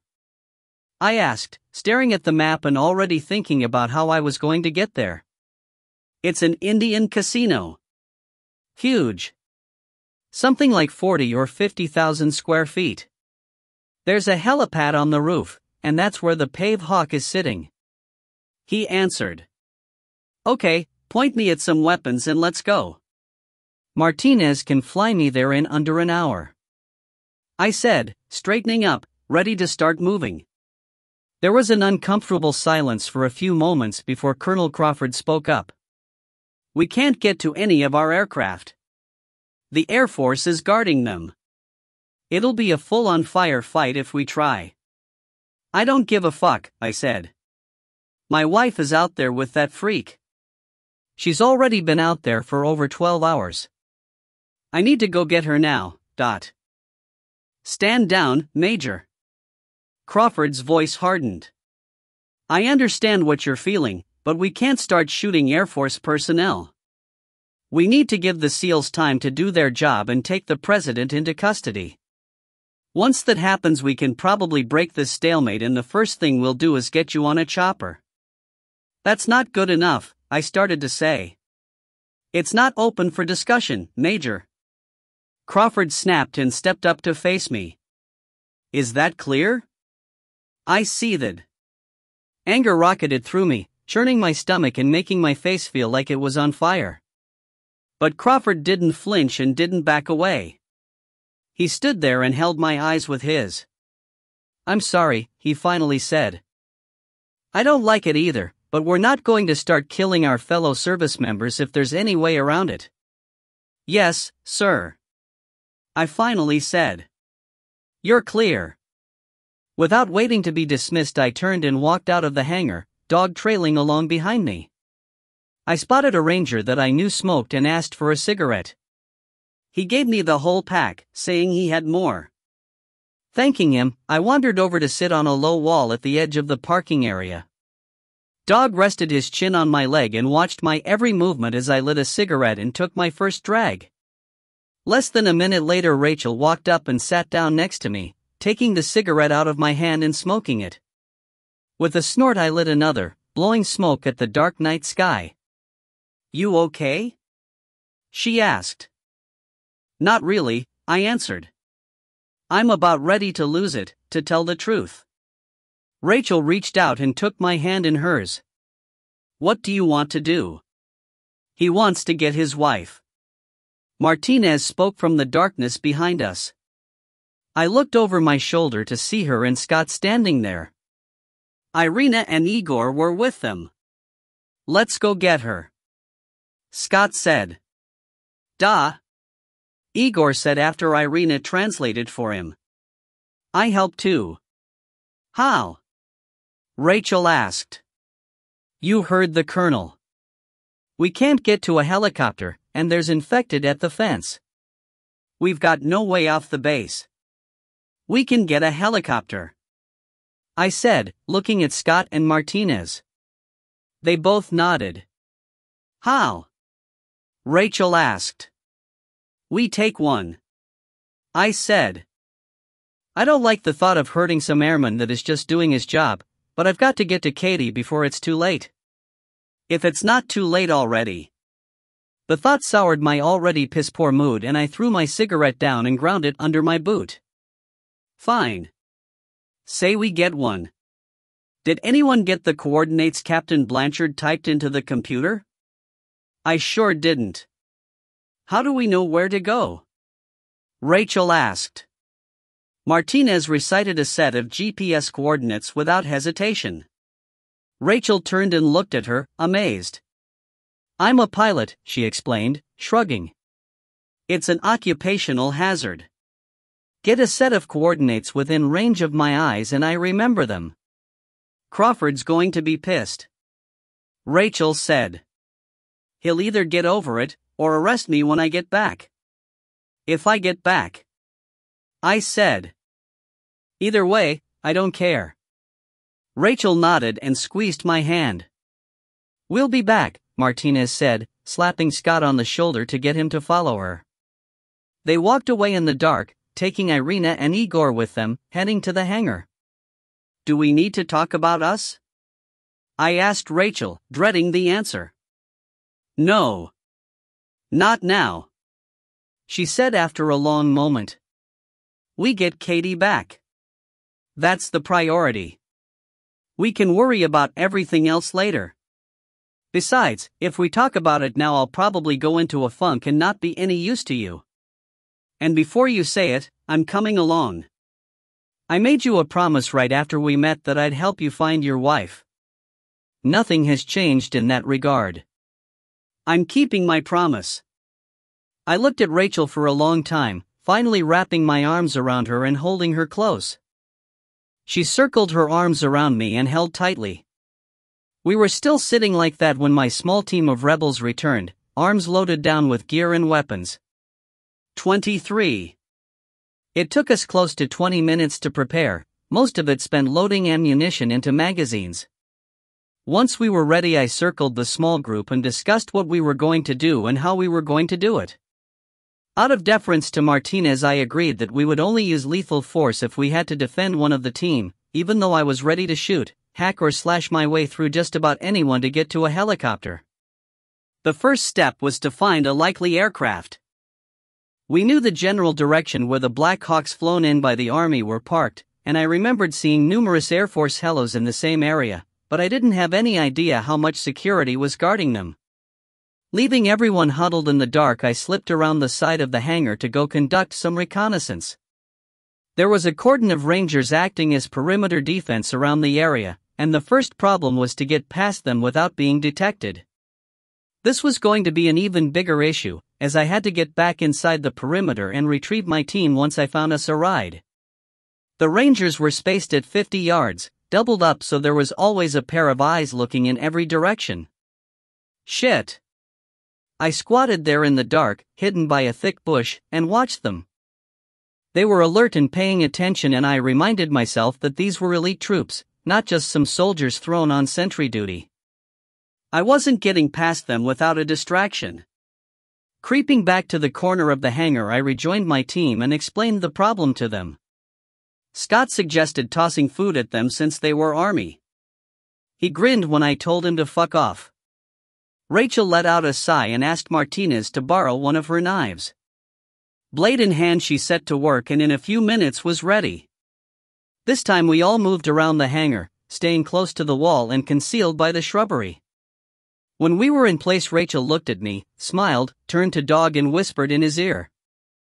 Pointing out into the dark she smacked him on his ass and he took off like a shot, racing past the closest pair of Rangers. There was a shout of surprise and one of them started to raise his rifle but relaxed when his partner laughed at him and pointed out it was just a dog. Rachel moved out from behind the bushes and headed directly for them, calling out when she was halfway to where they stood. "Hello," she said. They both turned to look and both did a double take. Rachel had used Martinez's knife to cut the legs off her pants, and she'd cut them very short. She'd stripped down to a thin tank top, removing her vest and combat shirt. I had her pack and weapons. Walking the rest of the way up to the Rangers she put a roll into her hips and just the right note of distress in her voice. My dog ran off. Have you seen him? She asked, casually moving to their right so they were facing away from half their area of responsibility. I motioned the group and started moving, slow and quiet. Rachel had the men's undivided attention as she chattered brightly, reaching out and touching one of them on the shoulder as she laughed. In hindsight, I could probably have driven a parade float behind these guys without them knowing, but I wasn't taking any chances as we moved in single file out into the dark. It took us over 5 minutes to go far enough that I felt safe in calling a halt. Dog ran up out of the dark, pleased with himself and happy to see me. I rubbed his neck and told him to speak so Rachel would have an excuse to come out into the field to look for him. He just stared at me. Okay, so dog can't do everything. I was startled when a dog barked behind me, whirling around to see Scott with his head tilted back. His imitation of a dog wasn't perfect, but I was willing to bet it was good enough. I frowned at him and he shrugged his shoulders and grinned. I decided I didn't really want to know why he could imitate a barking dog so well. A few minutes later Rachel joined us, quickly pulled her shirt and vest on, buckled on her belt with a pistol and shrugged into her pack. Once her rifle was slung I couldn't help but chuckle at her. "What?" she asked. "You look like a teenage boy's wet dream," I said. "Yeah. Nice booty shorts," Martinez chimed in. Rachel looked at us for a moment before punching my arm. Hard. "Are we ready to go or does anyone else want to make a comment?" she asked, hands on her hips as she glared at the group. "You lead the way, we'll keep an eye on your rear," Martinez said, trying to suppress laughter. I told all of them to shut up before I started laughing, then got us moving towards the flight line. We had to cover most of a mile, occasionally flattening ourselves on the grass as a vehicle passed on the road 100 yards to our left. We moved past a couple of dark buildings and came to a stop behind a parked truck. We were in a large parking lot that fronted a warehouse adjacent to the flight line. On the far side of the area a low fence separated it from the acres of smooth and level concrete where dozens of helicopters and jets of all sizes were parked. Closest to us was a large group of Black Hawks and Apaches with Army stenciled on their tails, and they were heavily guarded. Too many guards to get to them without starting a firefight. Martinez fished a pair of binoculars out of her pack and took her time scanning ahead of us. After a few minutes she handed the glasses to me and pointed at the far end of the tarmac. I looked through the glasses and it took me a moment to realize what I was seeing. Or not seeing. Half a dozen Air Force Pave Hawks sat by themselves, and there was only one guard within 300 yards of them. Whoever had set up the security had falsely assumed that if we tried for an aircraft it would be one of the ones we'd brought with us. "Think they'll be fueled and ready to go?"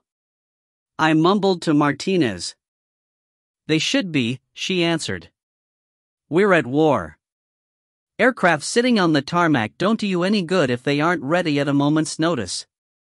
I nodded and took the time to brief the rest of the team on what Martinez and I were talking about. Everyone up to speed, I led us around the corner of the warehouse into the deepest shadows at its rear. There was a narrow strip of grass, then a road running parallel to the perimeter fence. As soon as we came around the corner a chorus of screams from infected females started up from the far side of the fence. We hesitated as a group for a moment, then I broke into a run, the others following close behind. If we didn't get away from the fence fast, someone was going to come to investigate the commotion and find us. Sprinting along the back of the big building, I should have slowed when I reached the corner but was in too much of a hurry and was distracted by the screaming females. An Air Force guard, coming to see what had the infected riled up, stepped around the corner and directly into my path. I ran into him at full speed, both of us tumbling to the ground. He fell one way and I the other, and I was just starting to scramble to subdue him when Igor lunged forward and wrapped a thick arm around his neck, dragging him into the dark behind the warehouse. Igor had him in a sleeper hold, compressing the carotid arteries on either side of his neck. The guard struggled for a moment, then quickly lost consciousness. Igor gently lowered him to the ground and stepped back. Martinez moved in, checked his pulse, then pulled some plastic zip ties out of her pack and secured the airman's hands and feet. A strip of fabric served as a gag. Nodding my thanks to Igor, I set off at a run for the next building.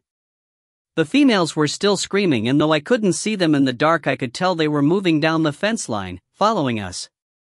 I ran harder, making it past 2 more buildings before we encountered another curious guard. This one stepped around a corner 30 yards in front of us, looking to his left and right for whatever had the infected worked up. When he spotted us, I saw his eyes go wide, even in the dim light, then he was swinging his rifle up in our direction. I was too far away to do anything to stop him, cursing and raising my own rifle. At 20 yards my weapon was up and ready to go, my finger along the trigger guard as I sighted in. At 15 yards he realized I had the drop on him, his rifle still not up to his shoulder, and he froze. Thank God. The airman looked no more than 18 years old, just a baby to me, and relief flooded through me that he had the sense to not keep bringing his weapon up. I came to a stop 5 yards from him and motioned him behind the building, where Igor and Martinez grabbed and disarmed him. A minute later he was bound and gagged and stashed against the base of the wall. That was too fucking close, I said to the group in general. I almost had to kill that kid. We need to get away from the infected before a whole squad comes back here to see what's going on, Scott said. I agreed with him, but we either stayed behind the hangars and in view of the infected, or moved to the front in view of the guards. We didn't have a whole lot of options. There were only 3 more buildings between us and where Martinez had spotted the lightly guarded Pave Hawks, so I decided our best option was to just keep running and hope for luck. We covered the remaining distance without any more incidents. I breathed a big sigh of relief when we reached the back corner of the hangar closest to the helicopters. We'd made it without hurting any of the Air Force guards. I knew I would have if I'd been forced to, but not having to carry that load on an already burdened conscience was an almost physical relief. Shit, Martinez muttered. She was leaning around the corner looking at the Pave Hawks through her binoculars. They're red tagged. What does that mean? I asked, afraid I already knew.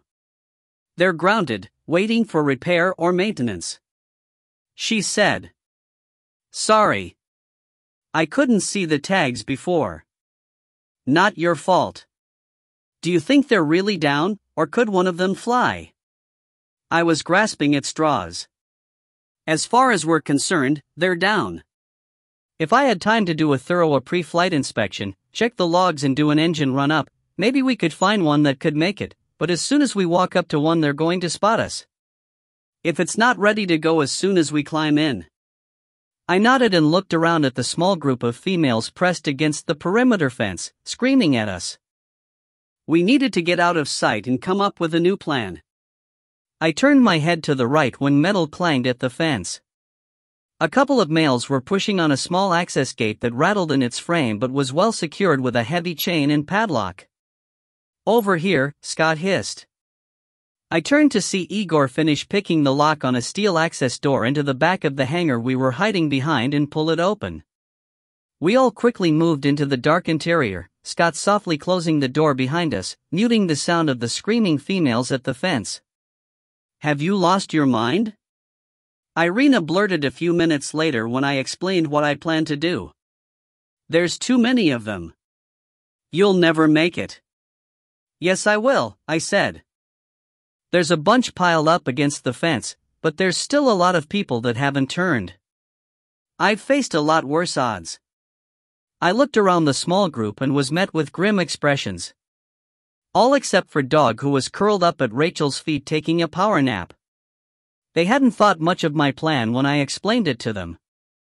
I didn't either, but I was out of options and wasn't going to let something like a few thousand infected stand between me and rescuing Katie from Roach. It's simple, I repeated. I go out the gate behind this hangar, and once I'm past the infected I can find a vehicle and drive to where Katie is. I'm not asking for anyone's permission, I'm just telling you what I'm going to do. How do we find the location? It's 100 miles away, Rachel said. For the moment I ignored the "we" part of that.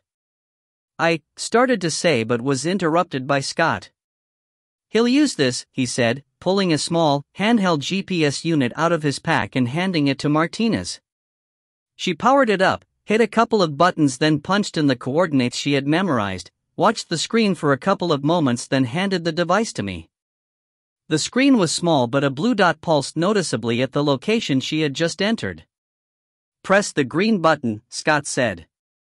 I did, and the screen refreshed, displaying my current location and a large blue arrow pointing the direction I needed to go.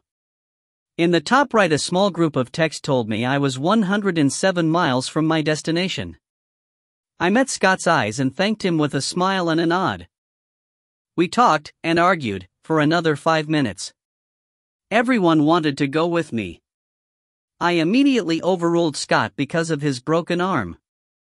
It's hard enough to battle the infected face to face, but doing it with your dominant arm in a cast would be a recipe for a quick and ugly death.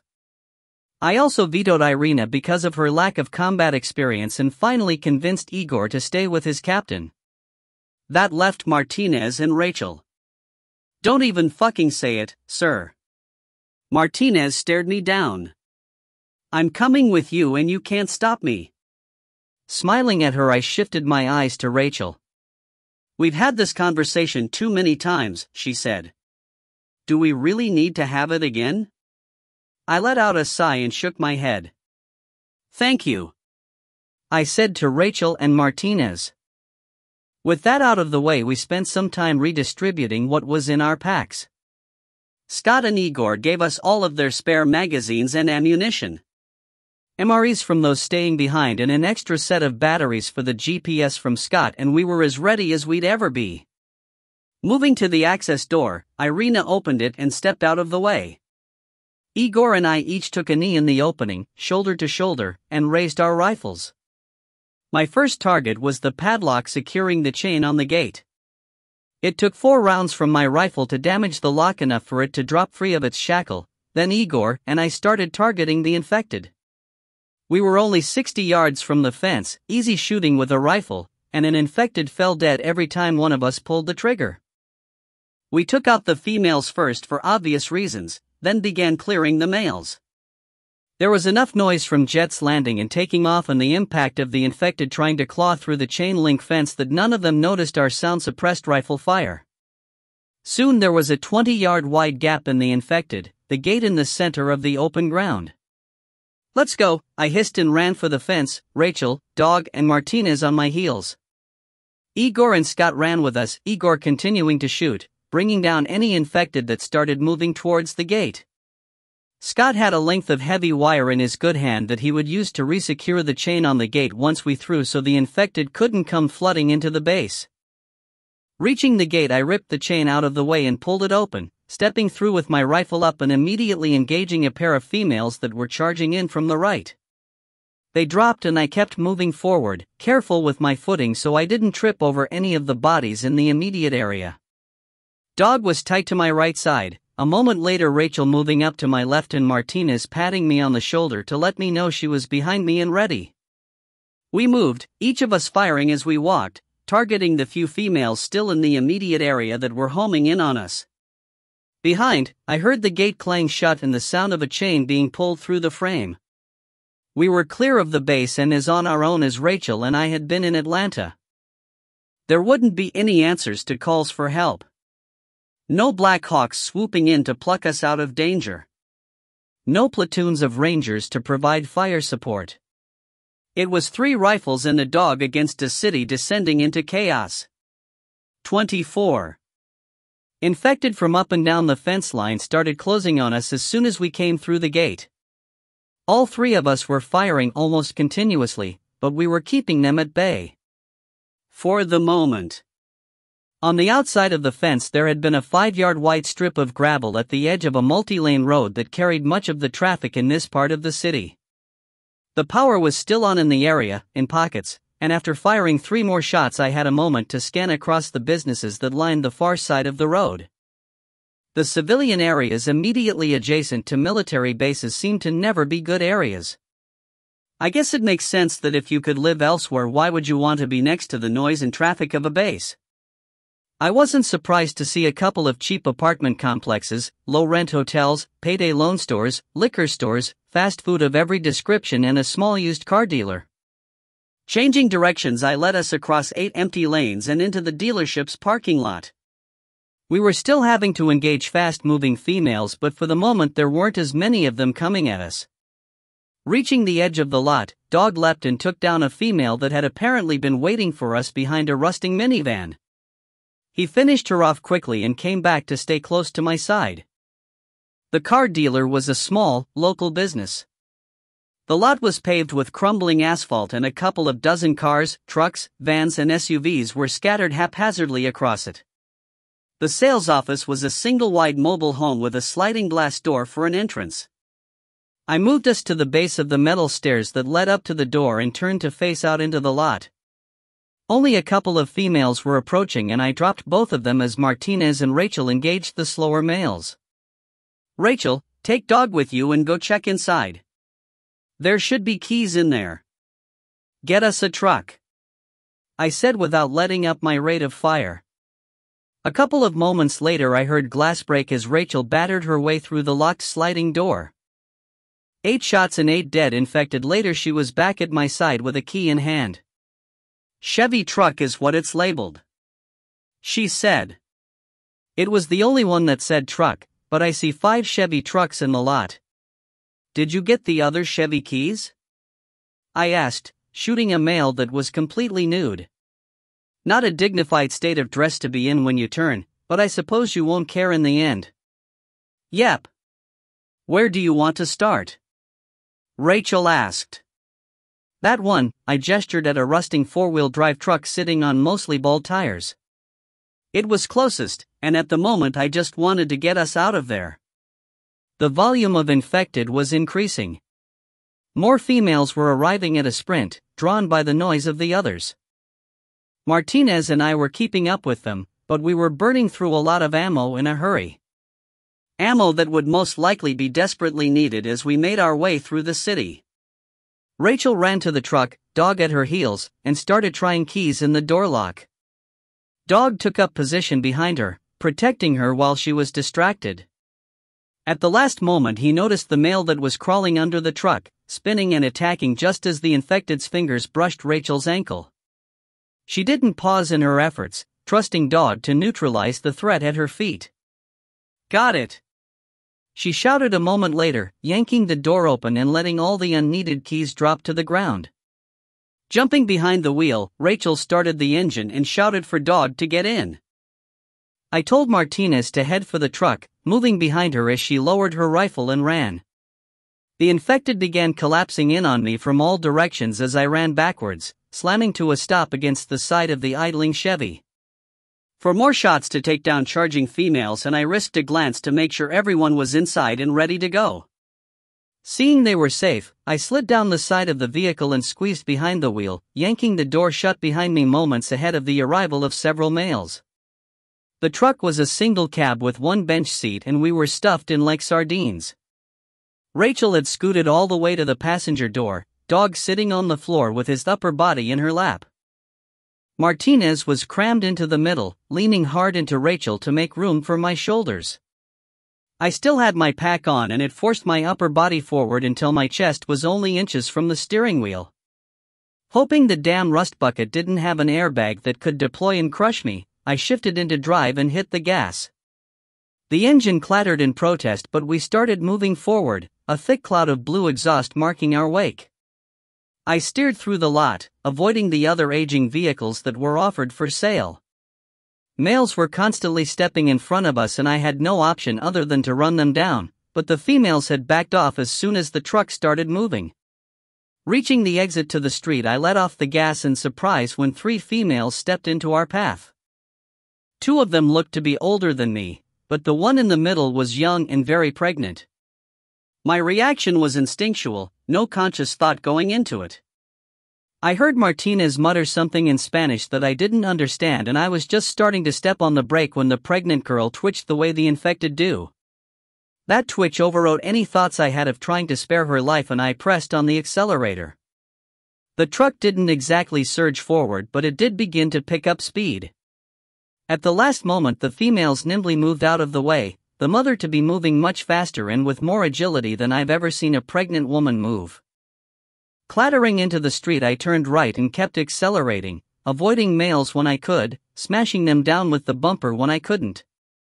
The truck's steering was about as vague as a politician's answer to a question, the vehicle taking nearly half a second to respond to any directional change I made. GPS is in my right cargo pocket. Can you reach it? I said to Martinez.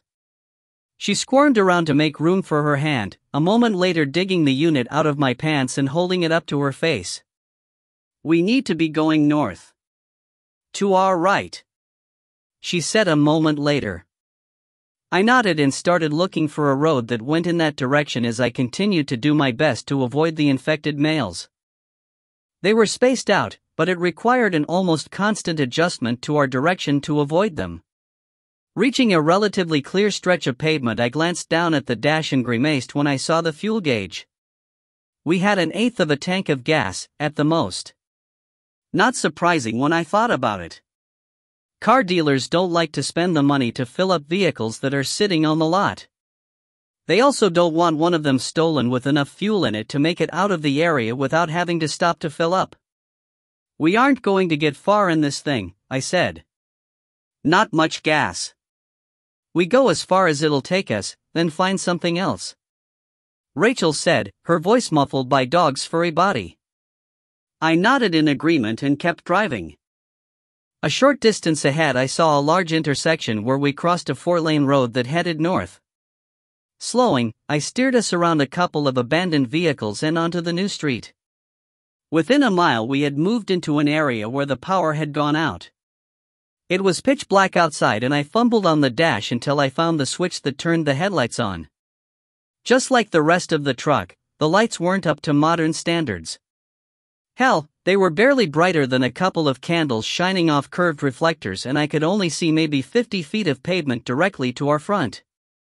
I guess it was fortunate that the clattering engine didn't seem to be able to push our speed any higher than about 45 miles per hour. No infected, Martinez said quietly. She was right. Since we'd passed into the dark area, I hadn't had to make any maneuvers to avoid a shambling male. It should have made me feel better, but it didn't. Perhaps it was the darkness outside the windows of the truck, but something was bothering me. I couldn't figure it out or come up with a reason why, so I just kept my attention focused on the poorly lit road to our front. 101 miles remaining, Martinez said, her face bathed in the pale, blue light of the GPS unit's display. I nodded, but didn't say anything. Kept driving, attention to our front, but also keeping an eye on the fuel gauge. We hadn't driven 10 miles yet, but the small, red needle had dropped noticeably towards the large red E. I didn't think we'd go more than maybe another 20 miles, if we were lucky, before the asthmatic motor under the hood sucked the fuel tank dry. Either of you have anything we can use to siphon gas? A length of hose, or something like that? I asked. Rachel and Martinez both shook their heads, Martinez leaning to her left to look at the instrument panel. She sighed and leaned back as much as her pack would allow. We'd better be watching for any likely vehicles, she said. Can either of you hot wire a car? Rachel and I looked at each other and both of us grinned. What? Martinez asked. Rachel spent a few minutes telling her about us being trapped in a truck in Atlanta when we first met. How we almost died in that truck until I figured out how to bypass the ignition and get it started. Okay, we've got nothing else to do while we drive, Martinez said. I want to hear the story from the start. After a minute, Rachel started talking in a far-off voice, remembering where we were when this all started. 25. It was quiet in the truck. Rachel had finished our story, editing out certain parts she didn't want to talk about but still being quite frank about others. The fuel gauge was taking more and more of my attention, the needle solidly pegged against the stop at the E. I was expecting to feel the engine start hiccuping at any moment as the last of our fuel was burned. Fortunately, we hadn't seen any infected for at least 20 minutes. So I'm going to be a bitch and ask, Martinez said to Rachel after a few quiet minutes. "You two seem like a couple. I thought you were until I heard about the Major's wife. What's going to happen when we find her?" Rachel didn't respond. Neither did I, and I didn't have time to get distracted by whatever I felt for Rachel. Right now the only thing that mattered was saving Katie. Okay, I could acknowledge that maybe it wasn't the only thing. Rachel mattered. But I'd been in love with Katie since the moment we'd met, and that hadn't changed. Hadn't diminished, regardless of how much I cared for Rachel. The truck saved me from any more awkwardness. It lurched hard, ran for a few more seconds, then the engine died. We weren't going fast and quickly rolled to a stop in the middle of the road. I had killed the lights while we were still rolling, wanting to have as much time as possible for my eyes to adjust to the darkness. We didn't have night vision. That was the one thing Martinez and Scott hadn't been able to get their hands on. Each of us had a night vision scope on our rifle, but that was a far cry from a head-mounted set of goggles. "We walk from here, ladies. And Martinez, mind your own fucking business," I said, opening the door and stepping out into the night. I raised my rifle and used the scope to scan a 360-degree circle. Abandoned vehicles and dark buildings was all I saw. No infected. No survivors. This was starting to not make much sense. We were still relatively close to Tinker, and the last numbers I'd heard was that there were close to 250,000 people in the immediate area. Where the hell were they? Martinez climbed out after me, chuckling at my expense and immediately raising her rifle and joining me in a scan of the area. Dog jumped down and came to stand with his flank pressed against my right leg, nose in the air. I was glad when he stayed silent, not alerting on the scent of any infected in the area. Rachel stepped out of the truck, came up on the opposite side of me from Dog and slipped her arm around my waist. I lowered my rifle as she leaned in and kissed me softly on the lips. "We get her back," she whispered. "Don't worry about me. Now, I'm a hard-hearted son of a bitch. I don't get emotional at movies that would send Katie into crying jags. Hell, I didn't even cry when Bambi's mother died the first time I saw that movie when I was a kid. In fact, the last time I remember shedding a tear was when I had to have a very old and sick dog put down several years ago. But Rachel's kiss and comment put a lump in my throat and moisture in my eyes. I started to turn away, but she reached up and held my face with her hand. "I'm okay. Really?" she said. "Contact," Martinez said softly at the same moment. Dog let out a low growl. "Thank God, infected." I swallowed the lump and moved to stand next to Martinez, raising my rifle and looking in the direction she was watching. Half a dozen males were stumbling out of the mouth of an alley 100 yards behind us, slowly turning and heading south towards the Air Force Base. We watched them for a few seconds, then I made another full scan of the area, not wanting to be surprised because we were watching some males that weren't a threat at the moment. Traversing across a roofline, I thought I saw movement in quickly reversed direction, but couldn't see anything when I focused back on the spot where I might have seen something. I stayed focused on the spot, telling Martinez and Rachel to keep scanning. Dog stopped growling as the males continued to move away from our position, and after a minute I passed off what I thought I'd seen as a ghost in the optics. "Clear," I said softly. Rachel and Martinez both confirmed they weren't seeing any threats, and I relaxed half a notch and began looking around for an alternate means of transportation. There were several cars parked along the curb closest to us, and I walked over to them and began trying doors. All but one were locked up tightly. The door on a small Honda sedan opened, but there were no keys in the ignition. I'd gotten lucky starting the Ford truck in Atlanta, but it was at least 20 years old and hadn't had any fancy anti-theft features built in. The Honda was fairly new, and I was reasonably certain it took the kind of key that had a microchip built in. Without that key, the onboard computer wouldn't allow the engine to start and run no matter what wires were connected. Sure, there's probably a way to steal one of the damn things. In fact, it seemed like I'd seen an article a few months ago that said the Honda was one of the most commonly stolen cars in America. But that didn't mean I had a clue how to go about doing it. Maybe I needed to start bringing a teenager along. Covering all my bases, I checked the back seat, then popped the trunk in case there was something we could use to siphon fuel for the truck. Nothing. Other than an empty chewing gum wrapper, the car was as clean as the day it rolled off the assembly line. Making sure the girls were keeping an eye out for any unwelcome guests, I went back to the vehicles that had been locked and used a small flashlight to check their interiors. Lots of trash in some of them, others neat and clean like the Honda. The cargo area of a Hyundai SUV was stacked with boxes of cooking pots and pans, but I was striking out and finding anything that resembled a hose.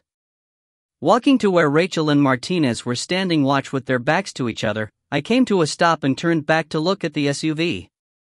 Would it work? No reason it wouldn't. Reversing course, I came up to the rear of the vehicle and fired a couple of rounds from my suppressed rifle through the rear glass. Vehicle safety glass doesn't shatter when you shoot it.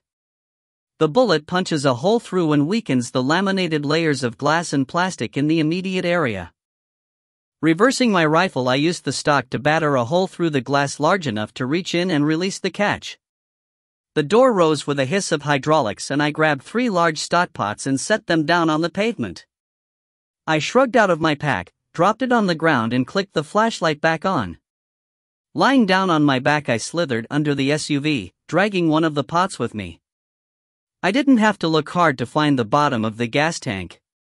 Moving one of the pots into position, I drew my K-bar and placed its tip against the thin metal wall of the tank. Holding the knife in my left hand, I used the heel of my right to hammer on the pommel. When you've been injured and your injuries are finally healing and no longer causing constant pain, you tend to forget about them. The first blow on the pommel of my knife reminded me that it wasn't that long ago I had been nailed to a cross and not nearly enough time had gone by for my hands to completely heal. Fuck, that hurt. Shaking my head, I settled for crawling back out from under the Hyundai, aiming my rifle carefully and putting a round into the tank. A small, neat hole appeared in the bottom and gasoline began to slowly trickle into the pot. Yes, you can fire a weapon into a container of gasoline without causing it to ignite, regardless of what Hollywood has conditioned everyone to believe over the years. Gasoline requires a spark, open flame or extreme heat to cause it to combust. A bullet will generally not provide any of those. Notable exceptions are tracer rounds that have a small chemical charge in the base that is ignited when the bullet is fired. There are also steel-jacketed rounds that can spark upon striking steel, iron, or stone. I was using US military-issue full metal jacket bullets, but just because they're metal doesn't mean they will cause a spark. Anyway, I pulled it off without blowing myself up. Watching the slow trickle of fuel, I stood and moved to the side of the SUV where I pried the locked fueling door open with my knife. Twisting the fuel cap, I removed it and went back to the rear and squatted down to see underneath. Removing the cap and creating a large vent hole worked. The fuel was now pouring out in a steady stream, quickly filling the pot. I stood to check on Rachel and Martinez, then had to squat back down and slide a new pot in place as the first one was mostly full. Careful not to spill any of the gasoline, I carried it to the side of the truck and set it on the ground to open the fuel door. Snorting when I saw a locking gas cap, I started to raise the knife to break it off before thinking to check the keys in the ignition. Finding a key for the cap, I unlocked it and stood back looking at the filler neck.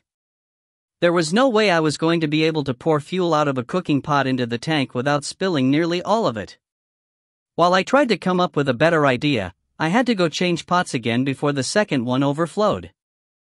As the new pot filled, I dug through the kitchen supplies in the vehicle and smiled when I found a stack of kitchen funnels. Grabbing the largest, I went back to the truck and after shoving the narrow end into the fuel neck, lifted the pot and poured its contents into the tank without spilling a drop. I was walking back to the SUV to change pots when I heard the sound of an approaching engine. Not trusting in the kindness or benevolence of strangers, I shouted for Rachel and Martinez and they came running, dog trotting between them. The vehicle sounded loud in the silent city streets and it was hard to estimate how far away it was, but I didn't want to waste time standing there guessing. Grabbing my pack off the ground, I led the way into a narrow alley, looking through my rifle's night vision scope long enough to make sure we weren't walking into a nest of infected. 26. The alley was full of trash. Empty boxes were piled up near the entrance, crumpled sheets of newspaper spilling out of them. Even abandoned, I could smell the rank stench of body odor. Not the right stink from soldiers in the field for days on end, rather the cloying smell of a body, or bodies, that hadn't seen soap and water for months. Glancing around, I realized this had been where homeless had taken refuge, but they were gone now. Rifle up as I crouched behind a box that had once held a washing machine, I watched the street. Dog was stretched out on his belly next to me, Rachel and Martinez farther back in the alley keeping an eye on our rear. The engine grew louder, noise reflecting off the hard faces of the buildings that lined the road. Then the vehicle turned a corner at an intersection a quarter of a mile away and headed our direction. It was a Chevy Suburban, lifted up with big off-road tires. A heavy grille guard protected the front and a large bank of high-intensity LED lights was mounted to it. They were on, illuminating the whole area in a stark, white light. The vehicle approached slowly, engine burbling in the dark behind the brilliant lights, coming to a stop nose to nose with our truck. They just sat there for a few minutes, most likely surveying the area for any danger. They certainly weren't using night vision, at least to look to their front. There was just too much light which would have washed out the electronics. Finally the front doors popped open and two men stepped out onto the pavement. Both were dressed in jeans and khaki shirts, military-ish boots on their feet. Holstered pistols were on their belts and each carried a rifle like they knew how to handle one. While the driver held back, scanning the surroundings, the passenger walked forward to check our truck. He approached cautiously, rifle up and ready, swinging wide around the open driver's side door to see inside, then squatting to peer underneath. Satisfied there was no immediate danger, he lowered the rifle and walked the rest of the way around the truck, pausing to survey the open fuel door with the funnel sticking out of it. He raised his head and looked around, but the Hyundai was slightly behind the Suburban and concealed by the darkness behind its lights. The guys knew to be careful and how to handle weapons, but they weren't being very smart with their approach. The contrast between the blindingly bright light thrown by the light bar and the darkness to the sides and rear of their vehicle meant they could only see in one direction. The human eye just can't adjust to drastic differences in lighting that quickly. Moving back to his partner, the passenger spoke briefly before stepping back around to his side. The driver leaned in the open door and pulled out a radio microphone, keyed the transmit button and started speaking. When he let off the button, I could hear a voice answering him, but not well enough to understand what was being said. Who the hell were these guys? They certainly appeared to be organized and well supplied. For some reason they dressed the same, as if they were wearing some sort of uniform. But what were they doing? Had the survivors in Oklahoma City formed some sort of militia? That, or these were bad guys who both happened to like khaki shirts and faux jump boots. I wanted them to be good guys. Wanted to ask for help getting to Katie's location, but since the day of the attacks I had yet to see any civilians working together for any reason other than to prey on their fellow survivors. The thought of just shooting both of them and taking their vehicle passed through my head. As attractive as that beast of a vehicle was, I couldn't just attack what might be a couple of the best guys left in the world.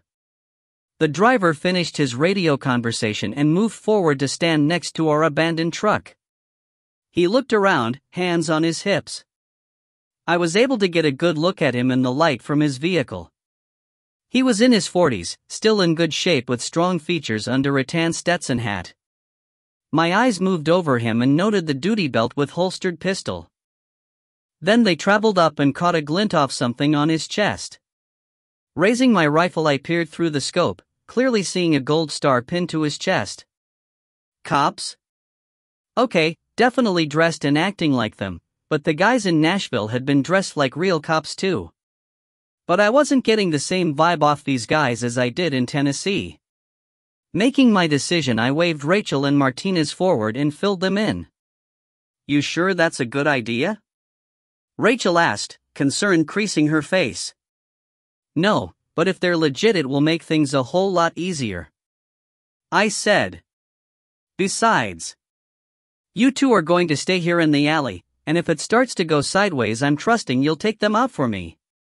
They're wearing body armor under their shirts. Your rifle should punch through at this range, but don't count on a body shot. Martinez nodded and Rachel reached out and squeezed my arm. Telling Dog to stay, I stood up and stepped out of the alley. My rifle was slung, hanging down at my left side, and I held my open hands out at waist level. I had only moved a couple of steps into the light when the driver spotted me. He grabbed his rifle and moved it to the low ready position, shouting for his partner. I had paused when he moved his rifle, but when he didn't point it at me, I resumed slowly walking towards him. His partner ran up to stand a few yards away from him, rifle also at low ready. Well, at least they didn't start shooting as soon as they saw me. That's close enough. The driver called when I was 10 yards away.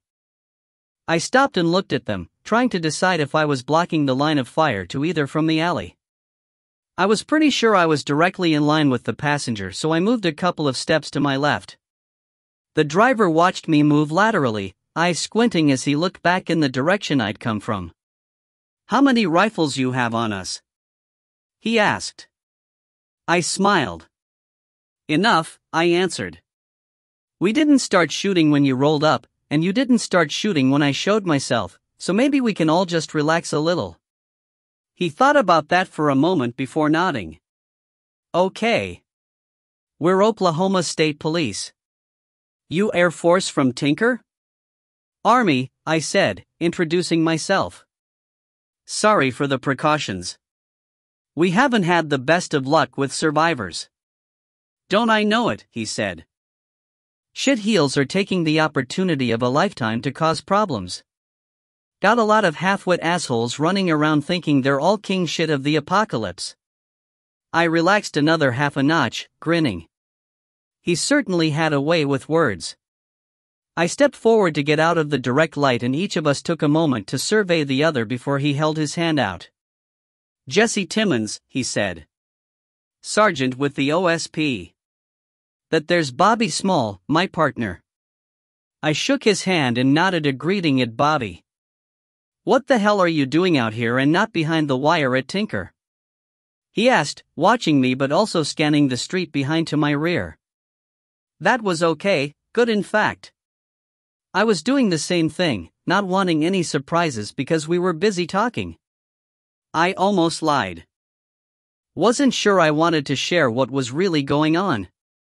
But this guy dealt with liars, cheaters, and thieves for a living. He most likely had a finely tuned bullshit detector, and I'd rather have his help than have him dismiss me because he didn't like my answer. So I told him an abbreviated story of what was going on. I know that casino, he said when I told him the location I was trying to reach. The missus and I used to go up there once a month to lose one of her paychecks. It's a huge fucking place. I was encouraged that he not only knew the area but also knew the specific building. Don't suppose you want to take a road trip and make this official? I asked, not really expecting an affirmative answer. He stood there, hands on hips, chewing on his lip and thinking. Well, he said, drawing the word out into 2 syllables. I'd say this is a military problem since she was taken on an Air Force base. Then he flees to a casino, which is Indian land, and that makes it an FBI problem. But seeing as I don't much care for people who mistreat women, I think I can make a case for the state police to get involved. I was surprised, and it must have showed on my face. You don't have to look so goddamn shocked, he said with a smile. Why don't you call your friends up and let's get rolling? Don't like to stay in one spot too long. If the infected don't find you, there's always some fucker with a rifle just waiting to take a shot at you. I've seen it happen time and time again, both in combat and in just normal, everyday civilian life. I can't explain it, not sure it's anything more than a coincidence, but as I've gotten older and lived through more shit, I've learned not to tempt fate. Don't think or talk about something bad that might happen. Kind of like driving down the road and thinking it's been a long time since you've had car problems, then out of nowhere you get a flat tire. A flat tire would have been preferable to the rifle shot that punched through Bobby's chest a moment after Timmons finished speaking. Yes, they were wearing body armor, but the vests police wear are designed to stop handgun rounds, not high-velocity rifle slugs. As I dove for the darkness underneath the Suburban, I heard a follow-on shot and recognized the sound as coming from a large-caliber rifle. Probably a .300 or .308. Either was capable of taking down targets at 1,000 yards. Punching through police-issue body armor probably hardly slowed the bullet. 27. Sergeant Timmons hit the ground with a grunt and rolled, coming to a stop next to me under the big SUV. "You hit?" I asked, twisting to scan the street level to make sure there weren't any infected approaching. "I'm okay," he said, which most likely meant he had taken a bullet, but for the moment was still able to move and fight. The shots had come from just down the street and above ground level. Damn it! That was the location where I thought there was movement earlier. Pissed off and cursing, I wormed my way out from underneath the Suburban on the far side from the shooter. Getting my knees under me, I crawled to the rear corner and poked my head around. A muzzle flash from the roofline spotted our attacker, but I had to duck when a bullet punched through the metal bodywork a few inches from my head. Don't know if I've mentioned this, but I hate snipers. Well, to be accurate, I hate enemy snipers. A good man with a rifle can pin down a vastly superior force, and nothing will demoralize combat troops more than the fear of a bullet screaming in from seemingly out of nowhere. I rolled back under the vehicle and slowly crawled to the rear, keeping the heavy steel wheel between the sniper's position and me. Slowly, I eased my rifle around the big, all-terrain tire and peered through the night vision scope. I was counting on the shooter not having night vision and the area I was in being dark enough that he wouldn't spot me. It took me a couple of minutes to spot him, and I was mildly surprised to see it was a her. I've heard of a few countries, most notably Israel, fielding female snipers, but it was a rarity. Don't ask me why. In my experience, a woman can be just as good with a gun as a man. It's about raw ability to start, then practice, practice, practice. Maybe it's one of those things that more men have that basic physical attribute than women. Maybe not. At the moment, I didn't give a shit. So far, the bitch on the roof was proving herself to be quite adept. She held a large bolt-action rifle with a high-powered scope, but as I watched her through the night vision, it quickly became apparent that she wasn't military trained. There was plenty of concealment available for her to use, even a couple of spots that would have allowed her a covered firing position, but she was propped up on the third-story parapet without any apparent concern over return fire. "See him?" Timmons asked with a frightening wheeze in his voice. "Her," I said, thumbing my fire selector to semi-auto. I was zeroed on her face. She was young, probably no more than 17, but that didn't matter once she started shooting at me. As I began to take up the slack and the trigger, I heard shouting from the alley where Rachel, Martinez and Dog were hiding. Several shots were fired, and though I should have taken the sniper out when I had the opportunity, I turned to look in that direction. I couldn't see anything, but the sounds of a fight reached my ears, Dog snarls letting me know he was in the thick of it. The mouth of the alley was on the same side of the street as the girl sniper, and when the commotion started, she leaned out over the edge in an attempt to see what was going on. I turned back to my scope, sighted on her head and squeezed the trigger. I watched in the night vision when the round punched through her skull and all animation left her body, which slumped across the parapet. The heavy rifle slipped through her lifeless fingers and fell to the sidewalk below, the wood stock shattering on impact. She had been leaning way out when I shot her, and in slow motion her body began to succumb to the pull of gravity and slide over the edge. Picking up speed, it slithered free of the roof and tumbled as it fell, striking the sidewalk next to the rifle with a sickening thud. I scanned the roofline but didn't see any other threats, so I rolled out from under the Suburban and sprinted to the alley where the sounds of the fight were growing louder. Rounding the corner with my rifle up, I paused when I didn't see what I expected to see. Two dogs lay dead on the ground, apparently having been shot, and Dog was fighting with a third. Rachel and Martinez both were aiming their rifles at the fight, but the dogs were moving too fast for either of them to risk a shot that might hit him. Rachel was screaming at him to stop, but he ignored her and pressed his advantage, finally taking the strange dog to the ground by the throat. A moment later it was over and Dog moved away from his kill and walked to Rachel, limping slightly as he moved. Feral dogs. I was surprised we hadn't run into any before now. Dogs aren't any different from humans. Strip away the comfortable home and the ease of grocery store bought food and it doesn't take long for the wild side to come out. Not every human or every dog, but it's still there, just under the surface, waiting for the right moment. I turned back to the street and made a quick scan. 100 yards to the south the males I'd seen earlier were approaching, having been attracted by all the shooting. I didn't see anything else at the moment. Pointing out the infected to Martinez, I told Rachel to come with me and ran to where Timmons was sitting with his back against the front wheel of the Suburban, Dog limping along between us. Timmons didn't look good when we got to him. He was pale and his shirt was soaked in blood from a high chest wound. Looking up as we approached, he tried to smile, but it was more of a grimace, blood trickling from the corner of his mouth. Rachel dashed past me and dropped to her knees next to him, ripping his shirt open and barking at me to help her remove his body armor. We were as gentle as we could be, propping him back up once the vest was worked over his head. I clicked on my flashlight so Rachel could see the wound, turning my head when I heard Martinez open fire. She was putting the infected males down and didn't need my help, so I turned my attention back to Timmons. He had reached out and taken Rachel's hand in his. "Going to die," he wheezed out, looking into Rachel's eyes. I could see the tear form and trickle down her face as she nodded. "I'm sorry. There's nothing I can do without a hospital." "That's all right then, pretty lady.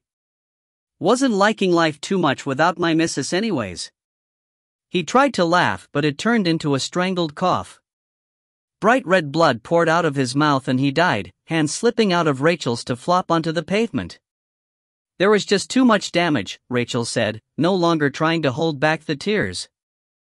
"Big bullet and it most likely started tumbling from going through his vest. There's no exit wound, so it probably bounced around inside him." I wanted to hold Rachel and comfort her, but I didn't think we had time. It was hard to imagine the girl with the rifle had been by herself. Anything's possible, but that doesn't mean it's very damn likely. But if there were others with her, why hadn't they attacked by now? Was she a lookout? Put there to keep an eye out for whatever her group was interested in? That made sense.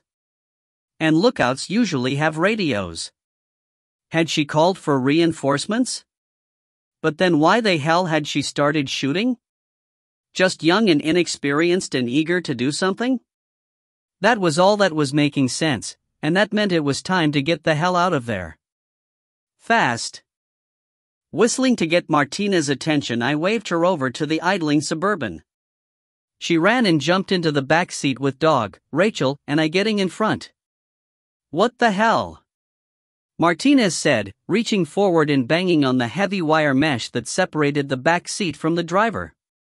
"Cop car," I said, finding the switch to shut off the bank of lights on the front. Shifting into gear, I spun us around and headed north, the powerful V8 roaring as I fed in gas. "If either one of you so much as thinks about making a crack about a Mexican in the back seat of a police car, I'll—" Martinez didn't get to finish her thought as bullets began slamming into the vehicle. 28. Navy Lieutenant Randy Parker looked down over the lowered rear ramp of the C-2, a Greyhound that had launched from the aircraft carrier USS Harry S. Truman over 8 hours ago. The twin turboprop aircraft was flying at slightly over 32,000 feet and they were less than 5 minutes from the jump point of their HAHO, high-altitude high-opening, insertion into Alaska. Parker looked behind him at the rest of his SEALs, 12 of them stacked up in line. Everyone had switched over to their portable oxygen supply and were ready to go. Arrest and extract the President of the United States was what Admiral Packard had ordered Parker and his men to do. After a lot of soul-searching and the most detailed background briefing for an operation that he'd ever received in his naval career, Parker had accepted the order. Not without reservations and certainly not without doubt. But the normal world that would have made this act unthinkable a few months ago had been ripped away. There was no normal left. Only the fight to hold on to what you had, and the thought of the president handing the remains of the country to the Russians on a silver platter was what had swayed his decision. 15 seconds. The jumpmaster's voice over his radio. Godspeed, Lieutenant. Parker looked up at the small Christmas tree over the open rear door. A stack of lights resembling a traffic signal with red and green. As he watched, the red light on top of the stack faded out and the green began glowing. Then the world turned on its side as the aircraft suddenly banked hard and began rapidly losing altitude. Parker was thrown against the men behind him and wound up pinned to a bulkhead by the violent maneuvers of the aircraft. He started to shout out on his radio, but a blinding white light consumed the Greyhound and all souls aboard. "We have a confirmed shoot-down, Madam President," an Army sergeant said a few moments later, looking up at Kathleen Clark in the darkened operations center at Fort Wainwright, Alaska. "Thank you," she said, turning to face General Carey, the base commander. The general looked decidedly unhappy about having shot down a Navy plane full of American sailors. But a sympathizer within Admiral Packard's command had contacted him and warned of the SEAL mission to arrest the president. Carey wasn't happy with the decisions she had made, felt they weren't in the best interest of the United States, but she was the president and he was obligated to carry out her orders and protect her. When he'd told her about the impending SEAL raid, she'd flown into a rage. Wanted him to attack the aircraft carrier the Admiral was based on and sink it. He'd finally calmed her after a long explanation that he didn't have any way to carry out that order. His compromise to her insistence that the Admiral be punished was to agree to use one of his Patriot missile batteries to shoot down the SEAL's plane. He'd argued for letting them parachute in and having troops waiting to capture them alive, but she'd overruled him and insisted that a statement needed to be made so the Admiral didn't make any more attempts. "You're welcome, Madam President," he finally responded, not meeting her eyes. The president smiled and swept out of the operations center, 3 MPs assigned as her personal security detail going with her. General Carey met the haunted eyes of the sergeant who'd released the missile that had killed their fellow servicemen, then walked out and headed to his office for a stiff drink. "That's definitely a shoot-down, sir," the Navy Chief Petty Officer said to Admiral Packard. They were deep within the bowels of the USS George Washington in the CIC Combat Information Center, watching a real-time satellite image as the debris from the Greyhound fell towards the ground. The sailor clicked his mouse a couple of times and the image jumped, displaying the aircraft in flight. He adjusted a setting and the playback slowed just as a streak of white appeared and intercepted the plane. Milliseconds later there was a bright flash that obscured the entire screen. Then as it faded, pieces of the shattered airframe could be seen spiraling down, trailing smoke. "I never saw any canopies," Packard said, hoping the chief would rewind some more and show him that at least the SEALs made it out alive. "No, sir. They hadn't jumped yet," the man said in a low voice. Packard shook his head and balled his hands into fists in his frustration. His first inclination was to order a squadron of bombers off the Truman to reduce Fort Wainwright to rubble, but he wasn't about to start killing soldiers because of the bitch occupying the virtual White House. "Get me General Carey at Wainwright," he said to a communications specialist. "I'll take it in my cabin." The Admiral turned and stormed out of the CIC, sailors in the passageway leaping out of his path as he strode through the giant ship with murder in his eyes. 3 minutes later he slammed through the door of his personal quarters and snatched up the phone that was ringing. "General Carey on the line, Admiral," the specialist said before connecting the call. "What the fuck do you think you're doing, General?" Packard barked into the phone. There was silence on the other end for a long time, then Carey spoke in a subdued voice. "How many?" he asked. "How many what?" Packard snapped. "How many men were on that plane?" Packard paused, his anger tempered by the obviously contrite manner of the general. 13 SEALs and 4 in the flight crew," he answered in a less brusque tone. "Jesus Christ," Carey breathed into the phone. "Jesus Christ." The Admiral heard ice tinkle in a glass and, thinking it was a good idea, pulled open a desk drawer that contained a prohibited bottle of whiskey. "This is going to spiral out of control," the general finally said. Going to? I think it already has. Packard retorted, pouring 2 fingers of amber whiskey into a water glass and tossing both of them down his throat. You killed 17 Americans. And don't even fucking tell me you were just following orders. What the hell am I supposed to do when the president's security is threatened and she issues an order? Ignore it and let your SEALs walk in and take her away? Despite his words, Carrie's tone didn't change. Didn't become belligerent. Packard took a deep breath and collected his thoughts. Sam, do you really support what she's doing? Crawling into bed with the Russians after what they've done to us? To the whole world? I don't like it, but goddammit, Admiral, we took an oath. Doesn't that mean anything to you? It means everything to me, including the part about defending what's left of this country against all enemies. And right now, with a president conspiring with Russia instead of standing up and defending us, I'm choosing to follow my oath. And so should you. That bitch is going to hand everything that's left over without firing a shot, and what does she get in return? You saw the same radio intercept I did of her conversation with Baranov. She has a fucking mansion waiting for her in Russia. All she has to do is get us to stand down so the infected and Russian troops can finish off the last of us. What the hell are you talking about? General Carey's voice rose for the first time. I've not seen any intercept. Son of a bitch. Packard exploded. Something's rotten somewhere. I ordered you copied on that a couple of days ago. I'll call you back. The Admiral slammed the handset back onto the phone, picking it up a moment later and ordering the CO of the Washington, Captain James, to report to his cabin. It was time to find out whom he could trust, and who else was responsible for the deaths of his sailors. 29. Katie looked over her situation for the 3rd time, frustrated that she couldn't come up with any way to escape. Roach had forced her down the stairs from the roof and left her in the VIP lounge while he explored the massive casino. Her hands were bound behind her back and her ankles were once again restrained with plastic ties that securely held her to the furniture. The paracord noose around her neck was stretched up to the ceiling and tied off to a light fixture.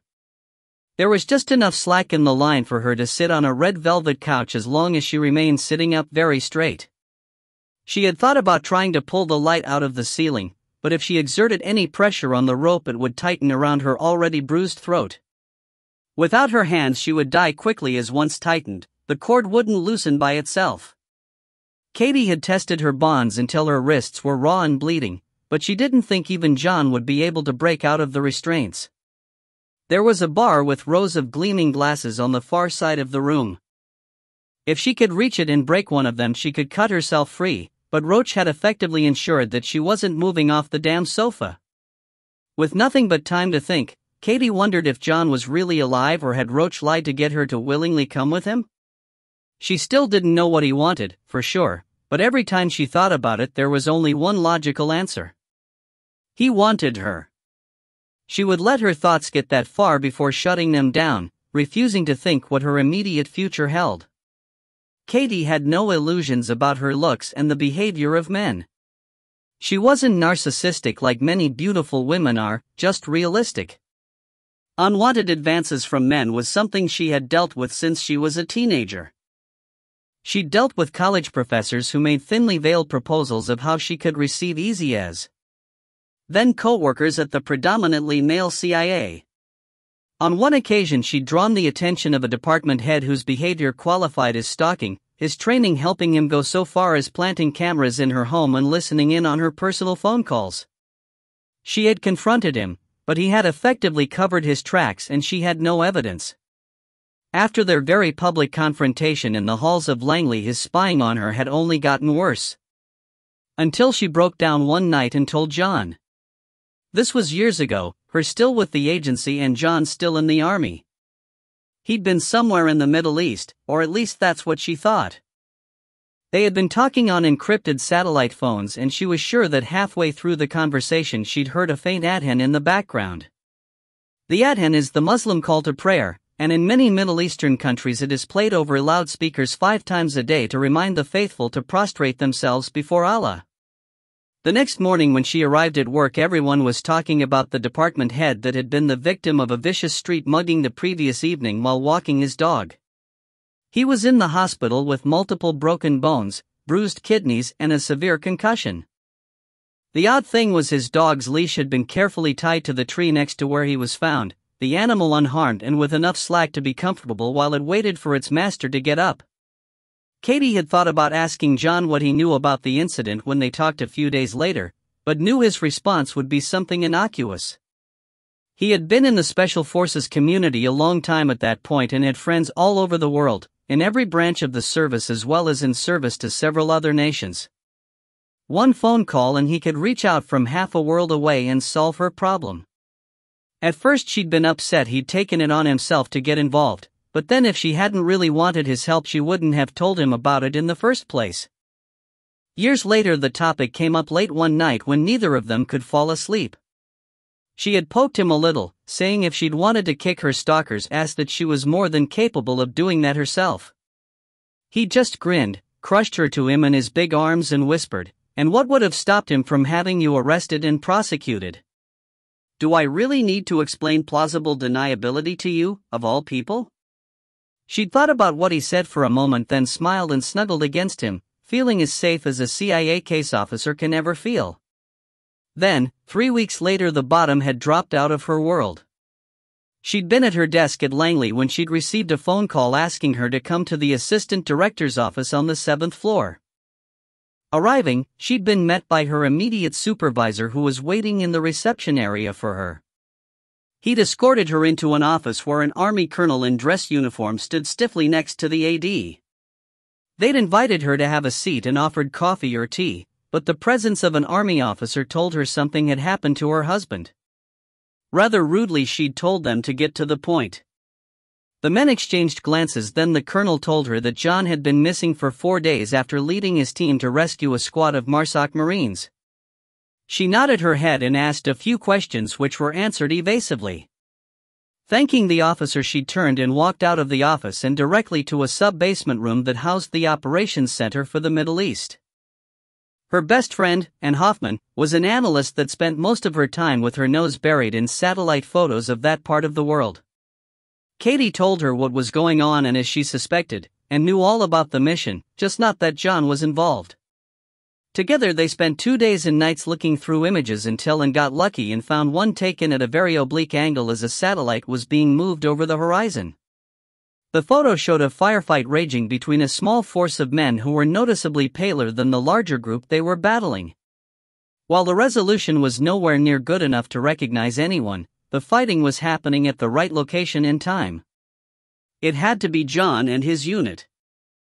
With the photo as a starting point, they eventually constructed 2 timelines. One was the exfiltration of John's unit and the Marines, without John. The other was 2 men, both still unrecognizable, who were cut off by hundreds of freshly arrived jihadists and had set off into the desert. By the time Katie and Ann had found them and were able to set up a real-time satellite feed, the 2 were within a mile of a Mediterranean beach with nearly 80 men in pursuit. Katie had snatched up a phone, and only because the call was coming from the CIA had spoken directly to the Army colonel who was the current duty officer for CENTCOM, and had shared the feed with the Army's operations center at Fort Bragg, and flash traffic started flying around the globe. 20 minutes later the 2 men made it to the beach and dug in, holding off the much larger force. They were running low on ammo and about to be overrun when 3 F-18s from an American carrier operating in the Med appeared on the image the 2 women were watching. Forming up in a line, the jets streaked in, strafing the jihadists over and over until they started running. Katie had stood up and cheered, drawing disapproving looks from other analysts working on the far side of the quiet room.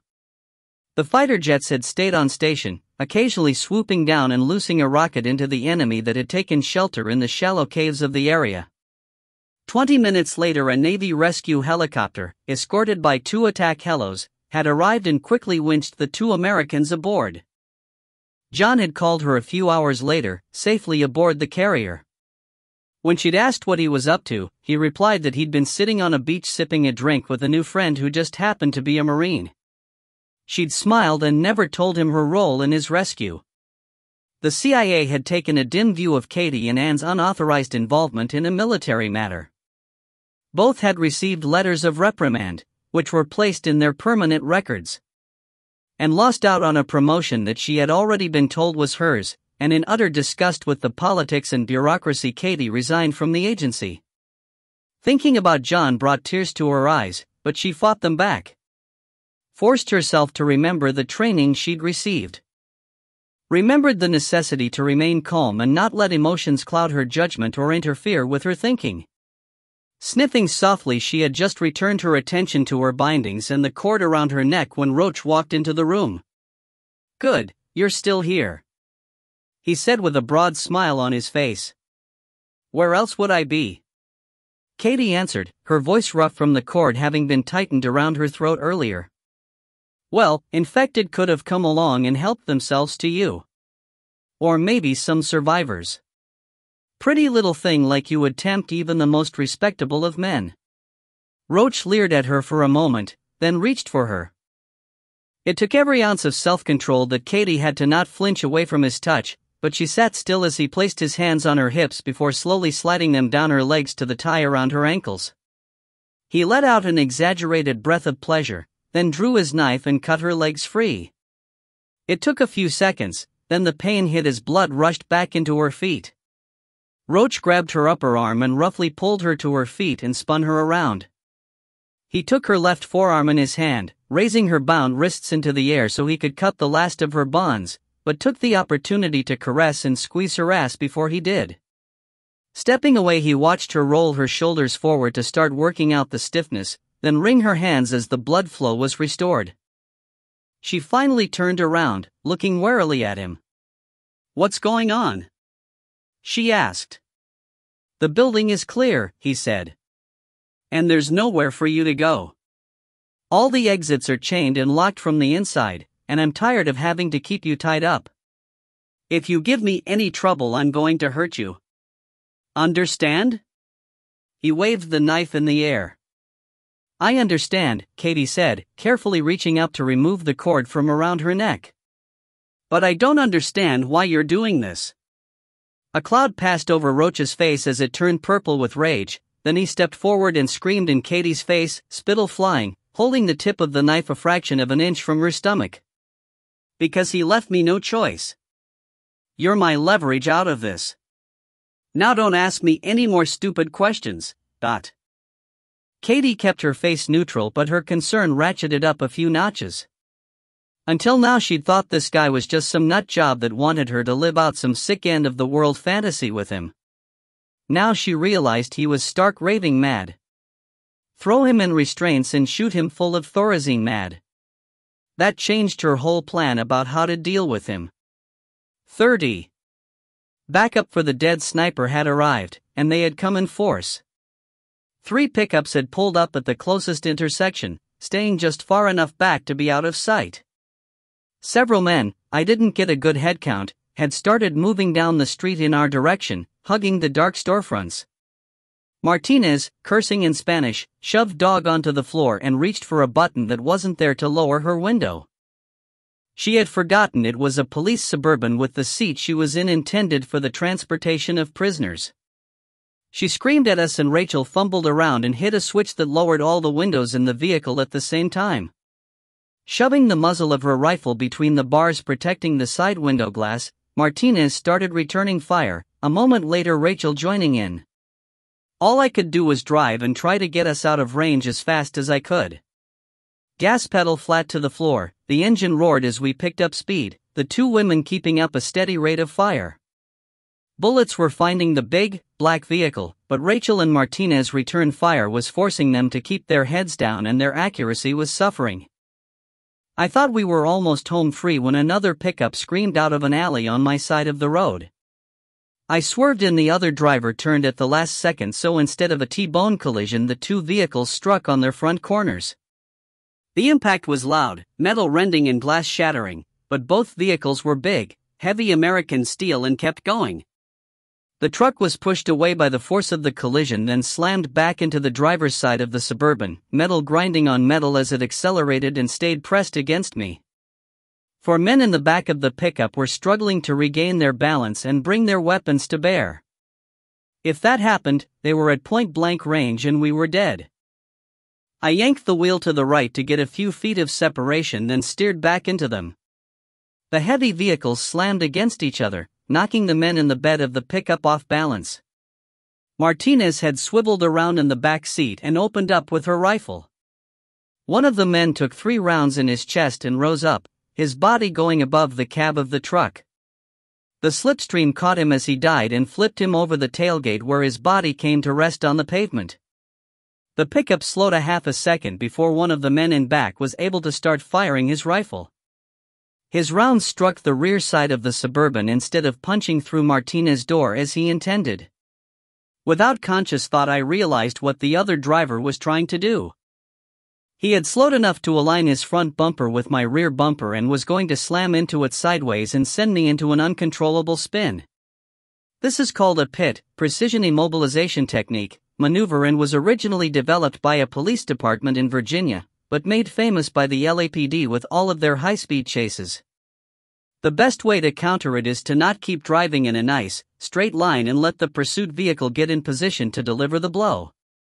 Lifting my foot off the gas, I stomped on the brakes as hard as I could, the SUV's big off-road tires screaming as we suddenly decelerated.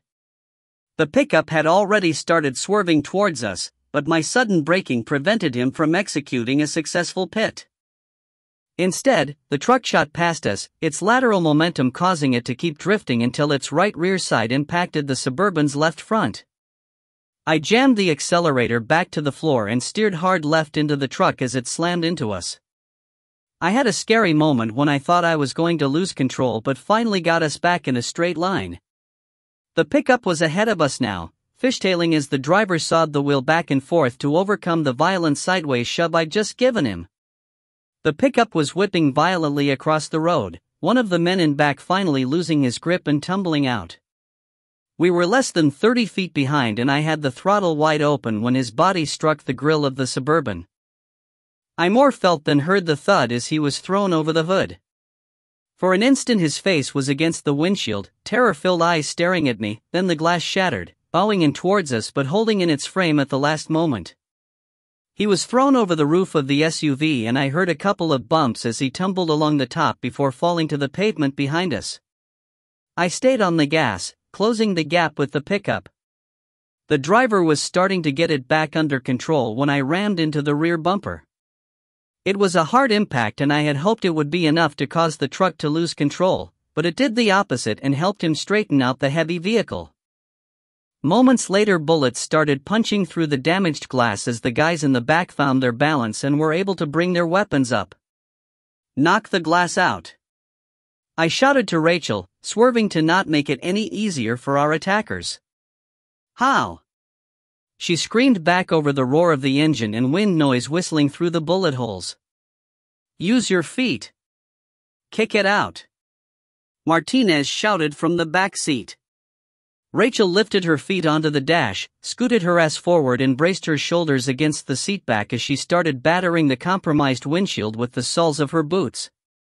She did an admirable job of focusing on the task as I kept us swerving and the occasional bullet punched through, showering us with powdered glass. Finally it popped loose and I reached forward and helped push it out of the way. Now I could see, but the wind whipping directly into my face was intense, immediately causing tears to form in my eyes and blurring my vision. The truck in front of us was swerving, the driver intent on not allowing me to get next to him and attempt my own pit maneuver.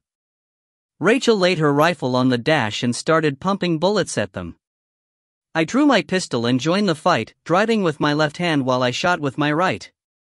Neither of us was finding a target, but we did manage to keep their heads down and stop the incoming fire. Ahead I could see an intersection as a major east-west road crossed our path. At the last moment I jammed on the brakes and cut the wheel to the right. We were still going fast, probably close to 60 miles an hour, and the Suburban started to drift to its left as I held the wheel to guide us through the turn. The pickup shot through the intersection, unprepared for my turn.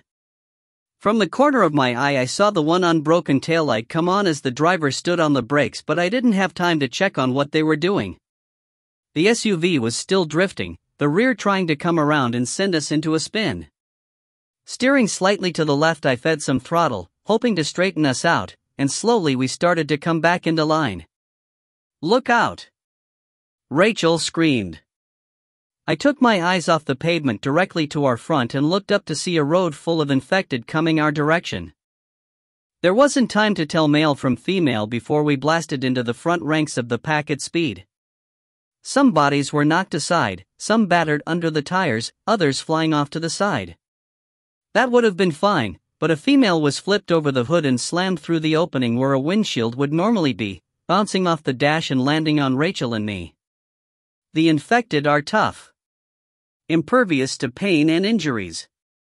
A normal human would have already been in shock and immobile by the time she landed face down in my lap, but the female began thrashing and trying to bite the instant she landed.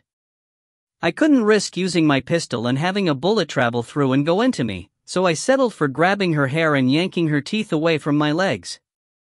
She screamed and fought harder, but fortunately she had sustained a lot of injuries when first hit by the Suburban's grill guard.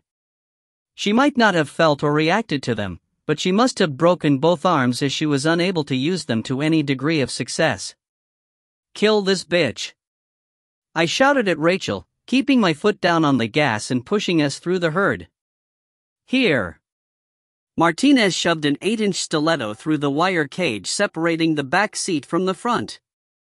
Rachel snatched it from her hand and rammed it into the back of the female's head.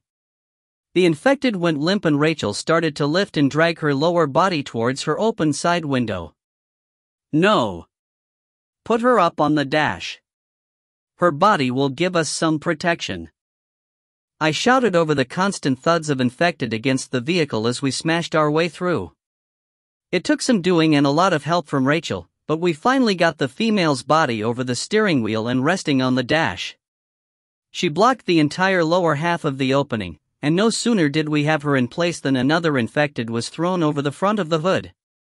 This was a male and he slammed into the dead female, almost pushing her back into our laps, but Rachel and I braced the body until I was able to lean forward and shoot him with my pistol. Finally the small herd began to thin, then we were through, roaring down a dark, empty street. I looked in the mirror and could see the herd pursuing, but there was no sign of our attackers in the pickup. But just because they weren't chasing us through a herd of infected didn't mean they weren't racing down a parallel street to intercept us. Keeping the speed on, I wrenched into a tire screeching left at the next intersection to get us heading back north. The male slid off the hood, body tumbling across the pavement where it slammed to a stop against an abandoned car. The female stayed in place, more inside the vehicle than out. "Everyone okay?" I shouted to be heard above the engine, road, and wind noise, looking around to try and see my 3 companions. "I'm good," Rachel responded in a shaky voice, turning to look through the cage into the back seat. Dog stared back at her and stuck his tongue through the wire to lick her hand when she held it up. "Fine," Martinez said from the back seat, but I didn't like the way she said it. Scanning the area, I didn't see any immediate threats and braked to a hard stop in the middle of the road. Jumping out, I yanked the rear door open, pushed Dog aside when he greeted me and climbed into the back seat. "Rachel!" I shouted, and a moment later she opened the far door, supporting Martinez, who had been using the door for a backrest.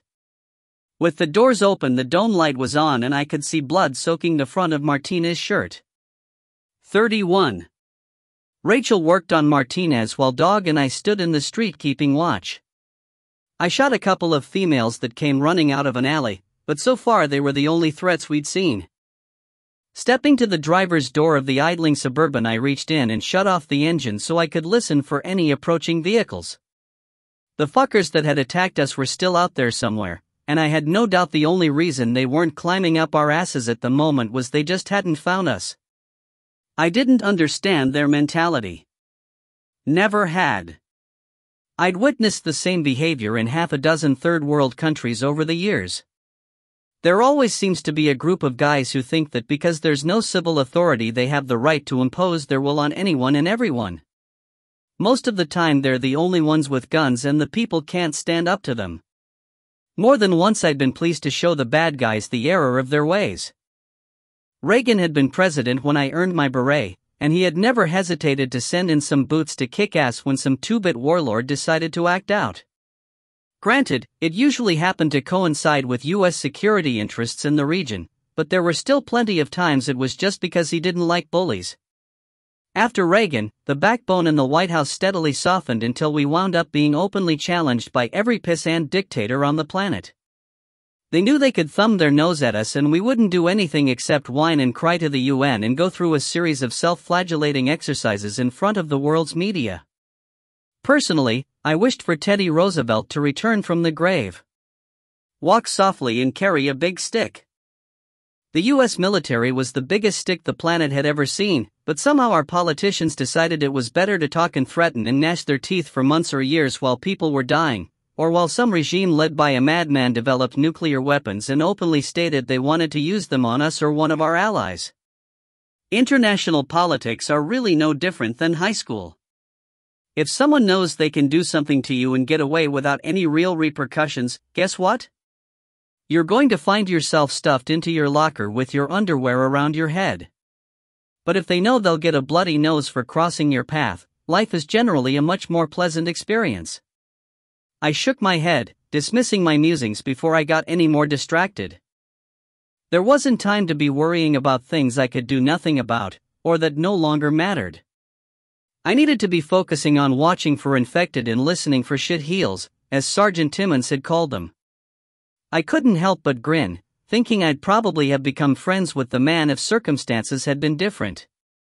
Circling the Suburban, I glanced at Dog, who was on high alert but not showing that he was detecting any threats. Stopping at the driver's side rear door, I looked in on Martinez. She sat in the middle of the seat, vest and shirt off as Rachel worked with a suture kit. "How is she?" I asked, turning my head to check the area. "Nothing life-threatening," Rachel answered without looking up. She took 2 rounds. One through her left bicep. Tore the muscle up, but missed anything vital. The second one was a through and through in her right breast. "Ouch," I said, taking a closer look at Martinez's chest. "No shit, sir." Martinez gasped in pain as Rachel kept sewing. "But at least now I've got an excuse to get the boob job I've always wanted." I snorted, tried to hold in the laughter but failed. "There's probably some tire inflator in the back. Want me to grab a can? We can pump up your tits through one of the bullet holes. Save you a fortune in plastic surgeon fees." "There's something seriously wrong with you too," Rachel said, shaking her head as she worked. "You, go away so I can concentrate. And you, quit laughing unless you want your stitches to look like something from a Frankenstein movie." But I took the hint and moved on after giving Martinez a wink. Damn, the woman was tough. She was sitting there joking but had to be hurting like hell. Dismissing those thoughts, I turned my head when I heard the faint sounds of an engine. The vehicle was still a good distance and the noise echoed in the empty streets, but it sounded like it was approaching from the south. We needed to start moving before we were found again. If they showed up in force, we were in trouble. "How long, Rachel?" I asked.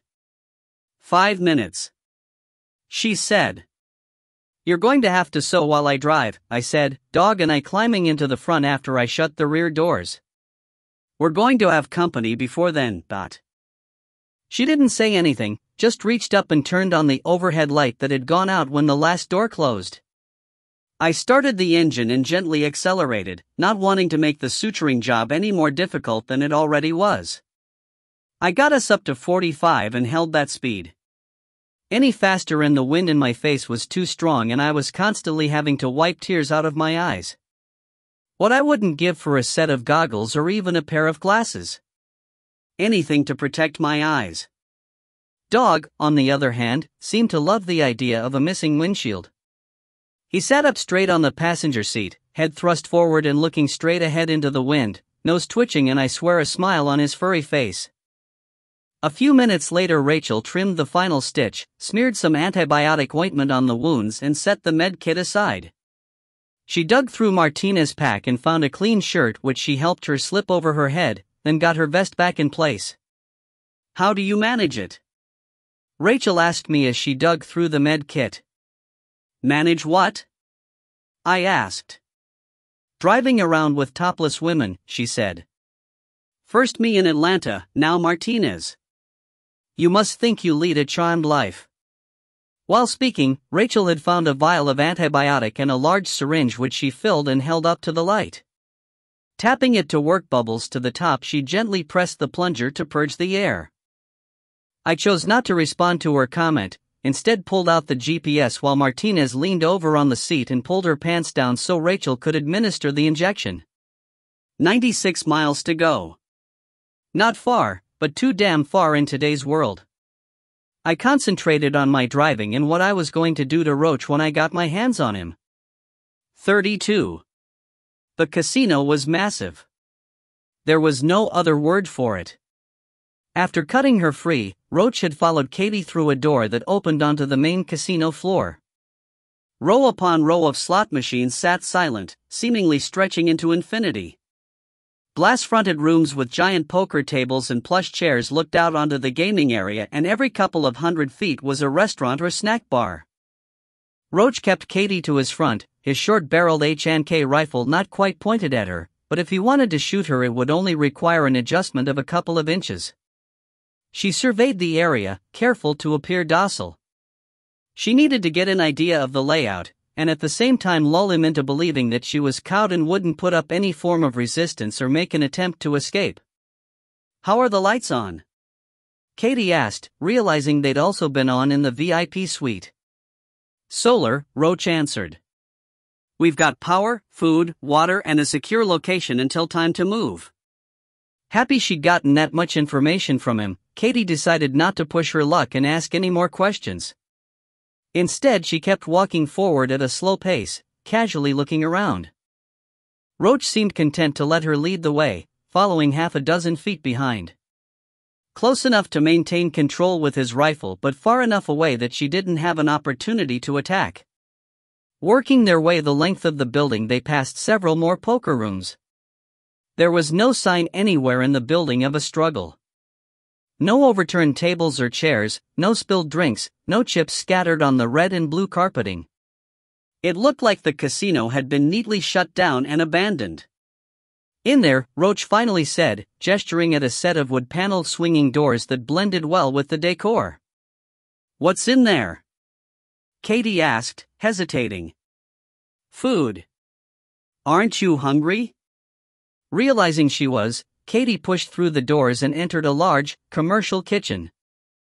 Roach followed her and pointed at a giant walk-in pantry. "Plenty of food in there," he said. "Don't open the cold storage. The refrigerators must not be connected to the solar, so they're out and full of rotting meat and vegetables. The stoves still work. They're propane and there's a whole row of tanks outside. Water's on. It's from a well and the solar is powering the pump. Make us something to eat. I'll be right here." Roach settled down on a hard chair where he could keep an eye on the pantry and most of the kitchen. Walking into the room, Katie was momentarily taken aback at the amount of canned and boxed food stacked on the shelves. She was getting a good idea of why Roach had selected this building. As long as there was sunshine, they had power and water. If there really was a whole farm of propane tanks, they'd be able to cook for a long time, and just this one room had enough food to last the two of them for months, if not a year. As she thought about what his plan might be, Katie slowly selected cans, taking the opportunity to check the room for anything she could use as a weapon. Finding nothing, she returned to the kitchen and set about preparing their meal. Sometime later they sat across from each other, eating the food she had prepared. Roach hadn't said anything to her since he'd shown her the kitchen, but she felt the weight of his eyes constantly watching her. Watching to make sure she didn't do anything, but also watching her. He even watched her as he ate, rifle resting on the table with the muzzle pointed directly at her. She'd hoped to be sitting close to him. wanted an opportunity to get her hands on the weapon. She knew if she could get a grip on the rifle she could most likely take it away from him, but he was alert and cautious. An opportunity never presented itself. She wanted to talk to him. Ask questions. Find out if John was really alive and in the area, or if somehow the madman had found out who her husband was and just made up the story. But as much as she wanted answers to her questions, Katie had been a very good case officer. She knew when to press, and when to let things take their natural course. There was no doubt that Roach was batshit crazy, but that didn't mean he wasn't smart. She had to be smarter and pick her opportunities. She also knew he wanted her. Badly. Wanted to see her, touch her. What she didn't understand was what was holding him back. If he decided to do anything to her, there was very little she could do to stop it as long as he was armed. Slowly chewing her food, she considered playing to his desires. Flirting just a little. Maybe undoing a button on her shirt at the right moment. But she also knew that could backfire on her before she realized she had gone too far. There was no predicting the actions of a deranged man. On the other hand, playing a little seduction might get her close enough to him to get her hands on his rifle. Twist it in his grip, strike his throat with her elbow and balls with her knee to slow him. Turn the rifle and put a few rounds in him. She'd have to move fast and decisively when the time came. Hesitation would give him an advantage. It had been a long time since Katie had been through the training provided by the CIA, but she'd always been scrappy. She knew how to fight, and she knew that when the time to attack came she had to make the most of it. There wouldn't be a second opportunity if she failed. Attack with certainty that you intend to kill, John had told her a couple of times when they'd worked out together. Make sure you walk away from the encounter alive and everything else will work itself out. She understood, and even though she'd never taken a life, Katie had no doubt she was capable. Somehow she'd made it from Arizona to Oklahoma without having to kill anyone. Well, at least that she knew of. She'd shot at a couple of people along the way but hadn't stuck around to see what the results were. Maybe she was already a killer. You don't want to try that, Roach said, startling her out of her thoughts. Realizing she had been staring at his rifle while thinking, Katie mentally berated herself for making such a rookie mistake. She knew better. Had been taught better. She looked up at Roach's eyes and almost smiled, but shut that down. Not the right way to respond to him. Try what? She asked. Whatever you were thinking about that involved my rifle, he said, pushing his empty plate to the side. Katie glanced down at her half-eaten meal, taking a bite to give herself time to think. She needed to distract Roach from the idea that she was thinking about his weapon. Actually, I was thinking about my husband, she said, looking him in the eye. Were you lying to me, or is he really alive? Oh, he's very much alive. Roach smiled. Running around sticking his nose into business he's got no reason to get involved in. And you'll be glad to know he's replaced you. What do you mean, replaced me? She asked. You should see her, Roach's smile spread across his entire face. Her name's Rachel. Tall thing, like an Amazon. Younger than you with big, perfect tits and legs that go on to Sunday. They actually make a really good-looking couple. A couple? She asked, wondering where he was going with this. Oh yes. I first met them in Tennessee. He brought her with him from Atlanta. You're from Arizona, right? Did he spend a lot of time in Atlanta before the attacks? I'm just asking because they sure seemed familiar and comfortable with each other. Roach succeeded in putting just the right tone of concern into his voice. Katie stared back at him, eyes damp. Yes. Several times a month, she finally said. Well, I don't know what to tell you. Maybe I'm wrong, but they sure seem like they're together. Perhaps he thinks he made an upgrade, but I think he's foolish. You're much prettier than she is. He wouldn't, Katie said, tears now rolling down her face. He couldn't.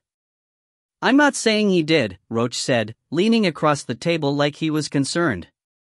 I'm just telling you what I've seen. Maybe there's a perfectly good reason they're still together after all this time, living in the same house on Tinker.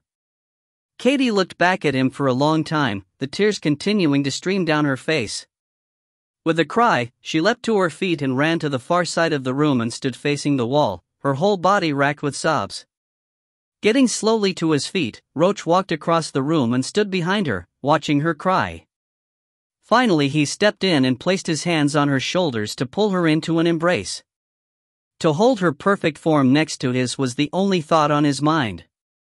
The instant Katie felt Roach's hands on her shoulders she struck. Stepping back she threw a lightning-fast elbow into his solar plexus, momentarily paralyzing his diaphragm. Spinning, she batted his arms aside and punched his larynx with bunched fingers, then twisted her hips as she raised her knee into his balls, grabbing the rifle as Roach started to fall to the floor. The rifle was attached to a sling that was around his shoulders and she had to follow him down to the floor to maintain her grip on the weapon. He tried to struggle with her, but she'd perfectly attacked the three most vulnerable areas on a man, and between being unable to breathe and a pair of balls that felt like they had been ruptured, Roach had no strength. Katie dropped onto him with all her weight, one knee on his throat, the other landing squarely on his bruised solar plexus. What air remained in his lungs whistled out of his mouth. "Fuck you, asshole," she hissed in Roach's face as she quickly disengaged the sling from the rifle, leapt to her feet and took a step back. "You think I don't know my husband better than that?" As her thumb found the rifle's safety she froze at the sound of a shotgun being racked. Looking around she saw half a dozen men watching her, a large older woman standing only a dozen feet away with a 12-gauge shotgun pointed at her body. "Why don't you go ahead and put that gun down, sweetie? There's no killing round here lessen I say so," the woman said. 33. Lillian Nosler smiled when her youngest boy told her about the massive casino that was only a couple of miles ahead. She had been on the road with her family for several days, driven out of their home in Arkansas's Ozark Mountains by herds of infected and suddenly aggressive animals. Razorbacks had killed two of her extended family, one niece and one nephew, late one afternoon. Then during the night female infected had begun arriving, first in small groups, but the volume quickly grew until they had to flee. Mama, as Lillian was known, led close to 60 people out of the hills that night. In her late 60s she was the matriarch of her immediate family of 7 boys, and being the oldest of a dozen blood and in-law siblings she had taken on the role as head of the family. Her husband had drunk himself to death 20 years ago, leaving Mama to fend for herself and her family. The Noslers had settled in Arkansas in the mid-1800s, claiming land deep in the Ozarks that wasn't good for much of anything. It was too remote, rugged, and heavily forested for city folks. In the late 1800s Noslers had started working in the mines in the area, extracting lead, and for several generations they lived and died in the mines. Then in the 1980s the economy changed and the mines closed down. Needing a way to make money, Mama's late husband had expanded his still and began producing illegal moonshine, which they sold in several small towns in the area. Her oldest boy, who liked to spend his weekends in Little Rock, came home one Sunday with a new idea to make money. They were too far back in the woods to worry about the cops stumbling across them, and soon they had a couple of small patches of marijuana under cultivation in the rich soil on the sunny side of a mountain. Once harvested, dried, and taken to town, her boy returned with the biggest stack of cash any of them had ever seen. He'd sold every ounce he'd taken with him in less than 12 hours. The family pitched in and began clearing and cultivating more patches while her husband chose to spend his time with his still, often drunk well before noon. The more successful the pot business became, the more he drank. Late one evening he passed out. This was nothing unusual and Mama and her boys left him in the shed with the still to sleep it off. The next morning they found his body. He had died from alcohol poisoning. Pot business booming, the Noslers became suppliers for local gangs by the early 90s. They were making more money than they had ever imagined possible, and not knowing any better had started spending it.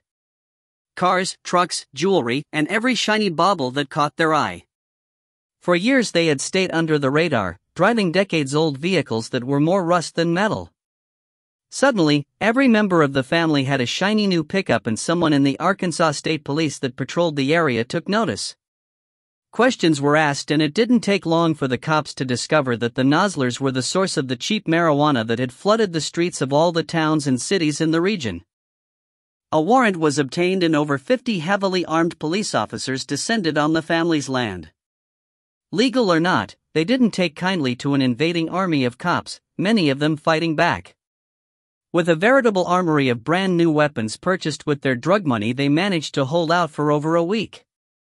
By this time the FBI, DEA and ATF were all involved, swelling the law enforcement response to well over 300 men. When the dust cleared after their assault, 7 nozzlers were dead and 15 injured.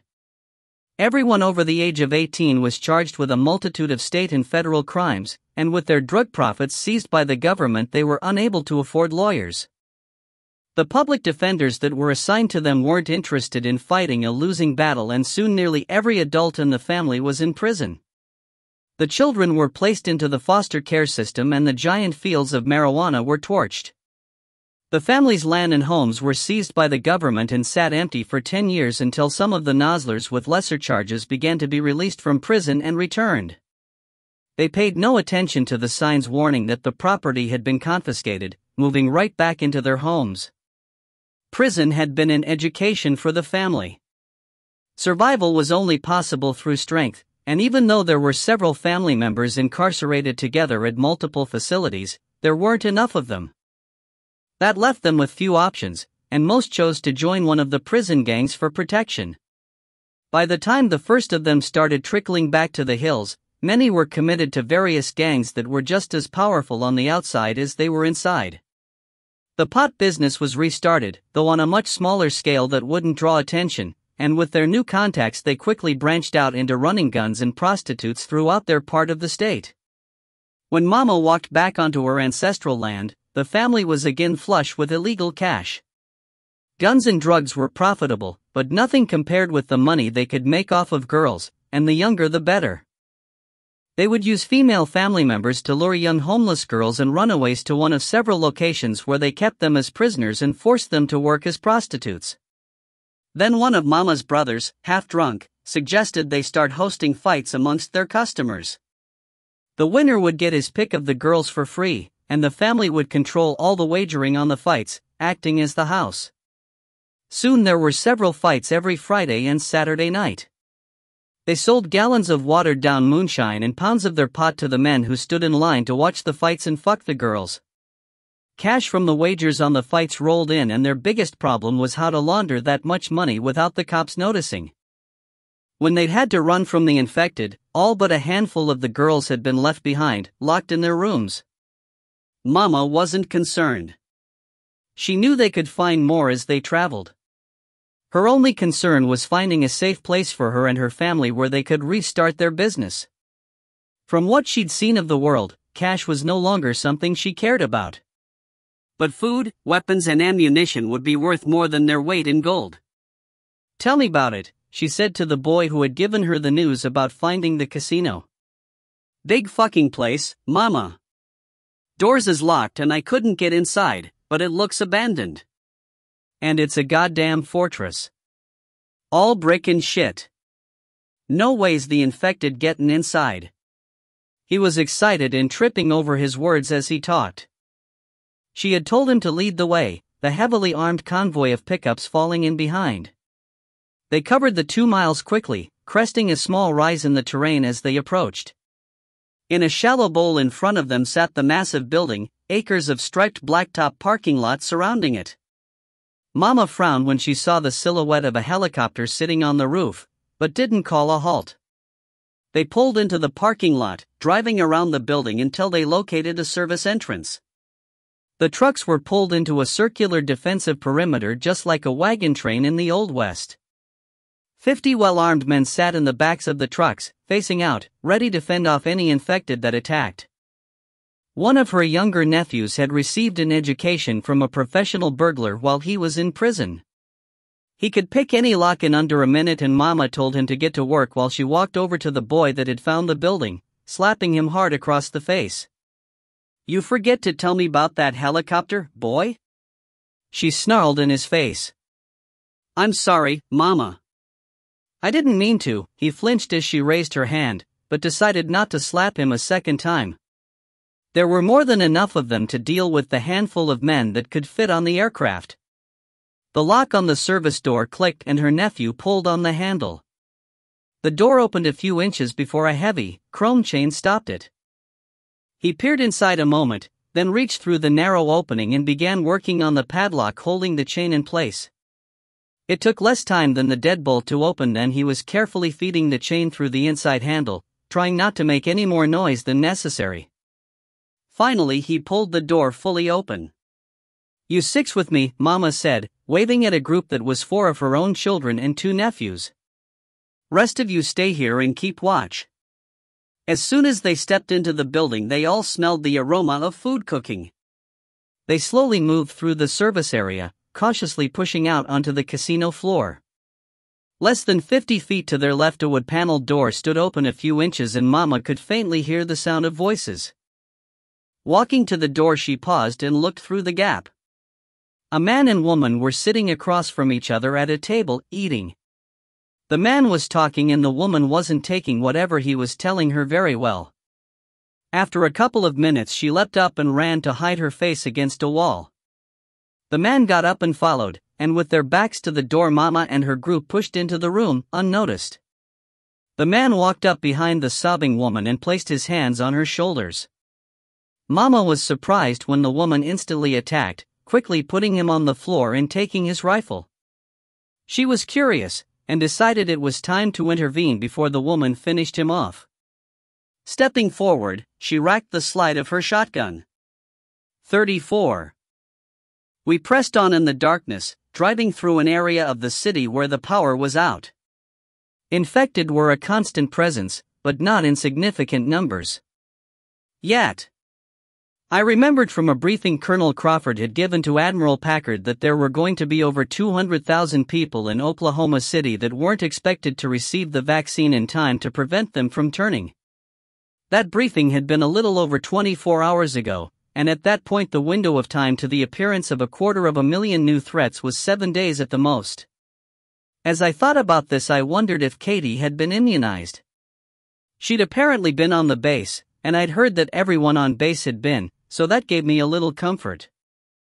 That also meant that Roach had been as well, but he presented enough danger to her without being infected that I didn't derive any peace from that thought. But what was at the casino?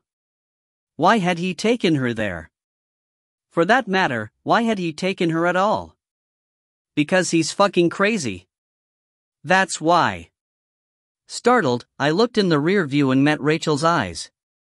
I hadn't realized I had spoken out loud. "How's Martinez?" I asked, wanting to change the subject. The last thing I needed right now was for Rachel to decide we needed to discuss what finding Katie meant for us. I already knew the answer to that.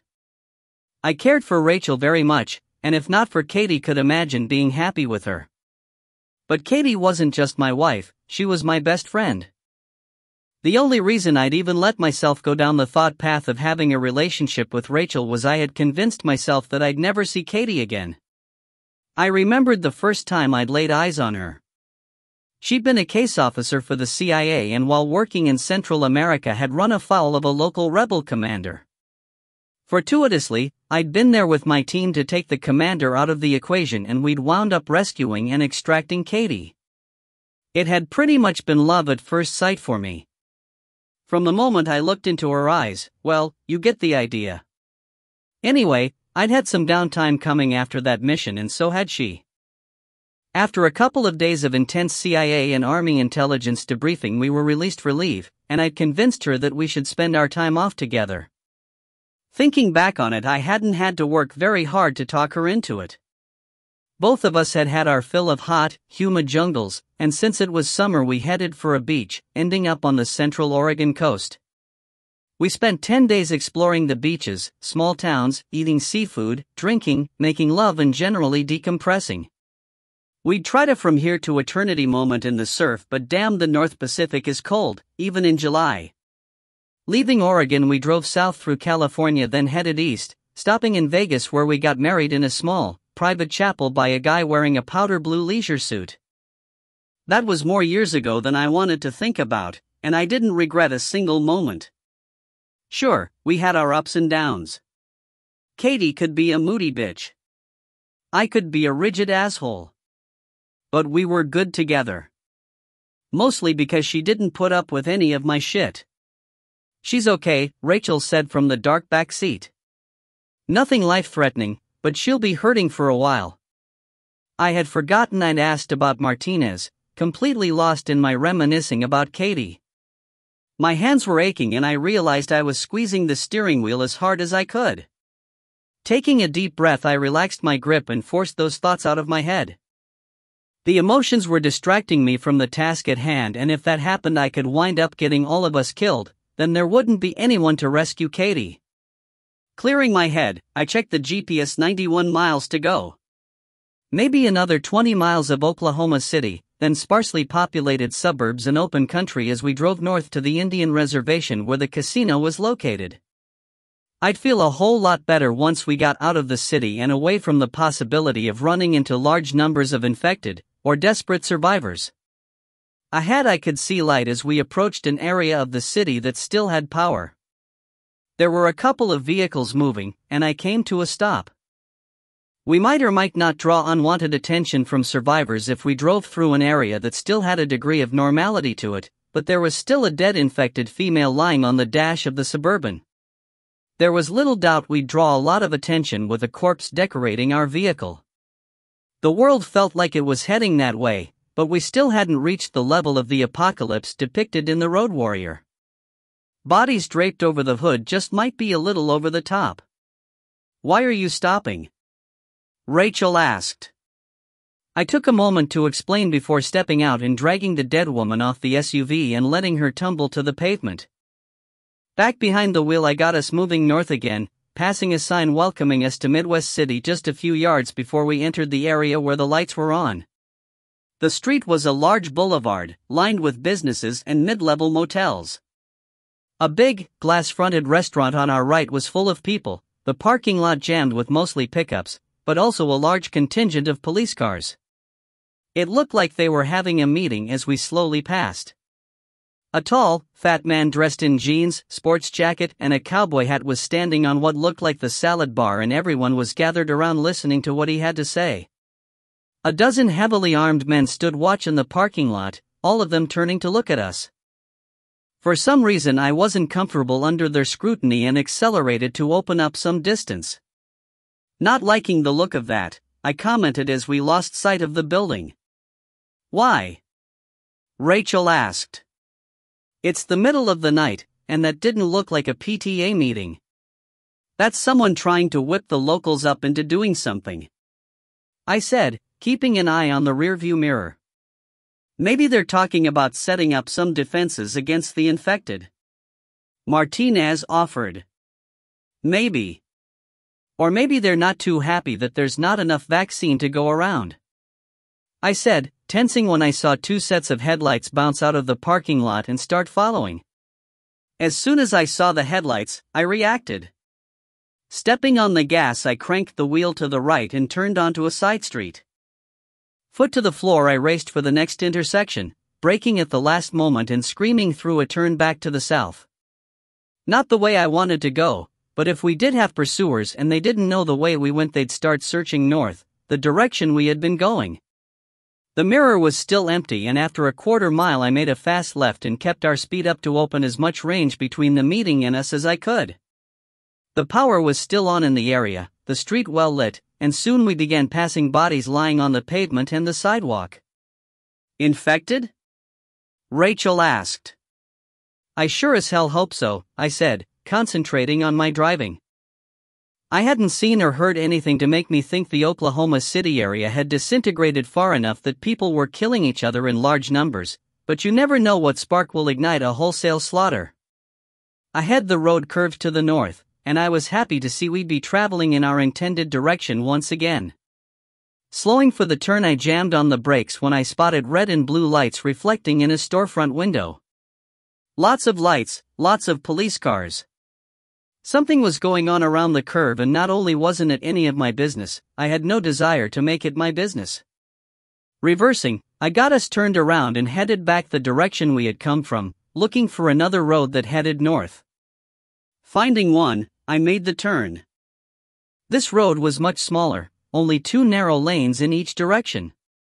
Large commercial buildings lined each side, built right up to the sidewalks.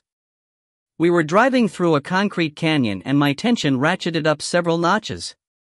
This was a perfect place for an ambush. The road was barely wider than the length of the Suburban.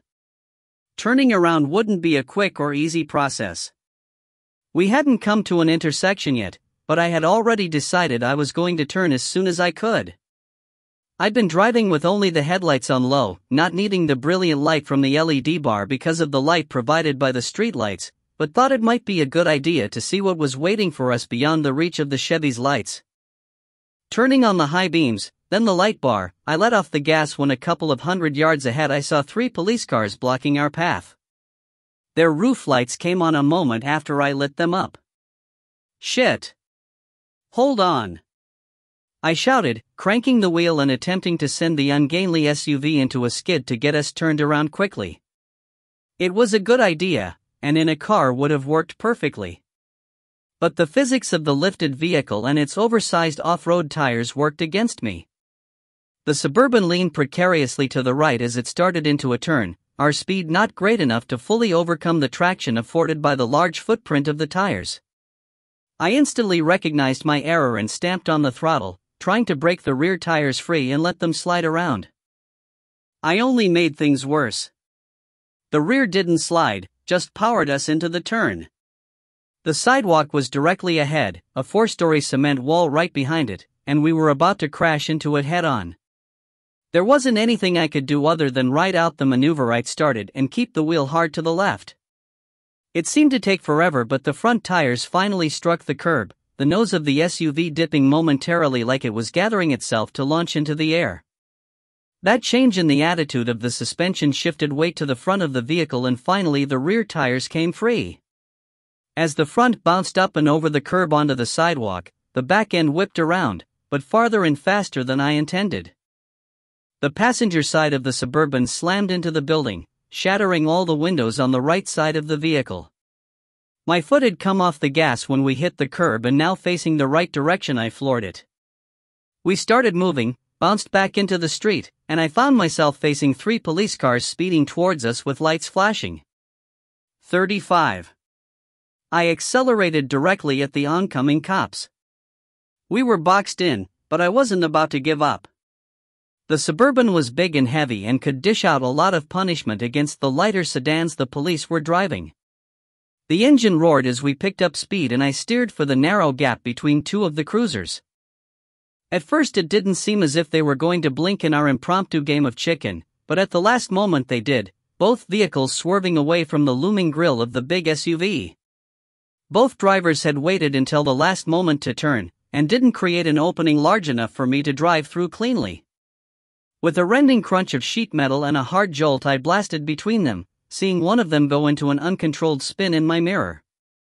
4 more police cars were parked at the intersection ahead, creating a roadblock. The cops were crouched behind their vehicles with weapons resting on hoods and trunks, aimed in our direction. Behind them were a couple of unmarked SUVs that I was sure were official vehicles of some sort. Staying on the throttle, I worked my rifle up with my left hand, struggling to get the muzzle through the window, and aimed at the roadblock. I had absolutely no intention of stopping and dealing with the locals. My patience had expired, and all I gave a shit about was getting to Katie. I was through with people getting in my way. A moment before I got the rifle stabilized and ready to fire, I saw a muzzle flash from the cordon of police. Almost instantly the wheel wrenched hard to the side. They had shot out the right front tire. Okay, if they wanted to play that way. Flooring the throttle, I fought the wheel with my right hand and began firing the rifle with my left. I didn't have a hope in hell of sending accurate fire downrange, but that wasn't my intent. I just wanted to keep their heads down, which was exactly what I accomplished as my rounds punched into the sides of the police vehicles. Fighting the vibrating wheel, I steered for an opening between two of the parked cars, a few heartbeats later slamming into the sides of each and blasting them out of my way. Unfortunately, the already damaged Suburban, riding on a flat tire that was shredding itself to pieces, didn't survive the impact. The wheel was spun out of my grip a moment before the airbags deployed, then we ground to a halt with the back half of the vehicle wedged tightly between the two cruisers. I popped the door open and let down, dog on my heels, changed magazines, and started sending covering fire in the direction of the cluster of cops. Still firing, I held the rifle with one hand and reached out for the rear door handle, jerking it open so Rachel and Martinez could get out. They were quickly at my side, all of us ducking as the police finally got organized and began returning fire. "What the fuck do they want?" Martinez shouted when she paused to change magazines. "Don't care," I shouted back. "They're in my way." I fired another burst at our attackers, then spared a glance at the closest SUV. It was a Ford Explorer, painted black with tinted windows and plain, steel wheels. Definitely police issue, and I wanted it to replace the now defunct Suburban. "I'm going for the Explorer," I shouted to Rachel and Martinez, pointing the vehicle out to them. "I'll swing around behind and pick you up. Keep giving me covering fire." I didn't wait for them to acknowledge my instructions, just fired off several more bursts as I dashed across 50 feet of open asphalt. At the Explorer, I came to a stop by slamming my back against the rear door on the driver's side, startled when I realized Dog had come with me. Fortunately, neither of us had any new holes in our bodies, so I yanked the front door open and told him to get in. It was running with the keys hanging in the ignition, facing away from the firefight. Throwing the transmission into gear, I stomped on the gas and spun the wheel to pick up Rachel and Martinez. When I completed the turn, I cursed and jammed on the brakes. 3 men stood behind them, 2 of them pointing shotguns. The third held a large revolver that he pointed in my direction when I screeched to a stop a few feet away. Anger washed over me like a breaking wave. Enough is enough. From a pocket on my vest, I pulled out a fragmentation grenade, gripped it in my left hand and pulled the pin. If I let go of the spoon, which would trigger the fuse, someone would have a bad night. Kicking the door open, I stepped out and drew my pistol, targeting the head of the man with the revolver as I walked around the nose of the Explorer.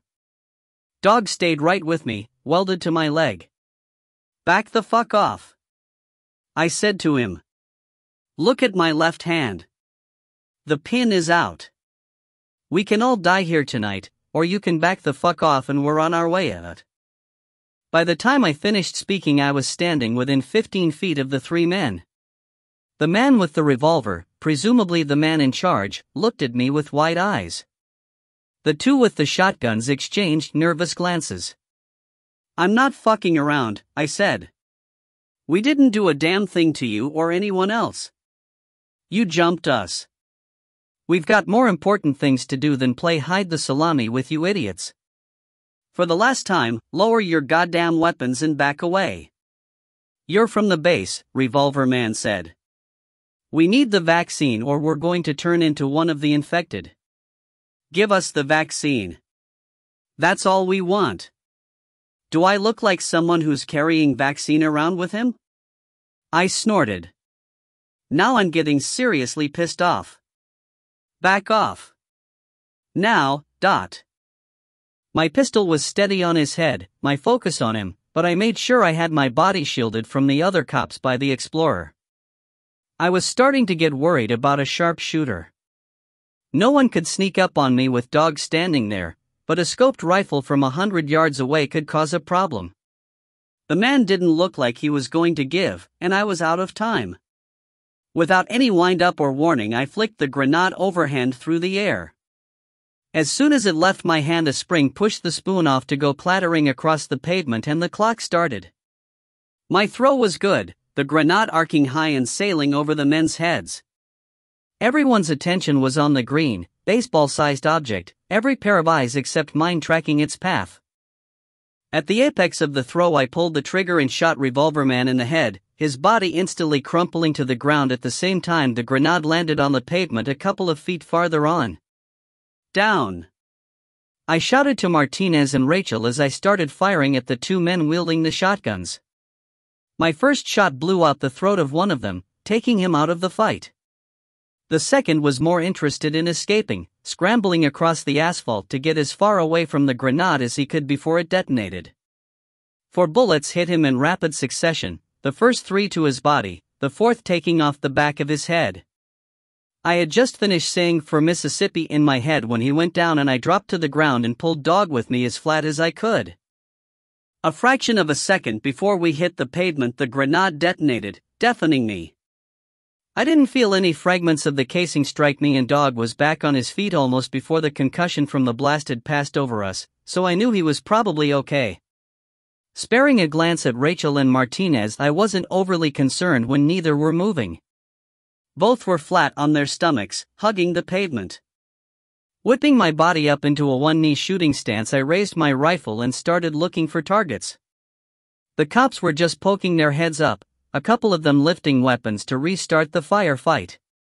I sent a few rounds into the cars they were sheltering behind, causing them to duck for safety, then pulled another grenade out of my vest. Pin out, I let the spoon fly, counted to 2 and side-armed it along the ground in their direction. It skittered across the asphalt, slowing as it disappeared under one of the cruisers. A second later it went off, shaking the vehicle on its suspension before rupturing and touching off the fuel tank. The explosion and resulting fireball was intense, the heat from the flames threatening to blister my exposed skin. "Let's move!" I shouted at the girls and leapt to my feet. Sending more covering fire in the direction of the cops, I dashed to the Explorer and jumped behind the wheel after Dog scrambled into the front passenger seat. A moment later the back door was flung open and Rachel threw herself into the vehicle, Martinez right behind her. I floored the throttle before she was all the way inside, screeching away from the roadblock. No bullets chased us, or if they did, they didn't find their target before we were out of range. "Everyone okay?" I asked as I drove. "Good," Martinez said, Rachel answering the same a moment later. I lowered our speed a little and reached over to pet Dog. More than affection, I wanted to check him for wounds. After running my hand across his head, body and legs, I checked it in the dim lights of the dashboard for blood. Other than grimy from combat, my hand was clean. Letting out a slow breath, I controlled the shakes that were hitting me as adrenaline bled out of my system. We were incredibly lucky to have survived the battle without any injuries. We most likely wouldn't have survived contact with well-trained military troops, but street cops in mid-sized cities aren't prepared to deal with what I'd unleashed on them. "If I haven't said it, sir, remind me not to piss you off," Martinez said from the dark back seat. I could hear the smirk in her voice. Several smart comments sprang to mind, but I wasn't in the mood for witty banter and stayed quiet as I drove, eyes constantly scanning ahead of us for threats. After a few minutes, Rachel broke the heavy silence in the vehicle. "You okay?" she asked. "Fine," I answered. "I just don't feel as bad about killing those cops as I should. They were simply scared of the infection." "Think there will be more?"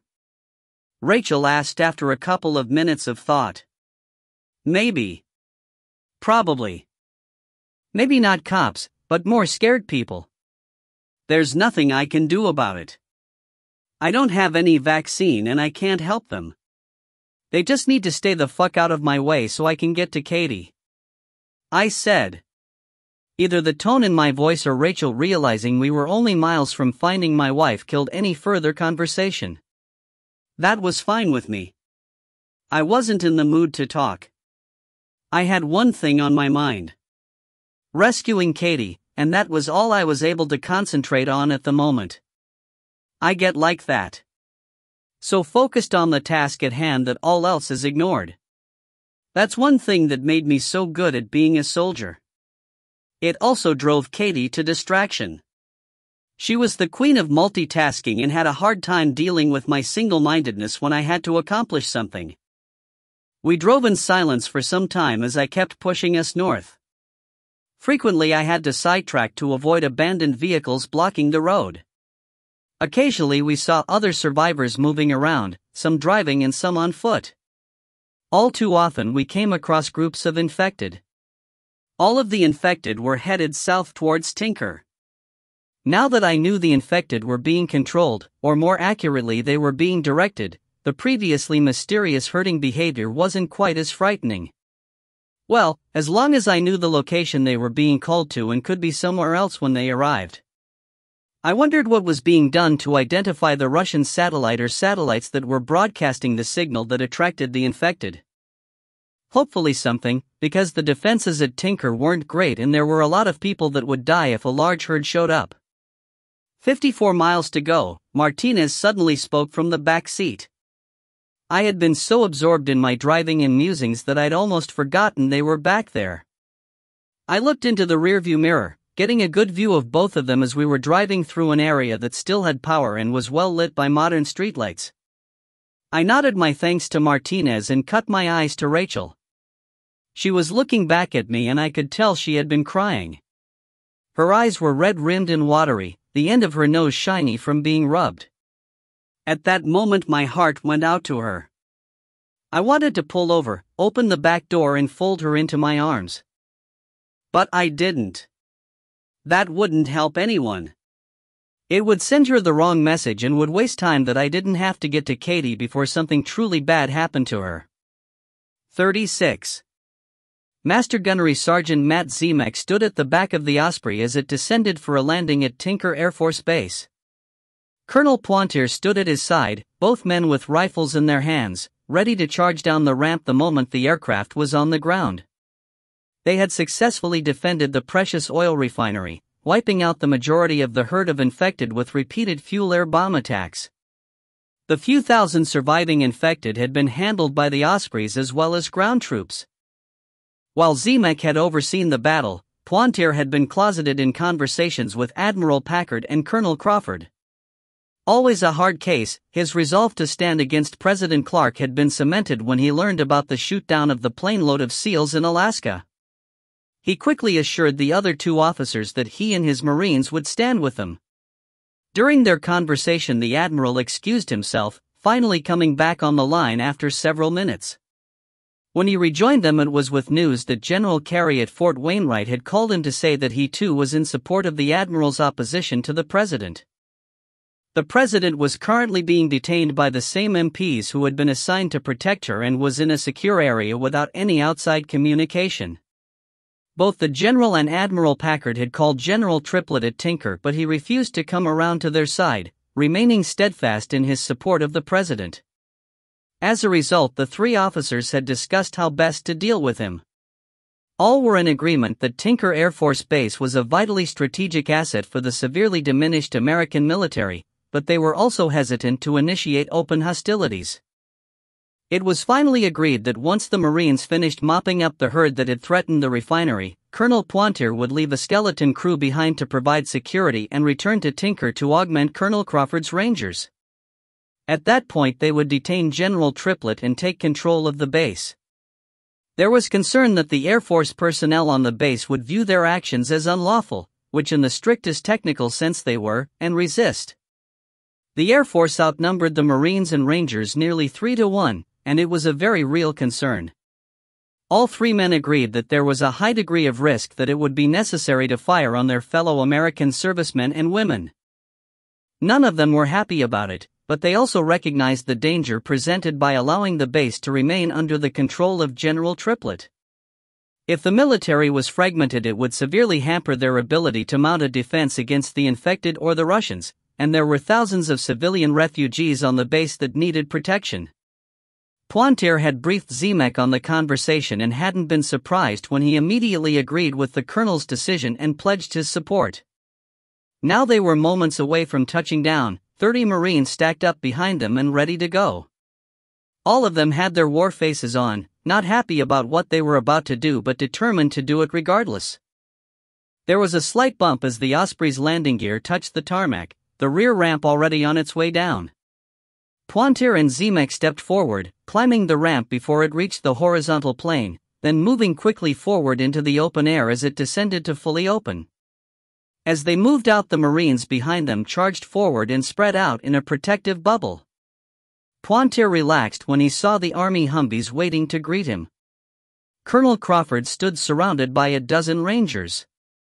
Glancing around, he saw that Rangers had taken control of the flight line, restraining the Air Force personnel with flexicuffs.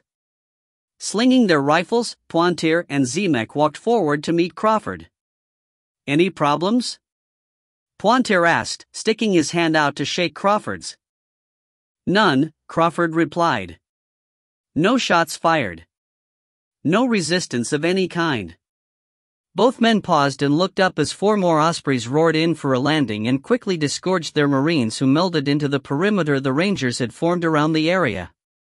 They turned as Captain Blanchard stepped out of the closest Humvee and walked over. "Sirs," he said, "we've got eyes on the General's quarters. He and his wife are inside, presumably asleep. 20 security forces are guarding him. They have 1 Hummer with a machine gun, the rest armed with rifles and sidearms." "Is that normal, or does he know we're coming?" Pointer asked. "Don't know, sir. We didn't start watching until yesterday," Blanchard answered.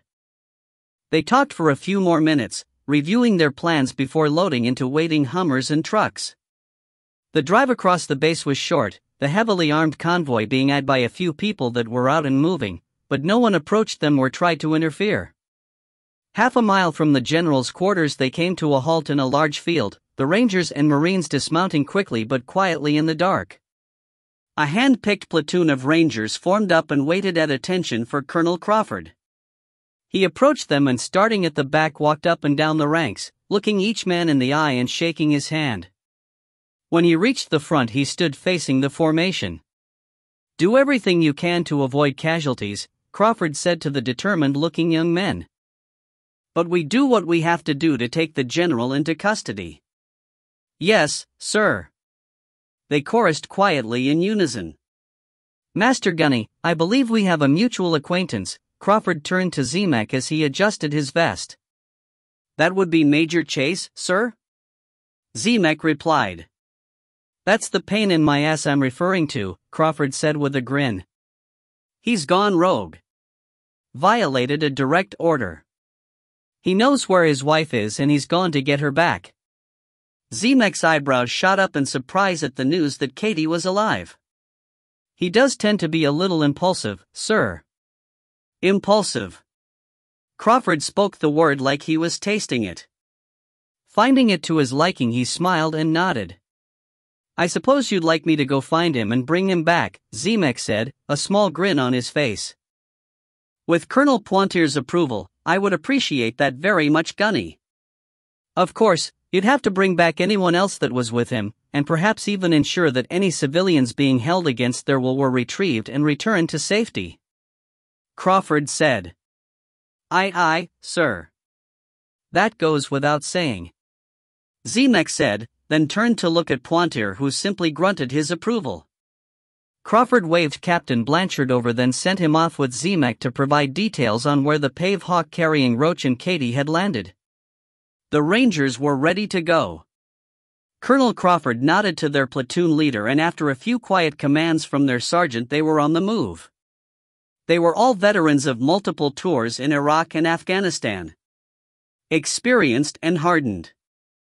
Within moments, Crawford had silently led them into the dark, heading towards the large house the Air Force provided for the base's commanding officer. 37. We were out of the metropolitan Oklahoma City area, pushing through dark and empty countryside. There was the occasional house set far back from the narrow highway that showed signs of life in the form of dimly lit windows, but we didn't see any people, infected or not. It was quiet in the Explorer as I drove. Dog was curled up on the front passenger seat, snoring loudly, his paws twitching every now and then as he dreamed about whatever a dog dreams about. Rachel and Martinez were uncharacteristically quiet in the back seat. Every time I checked on them in the mirror, Rachel was staring out her window at the bleak landscape and Martinez had her head leaned back and eyes closed. She had to be hurting from her wounds, and I was glad to see she was resting and gathering her strength. A glow on the horizon ahead warned me that something large was burning, and as we began to climb a low hill I shut off the headlights and lowered our speed. Charging into an unknown situation is rarely a good idea.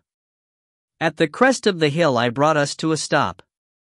Half a mile ahead, what looked like a large farmhouse was completely engulfed in flames.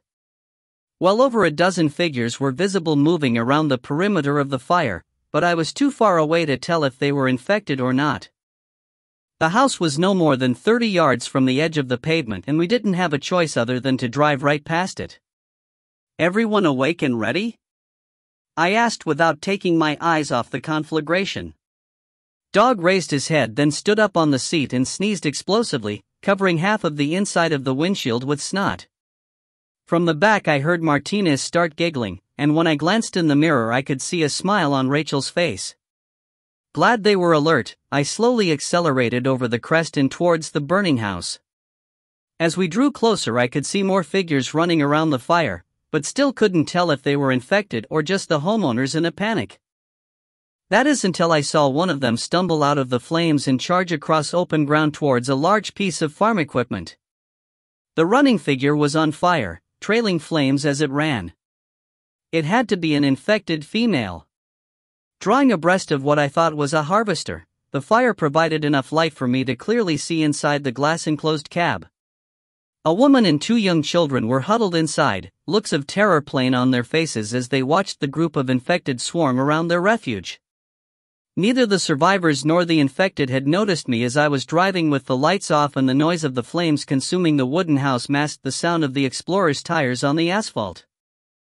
I wanted to keep going, to get to Katie as quickly as I could, but without conscious thought my right foot stepped on the brake pedal and brought us to a stop. With a sigh of frustration I jammed the transmission into park and after a quick check of my rifle stepped out into the night. Dog climbed onto the driver's seat, then jumped down to stand next to me as Rachel and Martinez got out of the back. The heat from the fire was nearly intolerable even though we were well away from the pyre, and I was once again amazed at the ability of the infected to ignore the pain of mortal wounds. There were nearly 20 infected in the area, mostly females, and many of them were so close to the heat that their hair and much of their clothing had been burned away. Even over the smell of the house and its contents being burned I could detect the stench of cooked human flesh. At first it reminds you of bacon frying, but there's a sickly sweet undertone to the odor that is impossible to describe. Certainly one of the smells, just like a rotting corpse, that once you experience you will never forget. We all lined up on the backside of the SUV, using its body for shooting rests and began targeting the infected. Our rifles were suppressed, and unlike an uninfected human they didn't notice or care that one of their number had fallen. This was to our advantage as we kept firing until the last infected fell dead.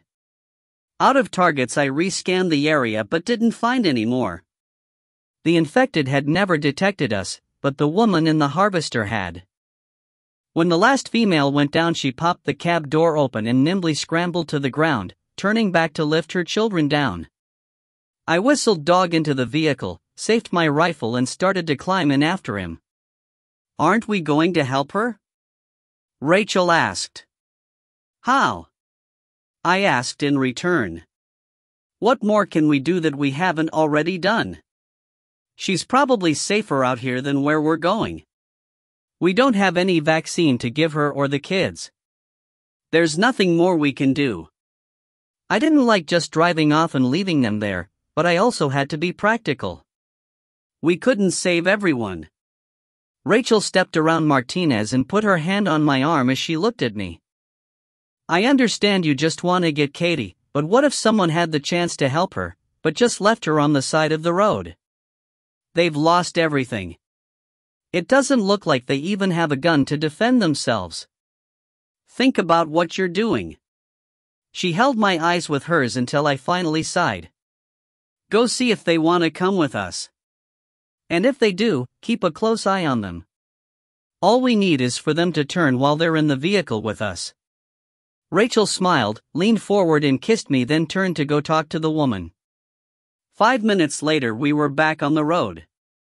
Our passengers were crammed into the small cargo area behind the back seat, the children quickly consuming nearly half of our water. The woman wasn't their mother, but a survivor that had sought refuge in the family's home.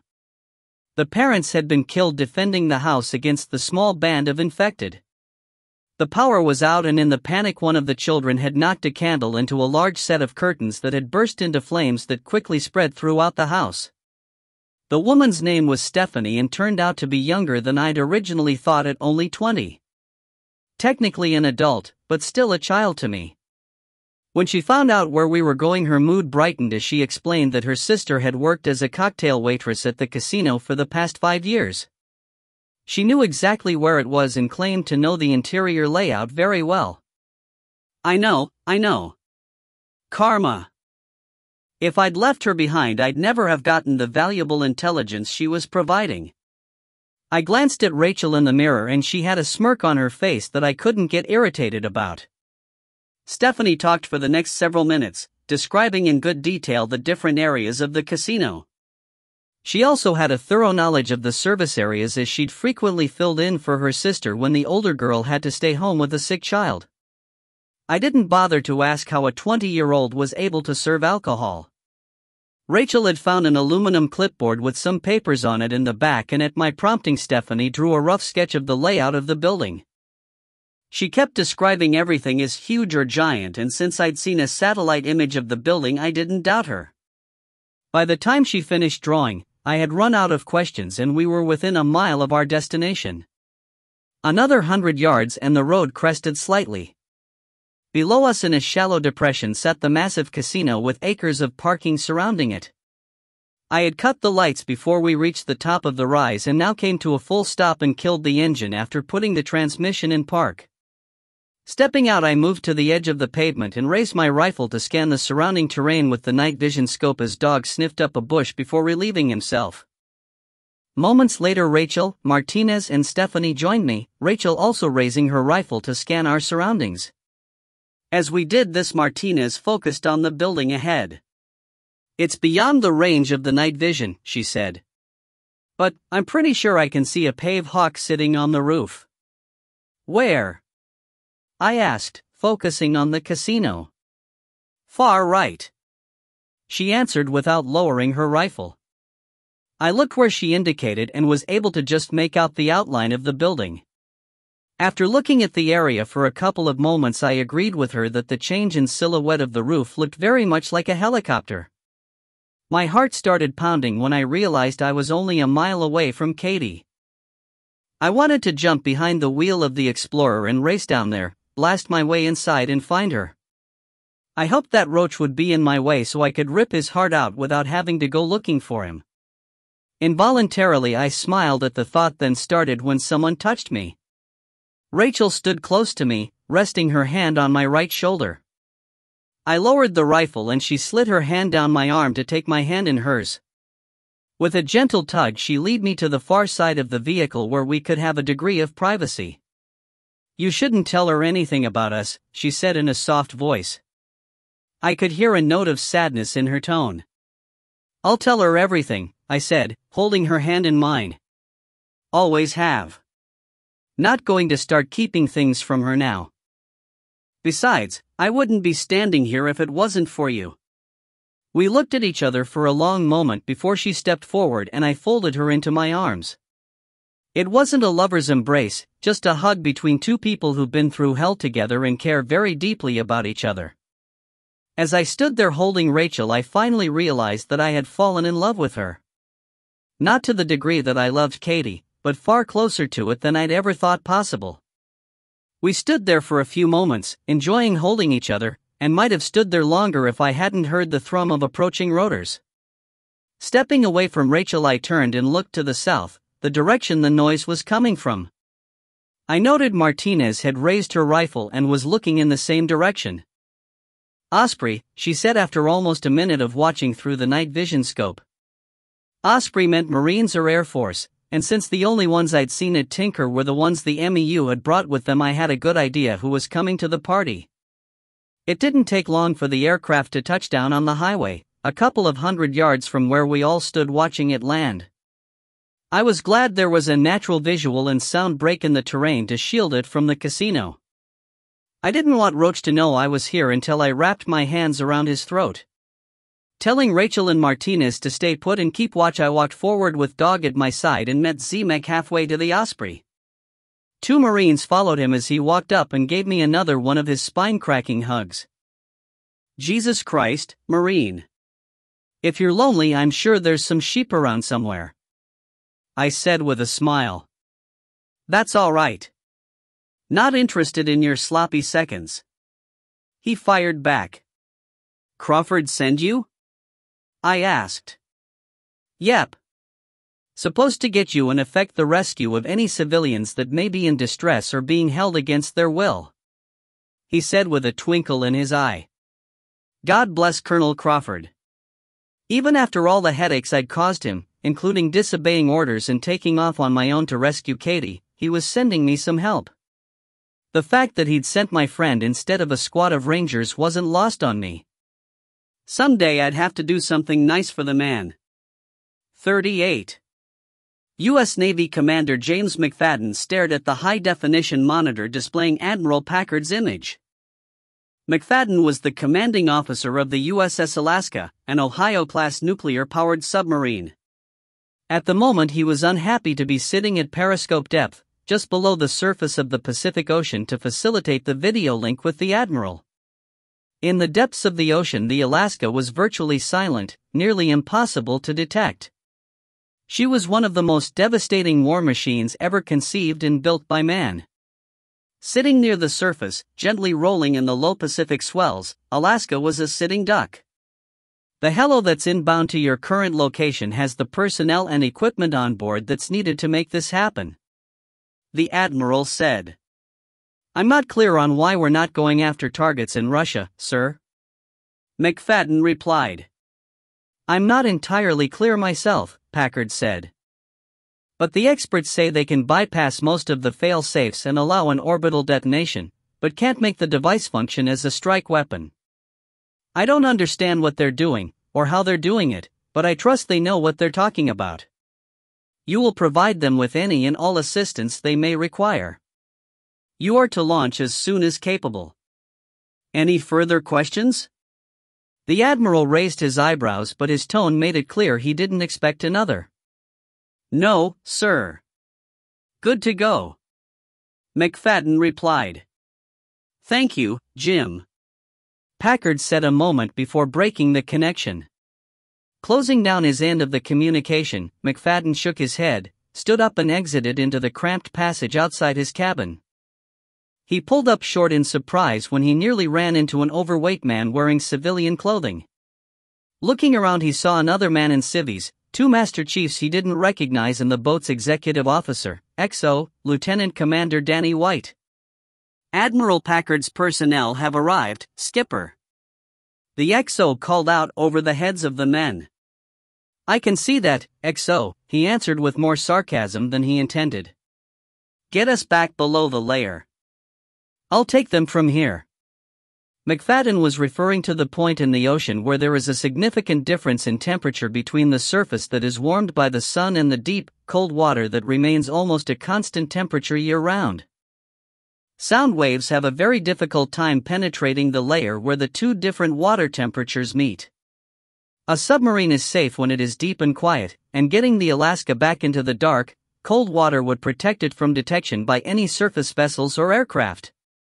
Aye aye, Skipper, White said, making a quick about face and disappearing down the passage. Gentlemen, follow me, McFadden said to the new arrivals, not taking the time for introductions. 10 minutes later he had left the specialists in the capable hands of the boat's weapons officer, or WEPS, Lieutenant Michael Sherman. As he walked into the control room, a senior petty officer announced his presence and he quickly asked for reports on their status. We're just passing through the layer, Skipper. Heading is 040 and we'll level out at 600 feet with 1,000 fathoms under our keel. Sonar is clear, the XO informed him, then came over to stand next to McFadden. What's up, sir? White asked. You know those sat images we were watching of the huge herds moving across the country? He waited until the XO nodded. Turns out the Russians are causing it. They're using high-energy pulses from satellites to create a harmonic tone on the surface that draw the infected in. What's that got to do with us? White asked, his forehead wrinkling in confusion.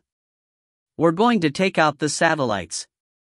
The experts that the Admiral sent us claim they can remove enough of the safeties on our Tritons to enable the warheads for detonation in low orbit. When they're ready, we're going to launch 8 birds.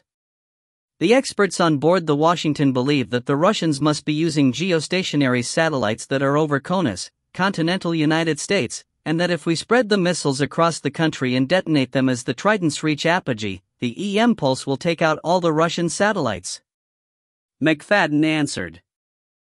Sir, that's also going to take out all of our orbiting birds as well as most likely fry the electronics and anything on the ground.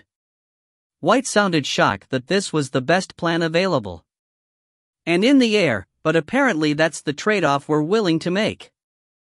Oklahoma City has the largest concentration of survivors, and right now there are 3 separate herds that have been spotted that the Russians are drawing into the area.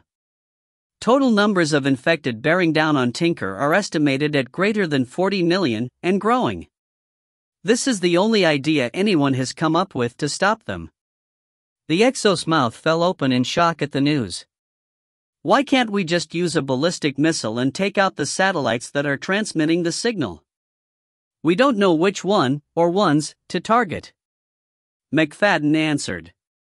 But we're not done with the first 8 Tritons. 10 more are going to Russia. We can't strike them, but we're going to fry every piece of electronics they have.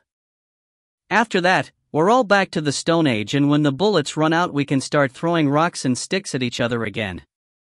White stood there with his mouth open, staring at his captain. He hadn't lost anyone in the attacks as he was an only child whose parents had already passed away. Single, his life had been the Navy for the past 15 years. For him, the reality of the world coming to an end was finally hitting home.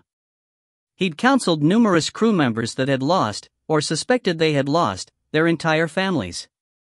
But the enormity of the death blow the Russians had dealt to the world hadn't really sunk in until he contemplated life without any piece of technology more advanced than what was around 100 years ago.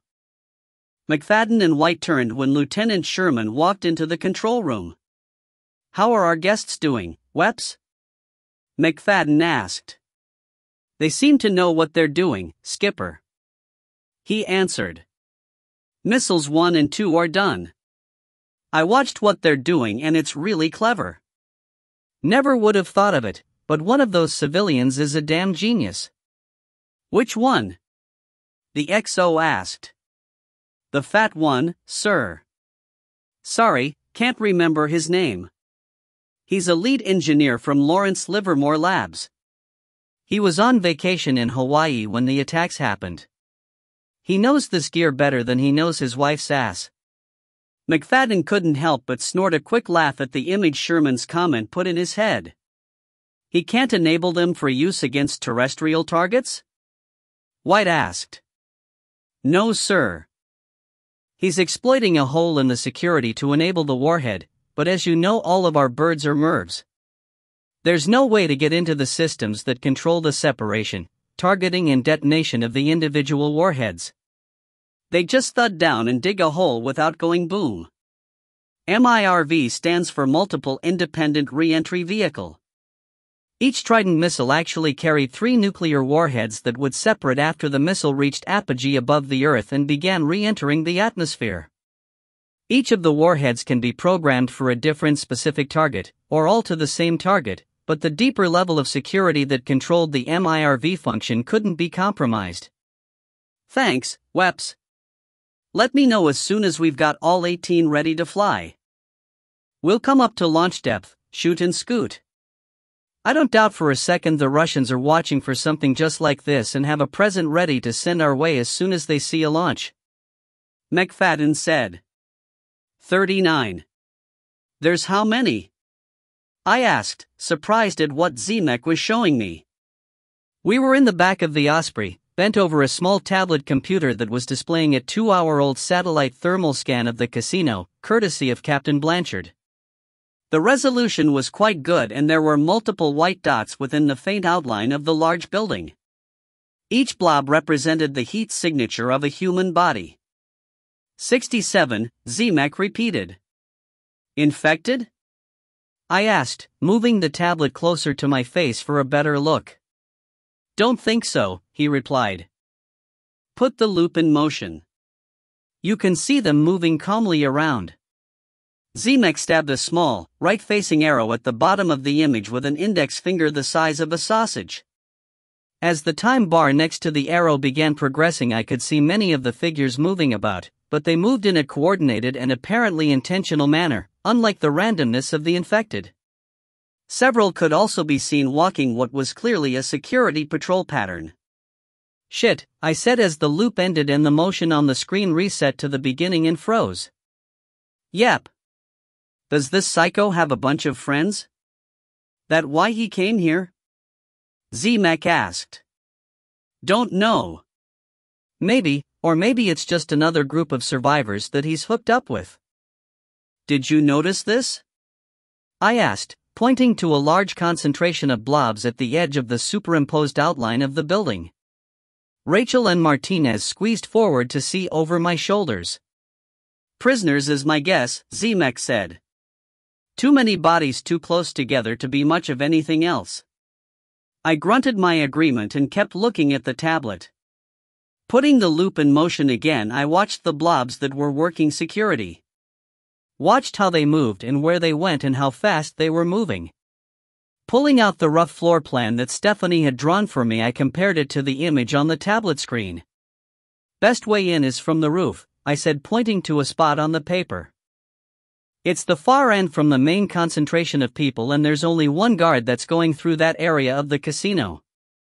Well, there was only one when this was recorded, but if they haven't had any problems, they most likely won't have changed anything. Agreed. How do you want to do this? Zemek asked. I rocked back on my heels and thought about the question. Between Stephanie's sketch and the thermal scan Zemek had brought with him, I had some really valuable intel, but nothing that told me who these people were. Were they innocent survivors? In normal times, the presence of what appeared to be a group of prisoners would have concerned me, but now? They could be holding Roach and other bad guys. There were a ton of possibilities, and there was only one way to find out. I'm going in alone to recon, I said. If this is just a group of innocents trying to survive, then I'll introduce myself, collect my wife, and be on my way. You realize the odds of that are pretty damn slim? Martinez spoke up.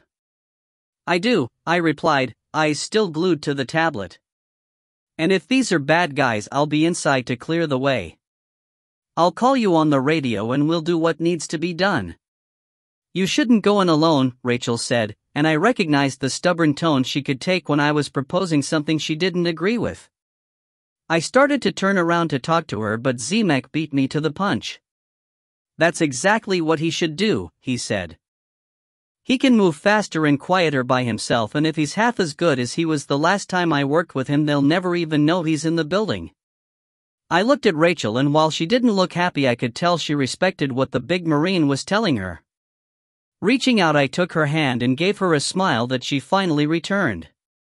And I brought you a couple of goodies, Zemek said. He released the bungee cords that were holding down a couple of hard-sided cases and dragged them in front of where he kneeled. Before he could open them, the pilot, a Marine captain, walked back from the cockpit. Gunny, we just picked up a distress call from an Army unit that is in contact with a large group of infected. They're 150 miles north of us and sound like they're in a world of shit. He said. Go get them, I said before Zemek had an opportunity to respond. There's a perfectly good pave hawk on the roof down there if you don't make it back in time, and I've got the Air Force's hottest pilot right there. I hooked a thumb in Martinez's direction. Thank you, sir. I think you're pretty hot too. She quipped. Don't flatter yourself, I said, grinning, standing up and grabbing the tablet and sketched floor plan. I was referring to your flying skills. Zemek hoisted the cases he had brought along and we all walked down the rear ramp. The two Marines that Zemek had brought with him were keeping watch at opposite ends of the Osprey, Dog sitting next to one of them with a dejected look on his face. A stick was on the ground next to the Marine's feet and Dog was hoping he'd pick it up and throw it. We decided to send the two Marines with the Osprey. The pilot didn't know what kind of situation he'd be flying into, and trying to effect an extraction during a battle without anyone in the aircraft that wasn't involved in flying could be a hairy experience. Besides, the mood I was in, I was ready to take on everyone inside the casino single-handed. A few minutes later, the Osprey's engine started and the ungainly-looking aircraft took off to the south, keeping the terrain between it and the large building I was preparing to assault. As soon as they were off the ground, we loaded everything into the Explorer and turned 90 degrees to the pavement and drove out into an empty field.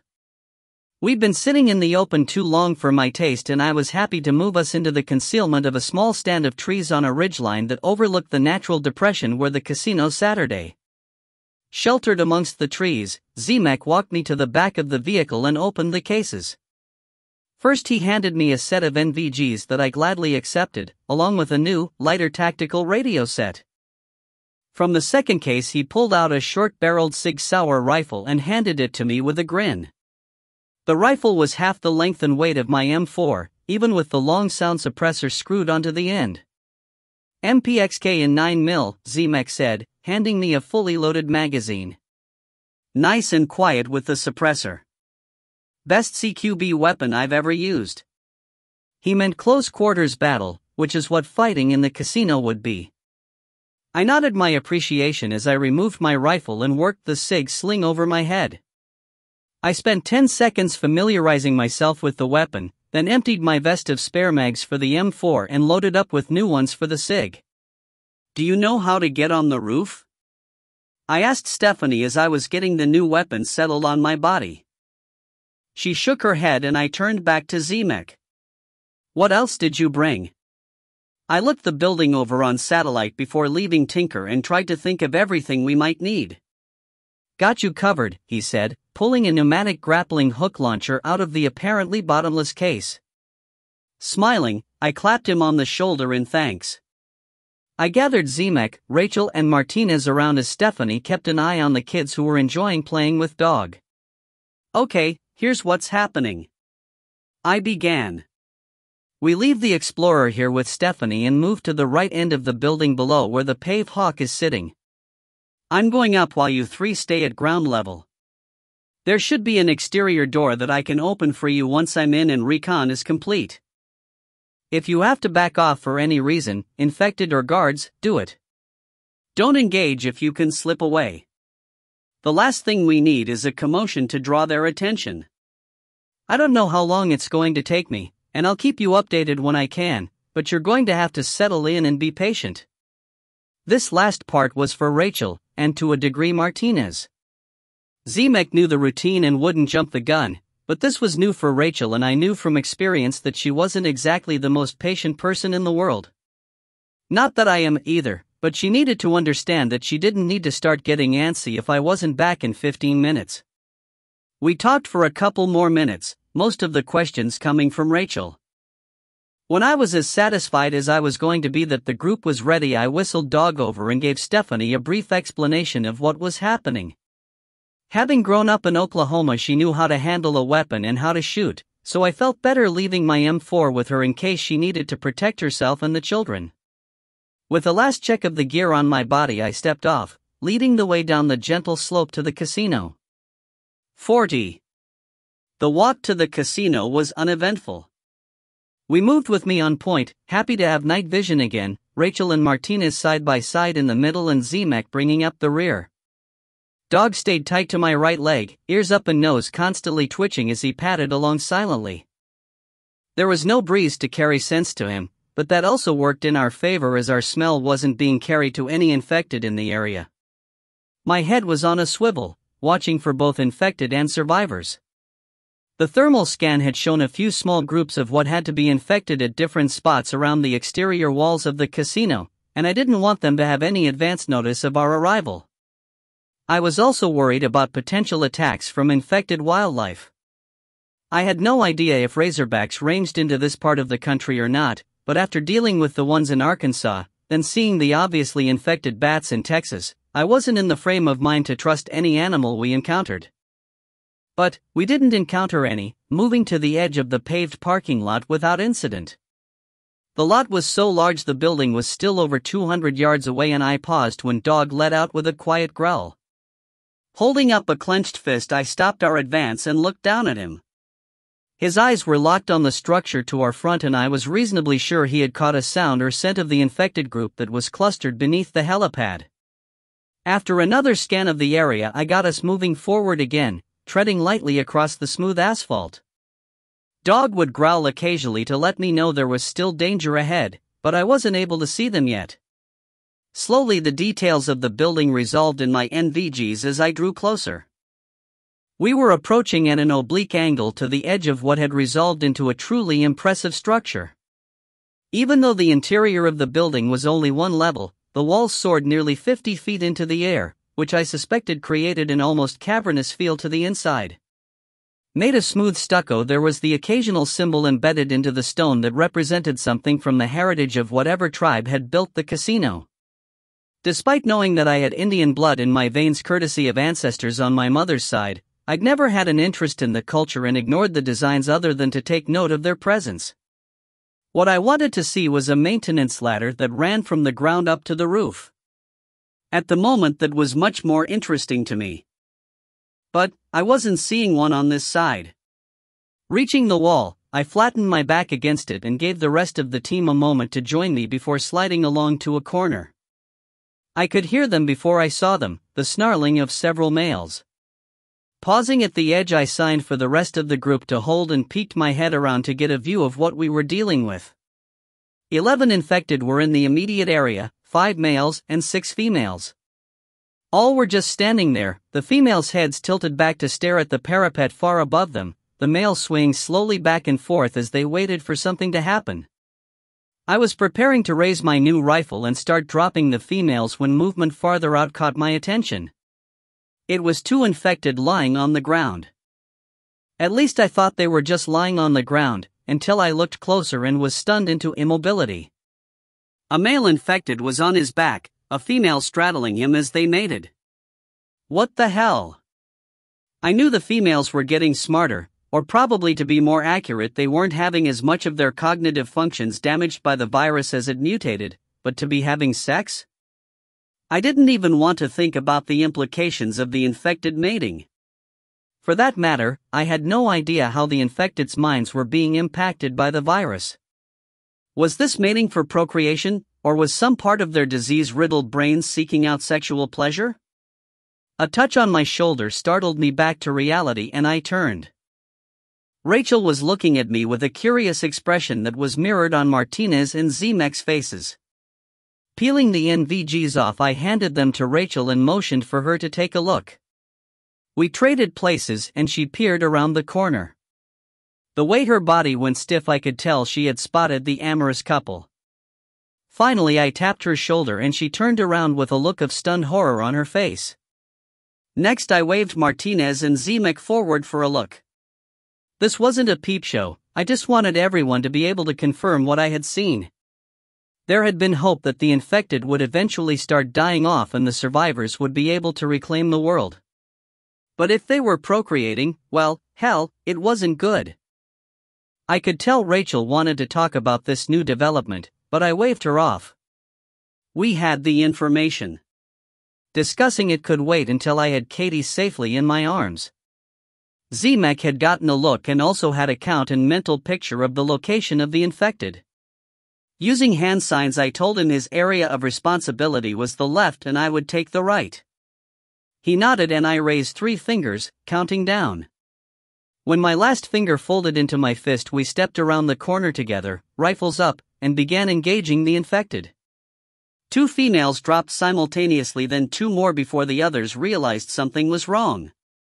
One of them turned and emitted the beginning of a scream before Zemek shot her between the eyes.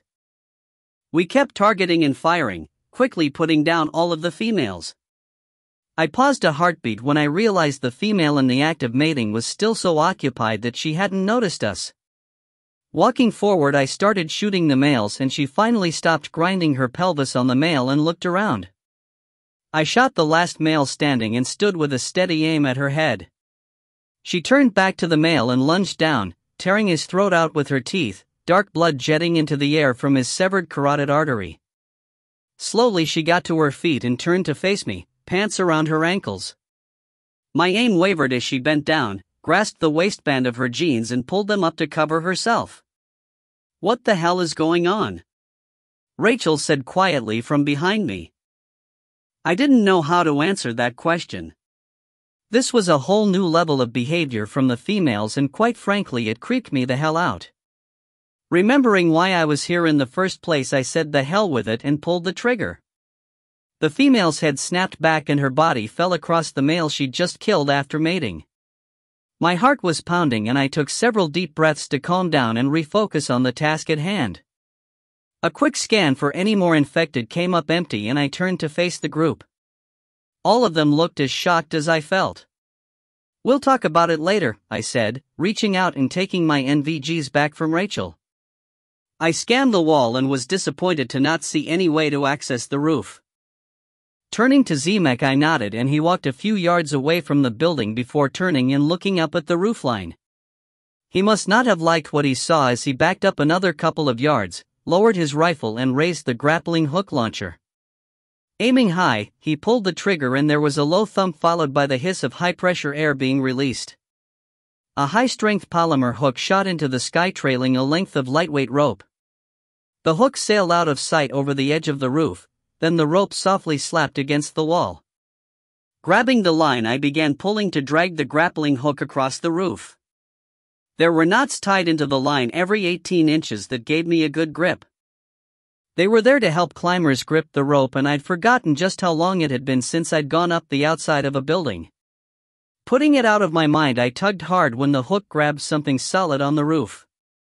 The rope felt secure, but before I started up the wall I held onto a knot and pulled myself a few inches off the ground. Everything seemed secure even with my full body weight hanging from the line. Swinging my legs up, I clamped my feet together on the rope, boot soles resting on a knot, and reached for the next one above my head. Hand over hand I climbed, keeping my feet securely on the line each time I reached for a new grip. There was a time when I would have let my legs swing and trusted in just my upper body strength. There was a time when I could scamper up a rope like a monkey. Have I mentioned I'm not 20 anymore? Now, if I went too fast I could miss a grip and fall. Too slow and my muscles would fatigue and my grip would slip. I tried not to think about either of those scenarios and just went up at a nice, steady pace. I might have been a little slower than I used to be, but I still made it up the rope and over the parapet in a reasonable amount of time. When my head cleared the edge, I paused long enough to scan the roof for any threats. Not seeing any, I came all the way up and as soon as I was on the roof, stood and raised the rifle for a more thorough scan. Still all clear. Looking down over the edge, I waved to let them know all was good, then headed to check the Pave Hawk. I paused when I saw the man sitting in the cockpit. He was either dead or asleep, head hanging down as he slumped forward in the flight harness. Still, I approached the helicopter carefully, pulling the door open quickly with my rifle up and ready when I got there. There was no need to check. The smell hit me the instant the door came open. It was bad, but nowhere near as bad as it would get. Not knowing how quickly we might need to be able to depart, I took a moment to release the harness and work the body out of the aircraft. The man hadn't been dead long as his body was still stiff with rigor mortis. It was difficult to force the rigid limbs into the angles needed, but I kept pushing and pulling until he came free and tumbled to the roof. Dragging the corpse a few feet away from the Pave Hawk, I decided to leave the door open to allow the stench of decomposition to air out. 41. The plasticuffs binding Roach's hands behind the chair back finally parted. Suppressing a groan as his arms came in front of his body for the first time in hours, he leaned forward and breathed deeply until the worst of the pain passed. He was locked in a small utility closet, having been hauled away by the new arrivals. At first he'd been relieved to see them, as the Major's wife was about a second away from putting a bullet in his head when they showed up, but they weren't interested in talking to him. He had been roughly dragged to his feet and marched to a small closet that smelled of cleaning supplies.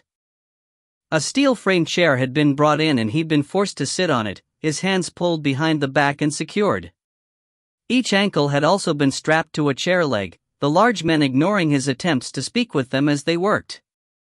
Once he was secured, they had slammed the door and left him in the dark. Sitting there, throat and balls aching from where Katie had attacked him, he forgot all about that pain as he listened to a conversation from outside the door. "Jimmy's going to like that one," one of the men said with a chuckle. "No shit. He'll be happy. Hasn't had a bitch to use since we had to hit the road." Both men had laughed, then moved away from the door. Roach's blood had run cold. He had always looked at women as nothing more than objects for him to use for his own sick pleasures, but had never imagined finding himself on the receiving end. Terror spurred him to start testing his bonds. The plastic ties were very tough, but he eventually found a rough spot on the chair's metal frame. It was at the very limit of the reach of his bound hands, but there was a tiny, sharp edge where the legs had been welded to the seat that hadn't been ground completely smooth. It wasn't much, but it was his only option. Torquing his upper body into an uncomfortable position, he began moving his hands up and down, rubbing the tie on the spot. Finally, after several hours of work, his hands were free. Grasping the tie holding his right leg to the chair, he pulled, but there was no way he could break loose. Looking around, he hoped to spot something he could use to cut free.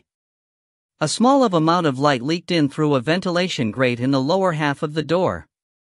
While it was dark in the closet, there was still enough illumination for him to see. To his right was a rack of shelves loaded with 1-gallon jugs of cleaning chemicals. He briefly considered finding one that was corrosive enough to weaken the plastic and allow him to break free, but dismissed the idea out of fear of what the compound might do to his flesh if it was harsh enough to eat plastic. On the other side of the room were neatly stored brooms, mops, and buckets. Nothing there. Twisting his head around, he spotted a small workbench with 3 drawers. Half standing up into a crouch, he lifted the chair and hobbled to the back of the closet, pulling the top drawer open. It was stacked full of clean, glass ashtrays. The second one held neatly folded cleaning rags, the third stacked with boxes of paper matchbooks and a row of corkscrews for opening wine bottles, both with the casino's name and logo printed on them. Slipping a corkscrew into his pocket, Roach grabbed one of the matchbooks and sat down on the seat, leaned forward and struck a match. The odor was sharp and acrid, and he worried someone outside the closet might detect it and investigate, but pressed ahead and held the flame to the plastic around his left ankle. Soon the smell of burning petroleum was added to the mix as the white plastic tie began to bubble. Roach pushed with his leg and the bond stretched half an inch before the match burned down to his fingers and he dropped it on the concrete floor. Lighting another, he held it at the same point, and as the flame burned out, his leg broke through the weakened material. Quickly he lit another and began working on his right. 2 matches later he was free, suppressing a shout of triumph. As he stood up, the door was suddenly yanked open and the light that shone in after being in the dark for so long momentarily blinded him. "Anxious little feller, ain't you?"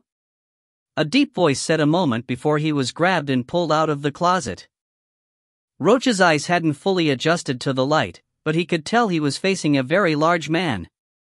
Another man stood behind him, but he couldn't make out his features as he squinted. "Billy, my new friend and I are going to get acquainted," the giant man said, the undertone in his voice sending a thrill of fear and revulsion through Roach. "Make sure we're not disturbed." "You got it, Jimmy," the man answered. Roach was panicking.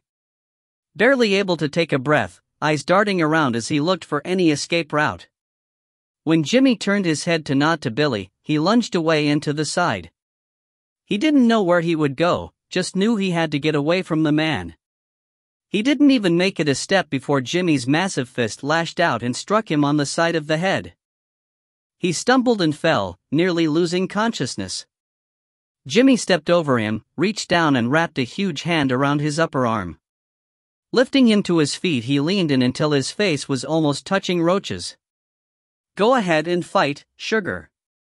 That just makes it better," he said with a grin, then planted a wet kiss directly on Roach's mouth. Roach wanted to tear away from the man and run, but the grip on his arm was like iron and he was afraid to antagonize him.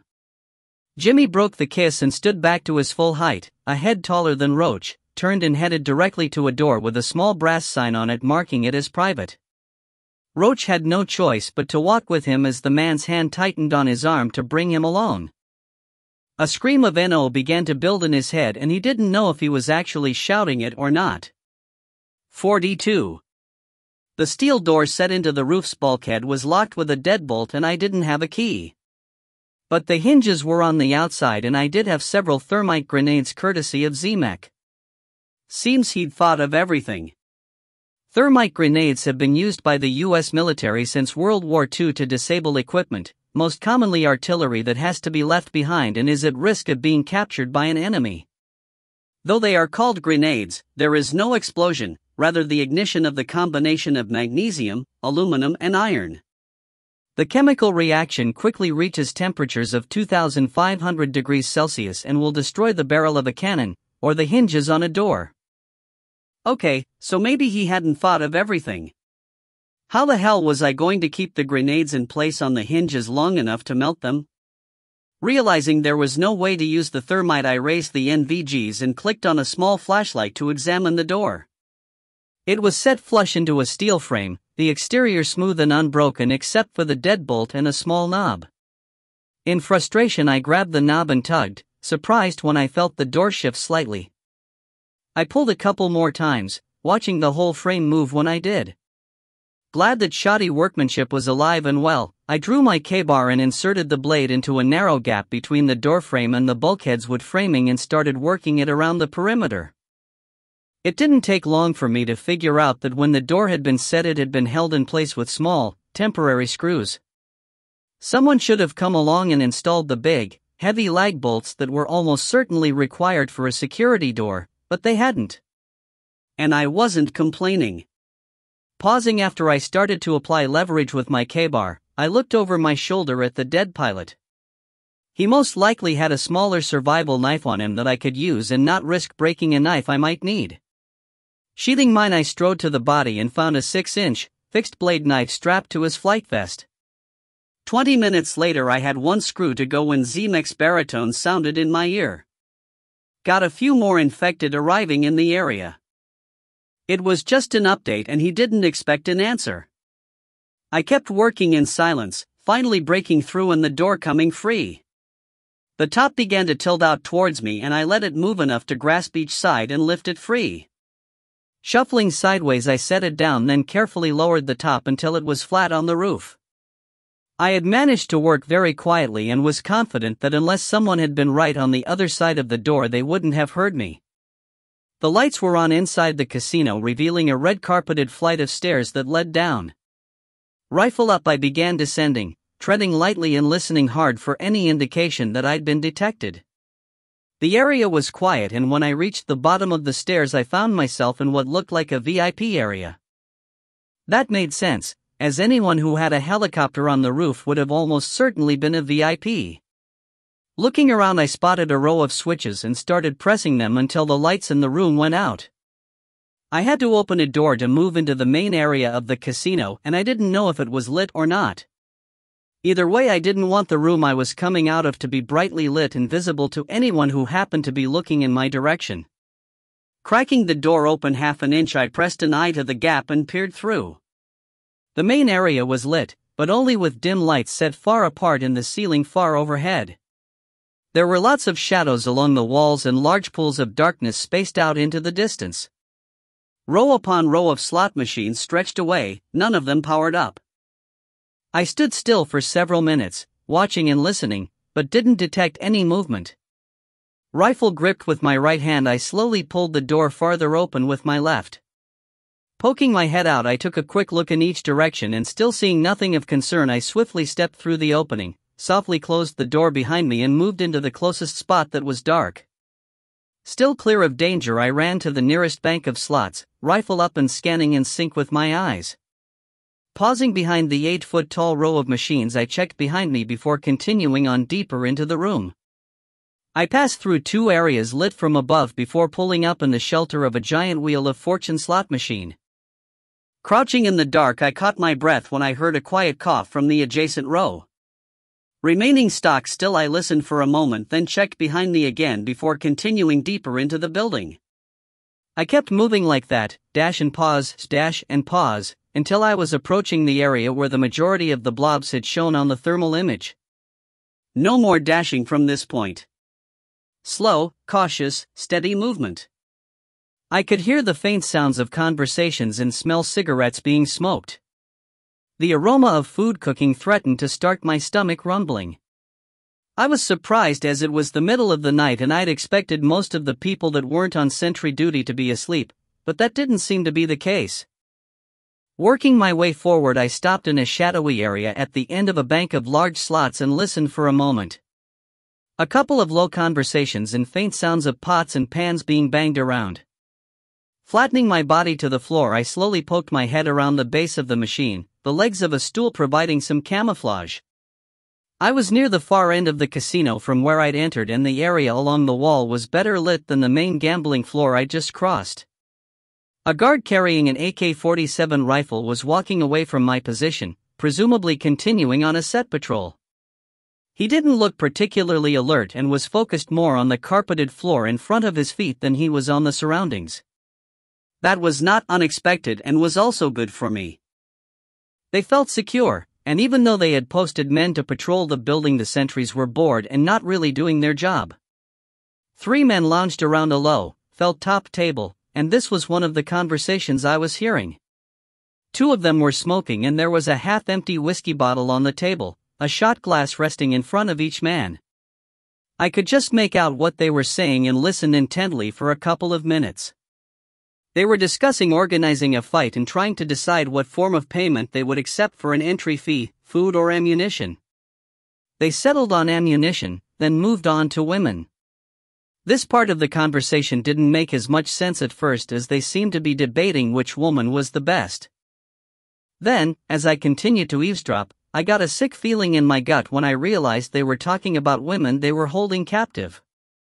Raising my head slightly, I made note of their weapons, then pulled back around the corner into the dark. I started moving again, further along the row of slot machines, sticking to the darkness and spotting and cataloging different members of the group. Quietly moving past a couple of large poker rooms with glass walls, I could see a lot of people sacked out in sleeping bags in each room. Wood-paneled doors with small, oval windows set head height led to the kitchen where the cooking smells were coming from. Next to them, a man seated in front of another door that had a discreet sign on it marked Private. He looked like he was guarding whatever was in the room, a shotgun resting in his lap. He was dozing, his head repeatedly tipping forward until he jerked himself back awake for a few moments. My count was at 55. I hadn't been able to approach and look into the kitchen, but I made the assumption there was only one person cooking, so I upped the number to 56. 11 more bodies to find, and presumably 2 of those would be Katie and Roach, though I hadn't seen either of them yet. Continuing my cautious recon, I upped my count to 57 when I spotted the next guard that was sitting in front of another glass-walled poker room. This one was well lit, and it took me a moment to realize what I was looking at. Here were the women the men had been discussing. 6 of them. All dressed in lingerie typically only seen in a strip club or Victoria's Secret catalog. Where the hell had they found the clothing? Chastising myself for letting my mind wander to a topic that was unimportant, I adjusted my position to get a better view into the room. The women were stretched out on the carpeted floor, sleeping. They hadn't been provided sleeping bags or even blankets and just lay with their arms folded under their heads for pillows. My breath caught when I spotted one with long, wavy red hair. She was lying with her back to me, legs pulled up towards her body, as she was most likely chilled from wearing next to nothing. Between the distinctive hair and the small tattoo I could see on her right hip, revealed by the white thong she was wearing, I had no doubt. It was Katie. 43. We're in the building. I heard Zemek's voice over my earpiece. I was working my way back to the far end of the casino after spotting Katie and spending some time locating as many more members of the group that was occupying the building as I could find. Roach and 2 others were still unaccounted for, my final count 4 short of the 67 that had been spotted on thermal. There was any number of reasons for the discrepancy. The satellite image was several hours old and people could have left. There were also a lot of private rooms and offices that I hadn't been able to approach and check without risking being spotted by a sentry. I was thinking about all of these as I heard the radio call and looked up to find a location to tell Zemek to meet me. Each of the large banks of slot machines I was moving through was numbered. Large signs stuck up from the top of each group so that they were easily visible and identifiable to the casino staff from anywhere on the floor. Spotting one a few rows deeper into the casino, I activated my radio. "Meet at 42. 42. I said in a very quiet voice. 42. Copy. He replied, then the radio went silent again. Changing directions, I began working my way to the rendezvous point. I was far enough away from the concentration of people that I was once again moving quickly from shadow to shadow, pausing every so often to listen.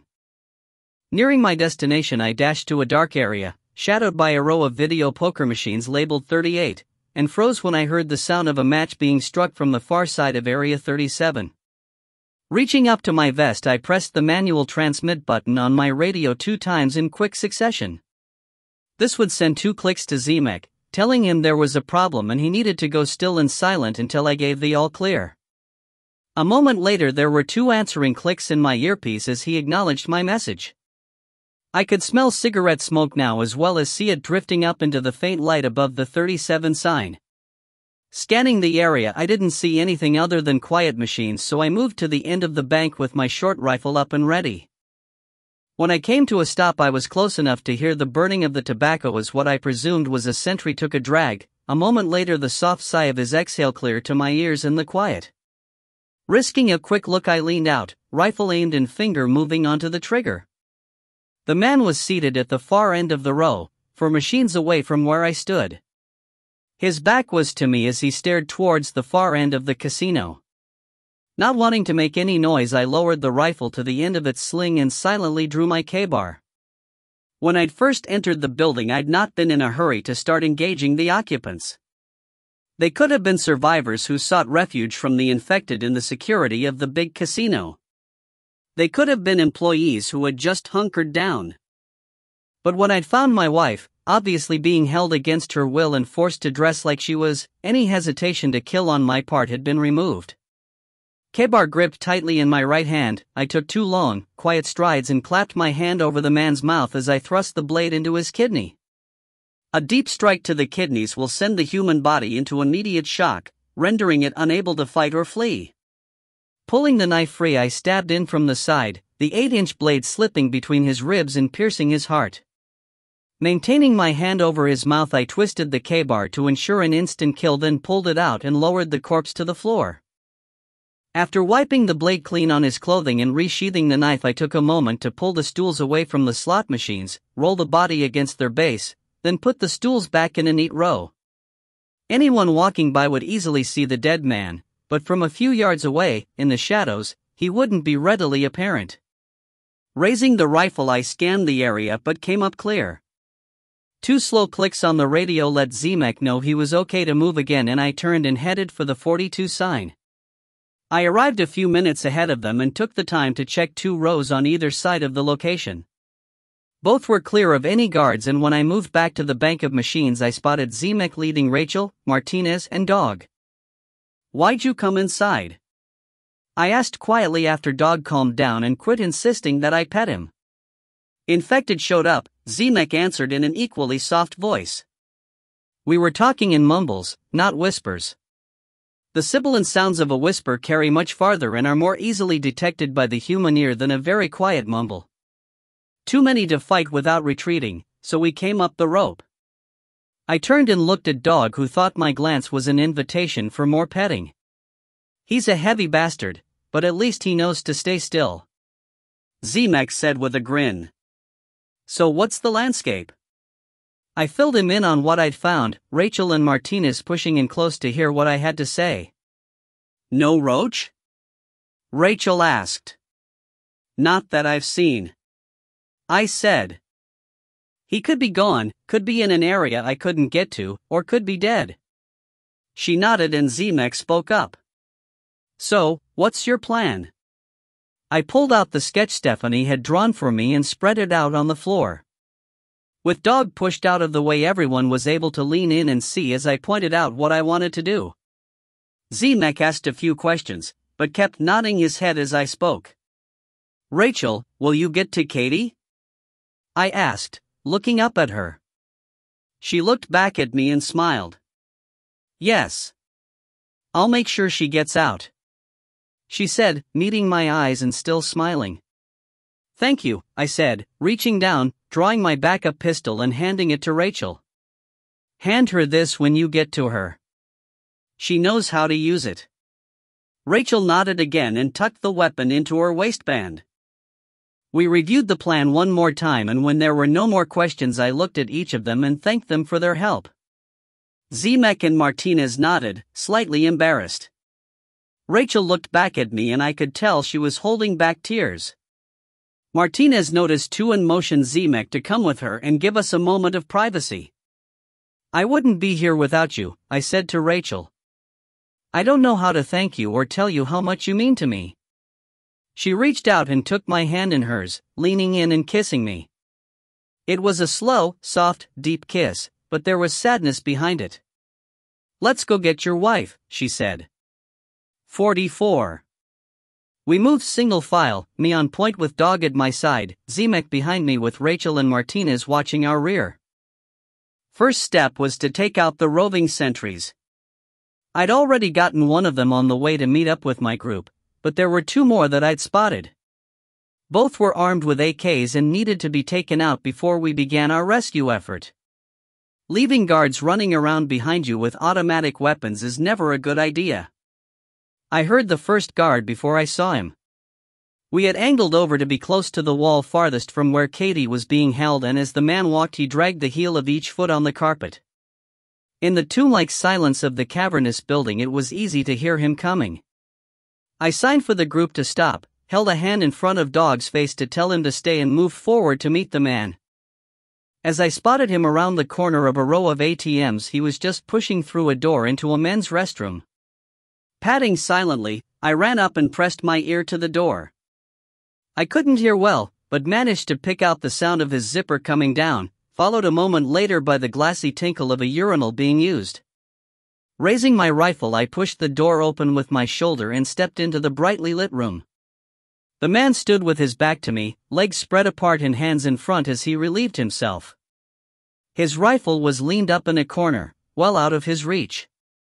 He hadn't heard me enter the room and died with a bullet in his head. The body collapsed to the floor with more noise than I liked, but overall it was a very quiet kill. The new SIG rifle was every bit as silent as Zemek had made it out to be. Exiting the restroom, I formed back up with the group and we began hunting the other guard. I had observed them making full circles of the perimeter of the casino floor, so I knew he'd be coming along in the wake of the one I had just killed. We stayed one row in from the outside wall and moved forward to meet him. Covering almost half the distance to the holding area, I called a halt when I heard voices approaching from the front. Crawling laterally, I took a peek down the perimeter row and was dismayed to see 4 men strolling towards us, all armed with AKs. This was not how they'd been patrolling when I'd been snooping around, and while I had no doubt that Zemek and I could quickly take the whole group, I was afraid to risk one of them getting a shot off and alerting everyone in the building. I pulled my group another row away from the wall and quickly told them what was coming our way. "You need them distracted so you can get close," Rachel said. "I'll take care of that." Rachel was still wearing the extremely short shorts she had used to distract the Rangers at Tinker so we could escape, and now she reached up and peeled her vest and shirt off, leaving only a thin, nearly transparent tank top covering her bare breasts. Handing her clothes to Martinez, she went down our row until she was past the approaching men. Zemek and I moved to a corner at the perimeter row, rifles up and ready. "What are you doing here?" we heard one of the men ask in surprise a moment later. "I was lost and this looked like a good place to hide." "Are you the army?" Rachel was getting quite good at putting the right amount of ingenuous in her voice. "How did you get in?" the same man asked. "That door right back there. That was our cue." I knew they were already facing away from us, looking at Rachel, but now she would be pointing at an area behind her and all of them would be looking for a door that they had somehow missed. I was closest to the row, Zemek tight against my back with his left hand on my shoulder. When I moved he came with me, both of us stepping into the open, rifles already up and ready. As one we fired, the two outside men dropping from headshots that killed them instantly. We adjusted aim and both fired again as the first set of bodies hit the floor, the remaining two dying instantly as well. Rachel stepped around them and ran to us, retrieving her clothing and gear from Martinez. She dressed as we started moving again. I had originally planned to head directly across the casino floor once the second sentry was dead, but something had changed to send 4 of them together. Maybe they were all friends and had decided to keep each other company, but I wasn't going to bet ours and Katie's lives on that assumption. We circled the building but didn't encounter any other guards, roving or static. Soon we were opposite the guard that was sitting outside the door marked as private. His post was around the corner from the guard watching the captive women, as were the doors into the kitchen area where I'd heard movement earlier. Ignoring him for the moment, we kept moving, turning into a new row to stay hidden. It didn't take long to reach the well-lit poker room where the women were being held, and I wasn't at all surprised to find the guard sound asleep, head tilted back and snoring. I intended to rescue all of the women that were being held, but I took the time to single out Katie and make sure everyone knew which one she was. Moving on, we came to a stop in front of the 2 glass-walled rooms that were full of people sacked out in sleeping bags. We had already discussed the plan and Martinez took up position. If things went well, we'd take out a couple more guards and make a quiet exit with Katie and the other women. If they didn't, Martinez was there to make sure these people weren't able to join the fight. Back at the sleeping guard, Rachel, Dog and I stopped as Zemek continued on. When he was in position to take out the guard at the private door, he'd let me know over the radio and we'd both attack at the same time. He and I would then clear the kitchen first, followed by the private room, while Rachel and Dog woke the women and got them ready to move. It took him a couple of minutes, then I received a single click over the radio. I clicked once in response, then began counting in my head as I sighted on the sleeping guard. When I reached 5, I pulled the trigger, punching a bullet through the man's forehead. The body was already relaxed and supported as he slept, and other than a twitch from the impact of the bullet it didn't move, remaining seated in the chair. Rachel and I both went into motion, her heading for the closed glass door that opened into the room, Dog at her side, as I headed to meet Zemek at the swinging doors into the kitchen. We arrived at the same time, each of us putting our backs against the wall on either side of the opening. First Zemek, then I. We leaned forward slightly and peered through the oval windows into the large room beyond. Zemek shook his head to indicate he didn't see anyone, but I held up 2 fingers. There was an older woman and a large young man seated at a long stainless steel counter. They looked to be halfway through a meal. The meal I'd heard them preparing earlier that had smelled so good. At the sight of the food, my stomach growled loudly in complaint of being so empty. Zemek looked at me and pulled a face. I was sure he had something incredibly witty to say at my expense and was glad we were in a situation that required stealth. Taking another look, each of us confirmed that nothing had changed. With a nod, I held up my left hand, 3 fingers extended. I began folding a finger into my fist at regular intervals, Zemek bobbing his head as I reached each count. When I folded my second finger in, I moved my hand to the front grip on my rifle. We bobbed our heads in unison for the 1 count, moving on 0. I was first through the door, immediately moving to the right as I sighted on the male, Zemek following through right behind me. The woman noticed us first, her fork clattering onto the stainless steel surface. The young man looked up, froze for a beat, then went for a pistol that was holstered at his hip. I squeezed the trigger twice and he fell to the tile floor, dead. The woman looked down at him for a long moment, then turned her gaze back to us and took a sharp breath. Maybe she was going to scream, maybe not. Regardless, Zemek and I both thought that was what she was about to do, and the last thing we wanted was noise that would wake up the sleeping people. There were over 50 of them and I didn't want to have to fight them, nor did I feel the need to kill all of them. The thought flashed through my head in a fraction of a second and I pulled the trigger in tandem with Zemek. Both of us had gone for headshots and the woman pitched backwards off her stool, dead before she hit the floor next to the body I'd already put there. I was starting to turn to go to Katie but spun back at a noise of someone moving deeper in the kitchen. Zemek and I looked at each other and spread apart as we started to move farther into the room. 45. Roach tried begging and pleading, but that didn't deter the man. When Jimmy dragged him into the room, he drew him into a crushing embrace, lifting his feet clear of the floor as he planted his wet lips on Roach's face. Squirming and trying to bite his attacker only earned him a slap that left him seeing stars and a hard punch to the stomach. Swaying on his feet and gasping for air, Roach tried to reach for the corkscrew but couldn't get his hand in his pocket before Jimmy stepped in and grabbed him by the wrists, forcing him to his knees.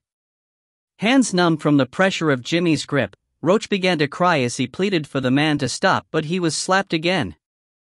"This is going to happen, bitch," Jimmy said, fumbling his belt buckle with one hand as he held Roach's throat in his other. "If you bite me I will beat you so bad you'll wish you were dead, then when you heal I'll do it all over again." Pants open, he pulled out his fully erect penis and pressed it against Roach's face. "Understand me, bitch?" Roach nodded, tears streaming down his face as Jimmy forced himself into his mouth. When the reality of what was happening, and what was yet to come, hit him, Roach's mind shut down. He did what Jimmy told him to do, no longer crying or trying to resist. A few minutes later the big man stepped back and lifted Roach to his feet, violently stripping his pants off. Roach neither resisted nor complained. As if he was a bystander, his body cooperated as Jimmy spun him around and pushed him over the edge of a table. When Jimmy grabbed his hips his mind suddenly screamed at him to fight, but before he could even react he was violently penetrated. He tried to turn away, tried to move, but the man was at least 100 pounds heavier and kept him pinned as he savagely thrust into Roach. Screaming and crying again, Roach reached out with a hand and felt his pants lying on the table where Jimmy had discarded them. Grasping the fabric he pulled them to him and frantically searched for the pocket with the corkscrew. Finally finding it he ripped it free as his attacker thrust deep inside him and shuddered with his release. The corkscrew was a large tool that the wine stewards used to open bottles with a flourish. 6 inches of coiled, chrome steel ended in a needle-sharp point, the other end firmly embedded in a thick, round wooden T-handle. Roach gripped it in his right hand, the steel portion sticking out between his 2 middle fingers, holding it so tight his arm ached. "That's a good little bitch," Jimmy said, sighing with contentment as he withdrew from Roach and stepped back. He was leaning in to slap the bare ass in front of him when Roach suddenly spun and with every ounce of his being stabbed the entire length of the corkscrew into Jimmy's neck. The man's eyes went wide in shock as his hands flew upwards, but Roach was enraged and moving fast. Ripping the 6 inches of steel out of Jimmy's flesh he changed his target and stabbed into the man's groin, again burying the full length into his body. Releasing the weapon he easily ducked Jimmy's clumsy attempt to wrap him up in one arm and stumbled across the room, putting the table between them. A thick jet of blood was pulsing out of his attacker's neck, more blood coursing from the wound to his crotch. Jimmy tried to step forward while holding a hand pressed to his throat, but stumbled and looked down at the tool still embedded in his body. With his free hand he ripped it out, pulling a chunk of flesh and a fresh gout of blood with it. Looking up at Roach he took another step, then his knees buckled and he fell to the floor as his life continued to jet out of his neck. Roach stood there and watched as the man died, the fury inside of him growing. This wouldn't have happened if Katie hadn't attacked him. Her attack had made him vulnerable when these people showed up. Rage blocking out the pain radiating from his anus, Roach pulled his pants on and stepped over Jimmy's corpse. The man had been carrying a small weapon that he'd laid on a chair when they'd entered the room. Roach would normally have been happy to pick up a fully automatic Uzi pistol, but all he cared about was exacting his revenge on Katie. Stepping to the door he paused when he heard a gurgle from the man on the floor. Surprised Jimmy was still alive, he turned and looked down. Jimmy's eyes were still open, staring up at him. Pleading for help. Roach looked around until he spotted the corkscrew and came back to stand over the dying man. With a smile, he bent down and drove the steel into Jimmy's right eye until his knuckles came to a stop against his face. Still smiling, he stood up and headed for the door to finish his business with Katie. 46. Rachel and Dog dashed past the dead guard to the heavy glass door of the room as John and Zemek disappeared into the kitchen. Pulling the door open carefully, she waved Dog inside, followed him and quietly closed the door. The 6 women were all asleep, and even though they all needed to be awakened, she rushed to Katie first. As soon as she touched her shoulder, Katie's eyes flew open and she turned to sit up. "It's okay," Rachel said. "I'm here with John to get you out." Katie's eyes went wide and shifted to the windows, looking for him. "Rachel?" she asked when she didn't see her husband. "How do you know my name?" Rachel was surprised. "Roach told me about you," Katie said. "Said you and my husband were a couple. Don't believe anything that little shit told you. Here. Present from your husband," Rachel said in a rush, pressing the pistol John had given her into Katie's hand. "Help me wake everyone. We're leaving now." Rachel didn't wait for an answer, dashing to the far side of the room and shaking 2 of the women awake. Katie was on her feet by now, pistol in her hand as she began waking the others. They quickly had all the women up and ready to move, and Rachel went to the door, pausing before she pulled it open. "No noise," she said, making sure everyone understood. Exiting the room, Katie was right behind her, Dog moving out ahead of them into the first row of slot machines. Rachel glanced around, but John and Zemek hadn't come out of the kitchen yet. Where the hell were they?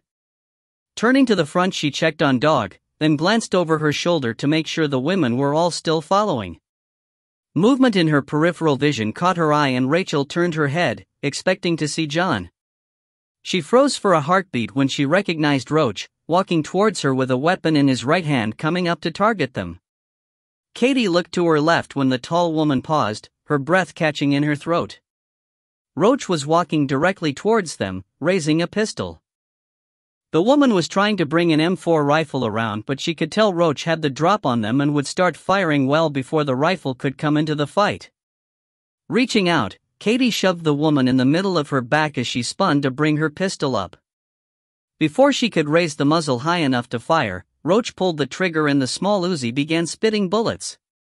Time slowed and Katie heard 2 of them zip past her head before something slammed into her chest and she was falling. Martinez cursed when she heard the burst of automatic weapons fire. They'd been found and someone was in trouble. None of them were carrying an unsuppressed full-auto weapon, so she knew this was someone from the group occupying the casino. Knowing what she had to do, she flipped the fire selector on her rifle to burst and aimed for the glass wall of the room to the right. Pulling the trigger twice, she shifted aim and sent 6 more rounds into the windows on her left. The bullets shattered the heavy glass that crashed to the floor and left a wide opening into each space. Dropping the rifle, Martinez picked up the first of 4 fragmentation grenades she had already lined up on the carpet.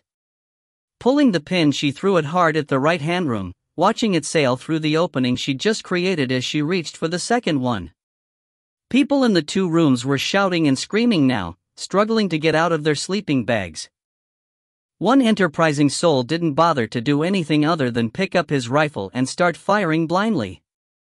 Martinez ignored the bullets that were sailing wide around her location and threw the second grenade into the left room, quickly following with 1 more to each room. Snatching her rifle off the floor, she rolled behind a slot machine and onto her feet. A second later, the 4 grenades detonated in sequence. The sound and concussion was ferocious, even with room in the massive space for it to spread out. All of the remaining glass shattered and was blown outwards, becoming thousands of pieces of razor-sharp shrapnel that peppered the slot machines around her. Glass screens cracked and imploded. Dust billowed and somewhere a loud bell began ringing as the blasts ruptured a sprinkler pipe and water began flowing through the fire suppression system. 5 seconds after the final blast, Martinez looked around the bank she was sheltering behind, rifle ready to engage anyone that was still wanting to fight. There were no targets, but not everyone was dead. Screams of pain were coming from both rooms, and as the dust began to clear, Martinez could tell there was no one on their feet. Stepping around, she walked towards the carnage, rifle up just in case someone was still capable of aiming a weapon at her, but she stopped halfway when she got a look inside. Swallowing bile, she turned and ran towards Rachel's location when she heard screaming. Rachel fell to her knees when Katie pushed her, cursing and rolling as she tried to get her rifle aimed at Roach. Then he fired and Rachel turned her head to see Katie fall backwards as a bullet struck her chest. Screaming, Rachel finally got the rifle up and began pulling the trigger in burst mode. She kept pulling it until the magazine ran dry but didn't manage to hit Roach as far as she could tell. When she'd started firing, he had turned and ran, heading into the maze of the casino floor. "Oh my God, no! No, no, no, no!" Rachel dropped her rifle and dashed to Katie's side, Dog rushing up to stand guard next to her. Katie had been shot in the upper right quadrant of her chest, the bullet entering just above her breast. Blood was welling out of the entrance wound and Rachel grabbed her shoulders and rolled her up to check for an exit wound. There was one just inside her right scapula. Putting her flat on her back, she pressed both hands on Katie's chest and screamed for John as Martinez ran up and dropped to her knees on the other side of Katie. Zemek and I were pushing deeper into the kitchen, searching for whoever had made the noise when the sound of weapons fire reached us. We exchanged a quick glance and he tilted his head at the door, telling me to go. I shook my head, hesitant to leave him alone to clear the room. No matter how good you are, trying to find a potentially armed opponent in a cluttered area by yourself is extremely dangerous. He shook his head and we continued, but had only covered a few more cautious yards when I heard Rachel scream my name. Looking at Zemek, I yanked a grenade out of my vest and pulled the pin, palm holding the spoon in place. He nodded, pulled one out and together we tossed them in the direction we thought the sound had come from, turned and ran. Blasting through the swinging doors, I had my rifle up and ready, Zemek on my heels as I made the turn towards where I had left Rachel. The twin blasts from our grenades sounded behind and I involuntarily ducked but kept running. As I rounded the corner, I could see Rachel and Martinez bent over someone on the floor, a small group of lingerie-clad women clustered tightly together watching them. "No, no, no," I began repeating to myself as I let my rifle drop on its sling and ran as hard as I could. Martinez moved aside and I fell to the floor beside Katie. She was awake and looked up at me and smiled. "I waited for you. Where have you been?" she asked with a weak smile on her face. "I'm sorry, babe," I said, leaning down and kissing her as tears began rolling down my face. "I got held up a little." "What happened?" Zemek was squatting behind me. "Hi, Andre," Katie looked at him and tried to smile. She had always refused to call him Matt, preferring to poke him a little about his stature and call him Andre the Giant. "Hi, pretty lady. Good to see you," he said, placing a big hand on my shoulder. "It was Roach," Rachel said. "Came out of nowhere with a little machine pistol." She pushed me out of the way and took a round. "How bad?" I asked, holding Katie's hand with one of mine and brushing a stray strand of hair off her face with the other. "I don't know, but I need to get her back to Tinker now. I can work on her on the way." Rachel turned to Martinez. "Will that helicopter on the roof fly?" "No," Martinez answered. "I checked it out when we were on the roof. But there's a field medic kit in it." "Osprey is 20 minutes out," Zemek said. "Tell him to get the lead out," I said without taking my eyes off my wife. "I'll take care of her," Rachel said to me. "You go get that fucking psychopath before he turns up again." "He can wait," I started to say, but Rachel cut me off. "No, he can't," she said. "Every time we think we're done with him, he shows up. This needs to end now. Trust me. I'll take care of her." When I looked back down at Katie, her eyes were closed. Leaning over her, I kissed her lips, told her I loved her and stood up. "Andre, pick her up," Rachel ordered, adopting Katie's nickname for Zemek. "I'll need to walk next to you to keep pressure on the wound, so don't walk too fast." I stepped back as my friend kneeled and scooped my wife up in his arms. Rachel never took her hands off Katie's chest and she looked back at me as they started to head for the stairs to the roof. "You've got 20, Zemek shouted, adjusting her in his arms. "We're getting her back to Tinker as soon as our ride arrives. If we miss you, I'll come back, dot. Kill that son of a bitch and cut his heart out so he can't come back," Rachel said, turning and yelling for the women to follow her. I stood watching them walk away and let the tears flow down my face until they dried up and turned to a ball of white-hot rage seething in my chest. Roach. I'd let too many opportunities to kill him pass me by. Not again. Time to end this. 47. I looked around the area, noticing for the first time that Dog had stayed with me. He sat next to my right leg, alert and patient, waiting to see what we were going to do next. We had to find Roach, but it was a big building and he could be almost anywhere in it by now. Well, that wasn't exactly true. He hadn't run past me into the kitchen areas. There was also access to the administrative offices just past the kitchen and I was confident he hadn't gone there either. Where would I run if I were him? I looked around the large open space, then remembered the sketch I'd been carrying with me. Pulling it out, I stared at it for close to a minute.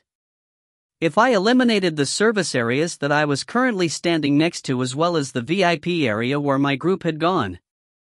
Letting the paper fall to the floor, I started running. The VIP area. That had to be how Roach had gotten in, and it made sense he would head there in his attempt to escape. He had a head start and could be hiding in either the lounge or up on the roof. Zemek's arms were full, carrying Katie, and Rachel was using both hands to keep pressure on her wound. That meant only Martinez had the freedom to fight and defend them from a surprise attack, and she was rushing to get to the Pave Hawks medkit and might get caught unprepared. Fear for my wife and friends lent wings to my feet as I charged across the length of the casino, Dog running beside me. I had covered perhaps 50 yards when I remembered the radio and began shouting into it as I ran, but Zemek wasn't answering. I ran harder, rage supplanting the fear and coursing through my limbs. There would be no hesitation, no holding back. Roach would die the instant I had an opportunity. It seemed to take forever, but I'm pretty sure I broke my own speed records as I ran. Finally, I could see the velvet ropes guarding the leather-upholstered entrance to the VIP lounge. The door was closed, which didn't mean anything. There was most likely a pneumatic closer on it to ensure the privacy and comfort of the people who were granted access. The ropes were hooked to portable stanchions and created a large buffer zone between the door and the main floor of the casino. Without slowing, I vaulted over the barrier, Dog running underneath it, then pulled to a stop at the entrance to the lounge. I reached out to yank the door open but paused and forced myself to take 2 deep breaths to get my respiration and heart rate under control. Rifle gripped in my right hand, I raised it to the ready position as I turned the oversized knob with my left and slowly pushed the door open. I could immediately hear voices and Dog slipped through as soon as the opening was wide enough for him. I followed a second later, softly closing the door behind me. There was a small vestibule, no more than a dozen feet across, then an archway on the right that opened into the lounge. Dog had moved to the corner and stopped, waiting for me. I joined him and listened a moment before peeking around the edge after recognizing Roach's voice. He was ranting, the madness clear in his tone. Rachel was trying to talk him down. She was pleading with him to let them get to the roof, but he was growing more agitated by the moment. Rifle ready, I leaned my head out enough to see farther into the room. The first thing I saw was Martinez on the floor, blood soaking into the carpet underneath her. She had been shot and I couldn't tell if she was still alive or not. Zemek was standing, still cradling Katie in his arms, body turned to shield her from Roach. Rachel was facing him, both hands pressing on Katie's chest, her head turned to look at Roach as she begged for him to let them by. The other women we'd rescued were huddled together at the far edge of the room, and Roach stood with his back to the door that led to the roof, facing my side of the room. He held a small Uzi at arm's length, aimed directly at Zemek, Rachel, and Katie. His finger was on the trigger. The only way to take him was to step fully into the room so I could acquire my target and fire. Several problems with that. Friendlies were standing directly in my line of fire, which also meant they were in Roach's line of fire if he got a shot off when he saw me. He also already had his weapon up and aimed, his finger on the trigger. Something like 5 pounds of pressure was all that was needed for him to start firing. Could I do it? Could I step out, target his head and put him down before he could fire? I didn't like the odds. I needed him to go down like someone had turned off a switch. That meant a shot to the brainstem at the back of the skull. That would be instant death with no possibility of a dying nerve impulse causing his finger to contract and fire the Uzi. I was confident I could take him out, but I wasn't comfortable enough that I could do it without getting my friend shot that I was willing to take the risk. That left one option. You want me. Not them. I said, stepping into the open with my hands at my side. I had already told Dog to stay back and he remained hidden around the corner. You. Roach's eyes widened and he screamed, spittle flying from his lips. You're the cause of all of this. Everything was fine until you showed up. That's right, I said, slowly moving forward. It is my fault, and here I am. Let them go and we can settle this. I had moved fully into the lounge and was now standing next to Zemek. Roach glared at me, eyes wild as he swiveled the Uzi to point at my face. Slowly reaching out, I put my hand on Matt's shoulder and pushed. He took a step to the side, opening a little space between us. You and me, Roach. I said, locking eyes with the madman. They don't matter. Put the gun down and let's all walk away. From the corner of my eye I could see Zemek still edging away. I needed to keep Roach's attention on me, so I slowly raised my hands and worked my rifle sling over my head, gently placing the weapon on the floor opposite of where Matt stood. Roach's eyes followed my movements, which was exactly what I wanted. Next I removed my vest, careful to lay it on the floor beside the rifle without blocking my access in case an opportunity arose for me to grab it. Finally, I carefully drew my pistol from its thigh holster, bending slightly to place it on top of the vest. Completely disarmed except for a couple of blades, I straightened, glad to note that Zemek had opened up a few more feet while I was distracting Roach. Now I'm unarmed. I can't hurt you. Just walk away. No one will come after you. No one will be hunting you. I don't care. I just want to get my wife to a doctor. I took a slow half step so that I was standing directly over the pistol. It was slightly above floor level, resting on my vest, and I knew I could get to it fast. When I'd pulled it out of the holster, I'd clicked the safety off. There was already a round in the chamber and the hammer was cocked. All I had to do was drop, grab it, aim and pull the trigger. Sounds easy, and it is if there's not a psycho staring at you over the sights of a machine pistol. Roach's eyes flicked down to my weapons, then back up to my face. He was sweating but seemed to be bringing himself under control. For a brief moment I actually thought he might turn and run, but he smiled a frightening smile. I've wanted to do this since the first time we met. He said and pulled the trigger. I've always heard the expression "my life flashed before my eyes," but had never experienced it until that moment. My mind sped up and a whole series of memories played out in a fraction of a second. Going quail hunting with my dad. My first beer. My first car accident. The death of every teammate I'd ever lost. The first time I ever saw Katie. Katie lying in our bed, smiling up at me. Then the Uzi's hammer clicked, loud in the quiet room. I stood there waiting for the bullet that would be racing down the weapon's barrel, starting its spin as the rifling caused it to twist as it approached the muzzle. Then the flame from the burning gunpowder that escaped just ahead of the projectile that would cross the 30 feet of open space in far less time than it would take me to blink. The impact of the round wouldn't hurt at first, pain coming later, or maybe not at all if it struck my head and tore through my brain. But none of that happened. There was just the click when Roach pulled the trigger, then nothing. I stood there for a heartbeat, my mind at first not understanding why I was still alive. He was out of ammo, or the round in the chamber had failed to fire, or the weapon had malfunctioned. I processed all of these thoughts in an instant, then my body kicked in and I dove for the pistol. Roach's reaction was faster than I expected as he dropped the Uzi, turned to slam through the door and run up the stairs to the roof. The door was already closing by the time I had the pistol up, and even though I didn't have a clear target, I put several rounds into the stairwell hoping for a lucky shot. Running forward, I blasted through the door in time to see Roach disappear through the opening onto the roof. Charging up after him, I couldn't tell if there was any blood on the red carpet, so I had no idea if he was wounded or not. Not slowing at the top, I stumbled onto the roof and barely had time to register the attack coming from my right side before a vent pipe smashed into my right arm, knocking the pistol out of my grip to skid several feet away. Roach lunged for the weapon, falling on it. I was on his back before he could pick it up, pinning his arms and rolling us away. He flailed and kicked as we rolled, his strength fueled by madness and panic, and I was surprised when he was able to tear an arm free and reach for the pistol. I still had one of his arms locked back, and when he tried for the weapon, I brought the heel of my free hand forward and snapped his elbow. The joint gave with a wet snap, Roach howling in pain a moment later.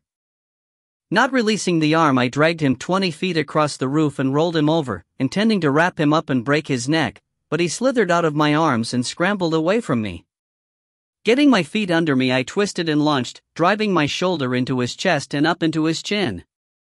He flopped back from the impact, but I had a grip on him now that he couldn't break, pinning his throat with my left hand. Swiveling, I went to a knee with my left shoulder in the middle of his back and my hands still locked around the front of his neck. He struggled, trying to break free, but I wasn't letting go. Reaching up with my right hand, I interlaced the fingers of both hands and jerked down with all the power in my arms and shoulders as I lifted up with my legs. I both felt and heard Roach's spine snap where it contacted my left shoulder, all movement from him immediately ceasing. Releasing him, I pushed his body off of me where it flopped to the roof with a dull thud. Standing, I looked down and met his eyes. They were no longer filled with madness, only fear and pain. Without a word, I bent over and grabbed the front of his shirt, lifting his upper body off the roof as I dragged him to the edge. Looking over, I could see the large group of infected Z-Mech told me had arrived. Dozens of females looked up, several of them screaming when they saw me. Wrapping my hands in the front of Roach's shirt, I lifted him onto his useless legs, supporting his weight with his face inches from mine. "God, please. No," he said, unable to turn his head to see the infected, but able to clearly hear them. "God's not here. Only me," I said, shoving him out over the edge and releasing his shirt. Roach started to cartwheel as he fell, screaming all the way down where he landed on the infected waiting with raised arms. His screams seemed to go on a long time as they tore into him with tooth and nail. 48. Commander McFadden stood in the missile spaces of the Alaska, looking at the boat's complement of Trident missiles. The team was working on the final missile, and once they were done, he would order the submarine to launch depth. He wasn't as confident as Admiral Packard that this would work. When he'd pressed the issue and demanded to know exactly how they were bypassing the built-in safeguards, he wasn't happy with the answer. They weren't using the logic built into the warheads, they were installing newly written code that would supposedly fire the nuclear trigger at a predetermined time after launch. Basically, the engineer had written a virus that could cause a detonation. His navigator and XO had stared aghast at this bit of information, voicing their concerns before locking themselves away and calculating the time to use for each missile.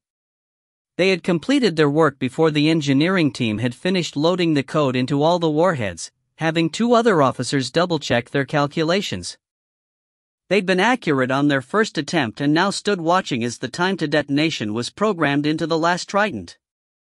"We're ready, Skipper," the weapons officer said after double-checking the entry against a copy of the calculations. "Very good," McFadden said, turning and picking up the handset of a sound-powered phone that connected directly to the control room, telling the duty officer to ascend to launch depth. Moments later, the deck tilted slightly as the boat began to rise in the ocean, McFadden and his XO heading for the control room. Once there, the CO listened briefly as reports flooded in. Nothing was on sonar. Nothing within detection range of the Alaska's sophisticated electronic suite of listening gear. Boats at launch depth, Captain. Sonar is still clear. Ready to open doors on your order. The XO said a few minutes later. Open missile doors, McFadden said without hesitation. Open missile doors, aye, sir. The XO repeated the order back, then turned and passed it on to a petty officer seated at a panel that controlled the Alaska's missiles. Doors are open, Captain. We're green across the board.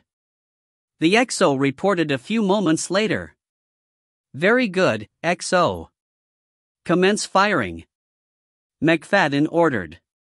The order was repeated, and a few moments later the first Trident missile was forcefully ejected from its tube out of the top of the Alaska's hull by a powerful gas generator.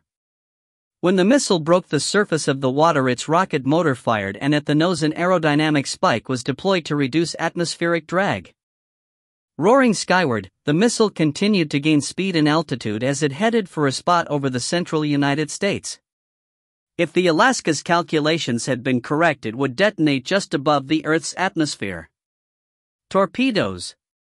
The shouted alarm came from the Alaska's young sonar operator. Close missile doors. Flank speed, emergency dive current bearing. McFadden barked.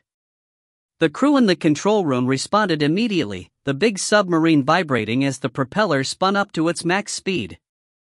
Sonar, where are those fish? The XO shouted as he checked on the angle of their descent. There wasn't an answer, and both he and the captain rushed to the small room where the sonar operators worked. They stopped as one when they saw the waterfall display a sailor was staring at in horror. For seconds later, 2 Russian Shkval, rocket-assisted torpedoes detonated on either side of the Alaska. Less than a second later, the sub's pressure hull was crushed between the twin concussions, rupturing and letting cold seawater flood in. The officers and crew were all killed by the overpressure inside the steel cylinder before the Alaska began its descent to the bottom of the North Pacific. They had only gotten 1 missile away. 5 years earlier, the SVR had co-opted an American software engineer who worked for the Navy contractor that provided sonar systems. After several payments totaling $5 million to an offshore account, he had inserted a few lines of code into a scheduled software patch that made the Navy's sonar deaf to specific acoustic signatures. The Russian Akula-class attack submarine that had been shadowing the Alaska for over a month, undetected, closed its torpedo tube doors and disappeared into the cold, dark depths. 49. After finishing with Roach, I had turned to see Zemek and Rachel standing on the roof watching me. Matt was still cradling Katie in his arms, and I was glad to see she was awake. Rushing to them, I was about to stop next to her when Rachel reminded me that Martinez was still in the lounge. Changing direction, I ran through the door and pounded down the steps. Martinez was still lying where I'd last seen her, but she was awake.